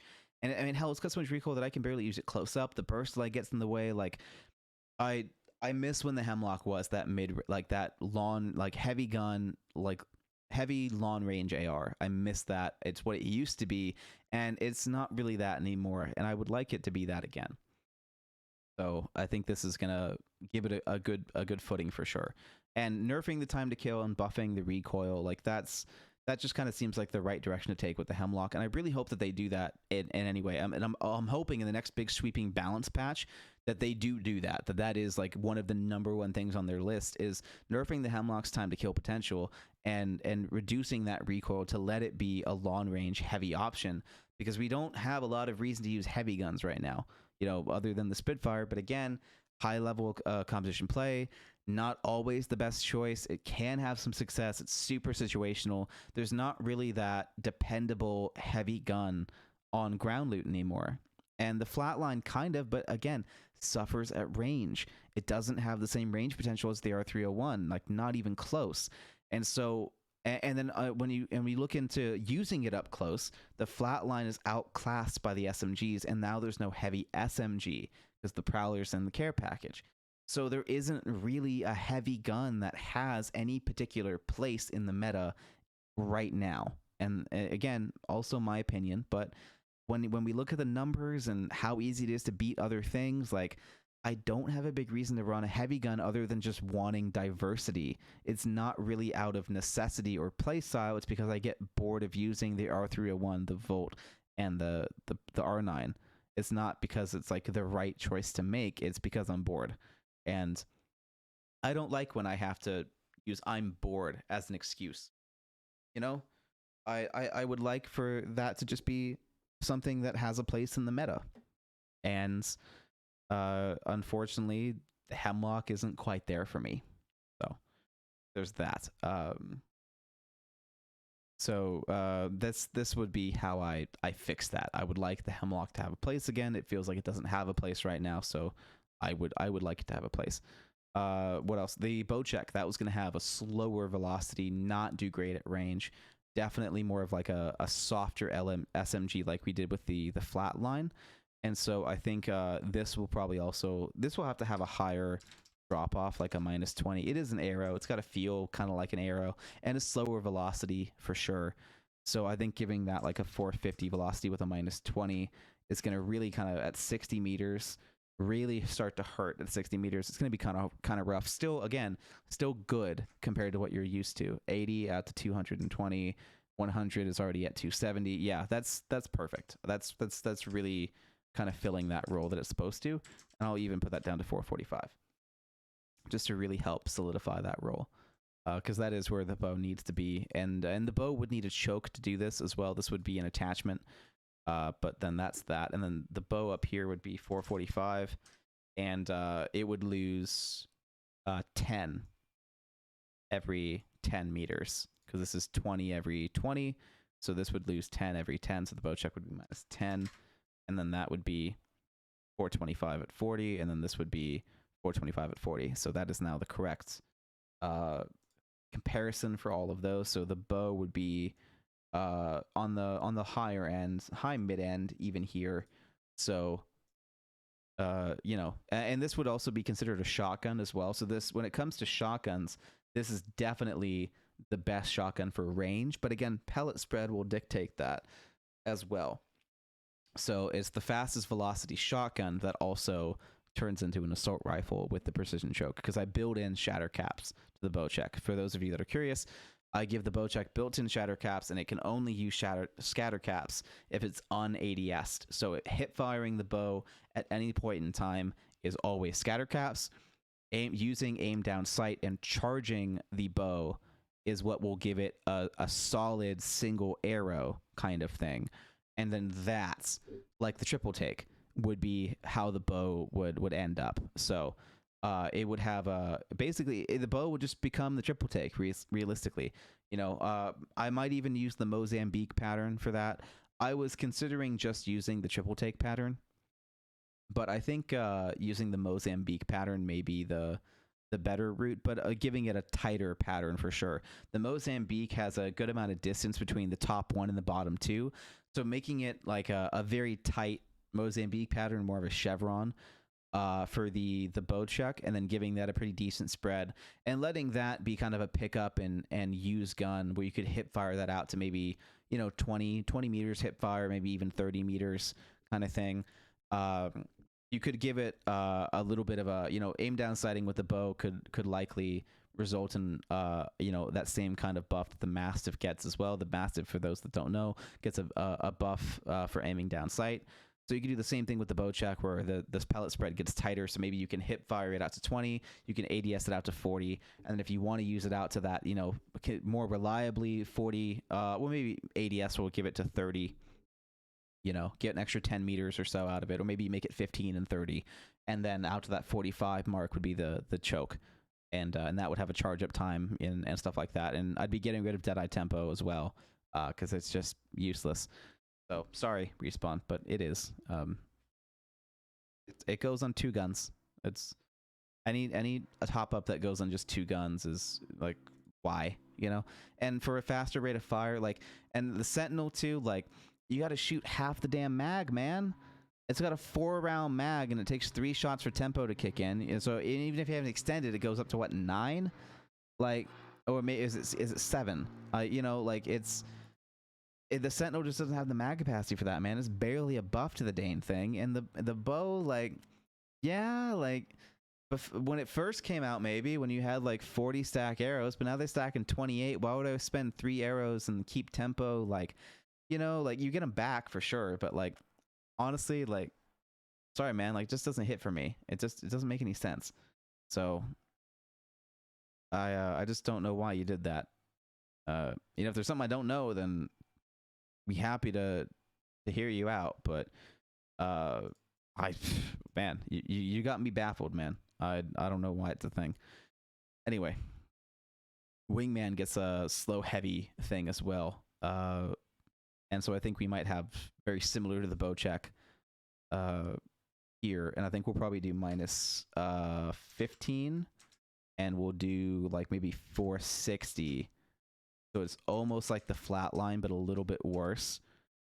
Because that Wingman, it is a handgun after all, but it's a big, heavy handgun. So we don't want it to be too bad. So 43, 89, 139, 192. Yeah, that's almost the same. Maybe I have the flatline too bad. No, I don't think I do have the flatline too bad. Maybe the Wingman just could be a bit worse. I'll put that down to maybe 450. Make it almost the same as the bow. Those are pretty similar. Those are all definitely pretty similar. But that puts the Wingman even around 100 meters around the same. That's probably okay. That's probably okay. And I mean, the Wingman has a 6-round mag at drop and 9-round mag extended. So it's not like people are going to be running the flat, and it has a longer time to kill than the flatline too. So for it to have the same velocity, that's still a pretty precision weapon. And this could honestly even be a bit higher. The Bocek is going to have a longer time to kill too, but it is an arrow, so this could realistically be a little bit higher. Yeah, this could be a bit higher. Yeah, the L-Star is at 500. Maybe it should just be the same as the L-Star. It is the same time to... Yeah, I could see it being about the same as the L-Star. In fact, I could see it being a bit better than the All-Star just by doing that. Just by putting this to 510 and giving it minus 10. Oh, how even 500 minus 10. Or how about 505? Yeah, 505 and minus 10. That gives it a bit better than the L-Star. And that actually puts it ahead of the flatline too. And puts it around the same as the R3. That's a little close to the R3, but it is a slower killing gun that requires a lot of precision and a small mag, so it's justified for it to be there. It's definitely justified. The flatline could probably be a little bit better. Maybe the R3 could be a bit better too. Maybe I don't put it at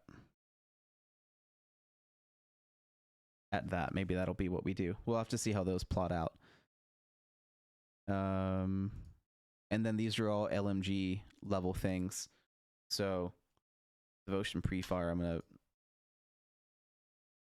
Oh wait, this is the opposite. Hold on.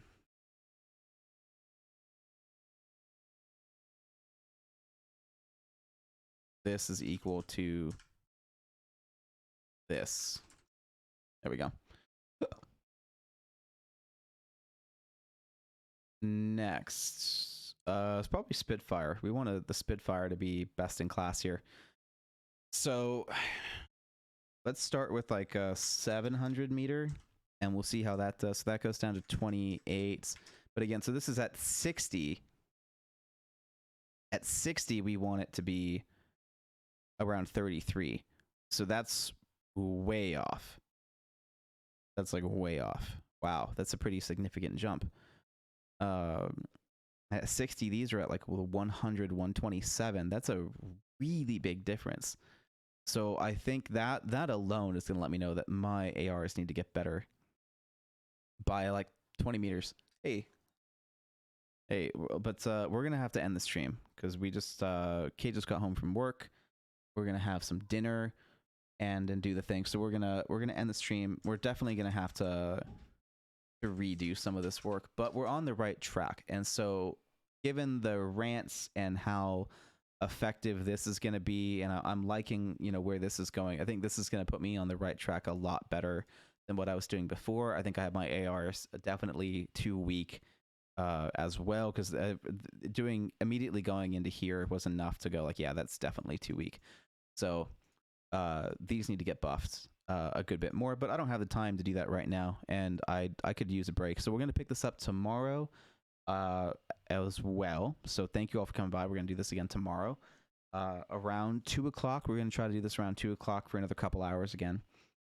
So there's that. Stingy, thank you for coming by. I appreciate it. It is always nice to have some company on these streams and to explain some stuff. Hopefully I can rant less and stay on target, but it is how I feel. So there's that. I'm being honest and transparent at the very least to frame it in a nice way. But I do need to stay on task if I'm going to finish this damn thing, because it is a lot of work that I keep having to redo because I keep making mistakes. So for those of you that are happy to see those mistakes get changed, let me know. You can let me know in the Discord. Be like, hey, I'm glad you didn't fuck that up the way that you did before. Totally fine. If you see other ways that I'm fucking up and you want to point them out before I get too deep in this project, that is totally welcome too. I'm very happy to have any support or help I can on this project, and there's definitely a lot more that I need to know about game development and specifically about Apex Legends. So I am always happy to learn more about that kind of stuff, because it is something that I need to keep in mind. And again, this project isn't just about like pointing out what I don't like about Apex. It would be nice if this project could turn into official work. It would be really nice for this to eventually be something that could be adapted to go into Apex, because the very minimum, the thought of what this is trying to accomplish is something that I would love to see Apex transition to. And at bare minimum, if you don't even agree with the numbers, but you just agree with the sentiment of this project, then please let me and let Respawn know, because this is how we're going to affect the change of this game, and do it constructively and be like, hey, this is something that we haven't loved and that we'd like to see fixed to keep playing your game. And hopefully they agree. I don't want to pressure them to making these changes, but the honest truth is, as a consumer, if the sentiment of this project isn't eventually put into Apex, then I'm just not going to play Apex, and that's just the honest truth. And I don't want that to be pressuring them into doing it, or you know, something bad happening. But you know, if they want me to be part of their community and that niche focus that video games need to have that stranglehold on, to go from people on a thread to on a caller, you know, this is what I want. You know, you could argue that I'm a stray that knows what he wants, you know, a stray from a good family. And I'm not going to put a collar on if it's just any old house. You know, I'd rather be a stray than go to some piece of shit house. I'd rather, you know, either stay a stray or go to a nice house. And so Apex needs to be a nicer house before I put that collar on. So if I'm gonna stay here, if I'm gonna love it here, if I'm gonna continue to be here for the next year, then Apex has some growing for me to be one of those, you know, hardcore games that I play, that I always stay to, and in a game that I would like other games to become. You know, there's definitely a lot about Apex that I appreciate, and it would be nice to see some other games take that into account. But there's other games like Battlefield that I don't want to become like Apex. You know, I don't want Battlefield to be Call of Duty. I don't want, you know, Battlefield to do the specialists and all that kind of stuff. You know, like when it was a power position on the map, like the flamethrower and the minigun and the what was the third one? Oh, the suit of armor with the submachine gun. That I liked. That I was okay with, because it wasn't like a thing you spawned in, you know. But to have all the different abilities and everything like that, just the direction they're taking the new Battlefield, I'm hesitant about. It might be great, but I definitely am not like excited for those changes. I'm skeptical of those changes. That's a game that I don't necessarily want to change because it has been so great historically from the get-go. It doesn't really need to evolve because that's what it does. It's a sandbox, right? It's the same tools over and over again, but no game is ever the same because of how sandboxy that game is. And adding in all those other attachments and all the specialists and operators, it will help it be more sandboxy, but it just might just start feeling too much like Call of Duty. And I like Battlefield for what it is, and I don't feel the need for it to change. And I'm sure there's people that feel the same way about Apex too. Hell, Respawn probably feels the same way about Apex. But for me, my preferences, I would like it just a bit different. I'd settle, basically. I'd settle for what I'm doing right now. But anyway, that is going to do it for today's stream. Thank you all for coming by. We'll be doing Trailmakers again tomorrow at 11 Pacific time, which is a long time ago from now. And then we'll be doing this again around 2, maybe 3, the same time tomorrow, hopefully with more work and less rants, and go from there. But otherwise, thank you for enjoying the series. I really appreciate you guys coming by and supporting this. Consider watching all the other stuff. If you see stuff that we already covered, then maybe kind of go for it. But the 6.8 work is expiring in 3 days, so if you want to see the very beginning of this project, the very first episode of this work and how we started this project, that is the 6.8 open work Apex Gun Changes No Gameplay. That expires in 3 days, and I'm not going to be reposting that, so you know, go watch it now. If you can't get to it in the next 3 days, go to the YouTube VOD channel. The YouTube VOD channel will have that there as well. There's just not as many of you that are on that platform, so you know, you won't be able to find it on Twitch. And that was the day 1. So day 1, 2, and 3, which is 6.8, 6.9, 6.11. Those are going to be the ones that you probably want to watch the most if you're new to this series and want to know how we started this project and how a lot of the other, you know, how that big graph came into play. The 6.8 to maybe even 6.12. It looks like 6.12, maybe even all the way to 6.13 was how that graph of the reload of the gun, the body, time to kills, and organizing and making that meta. That was the beginning of this project. So that's going to be 6.8 to 6.13, which is a good chunk of hours, but you can skip around a bit. You know, it's not super important to listen to every single second. So if you want to get caught up, then go for it. I'm sure it's probably great background noise for you guys because I like never shut up. I'm talking almost the entire time. So there's that at the very least. And we'll catch you guys in the next one. Thank you so much for supporting the channel, and goodbye for the 10th time.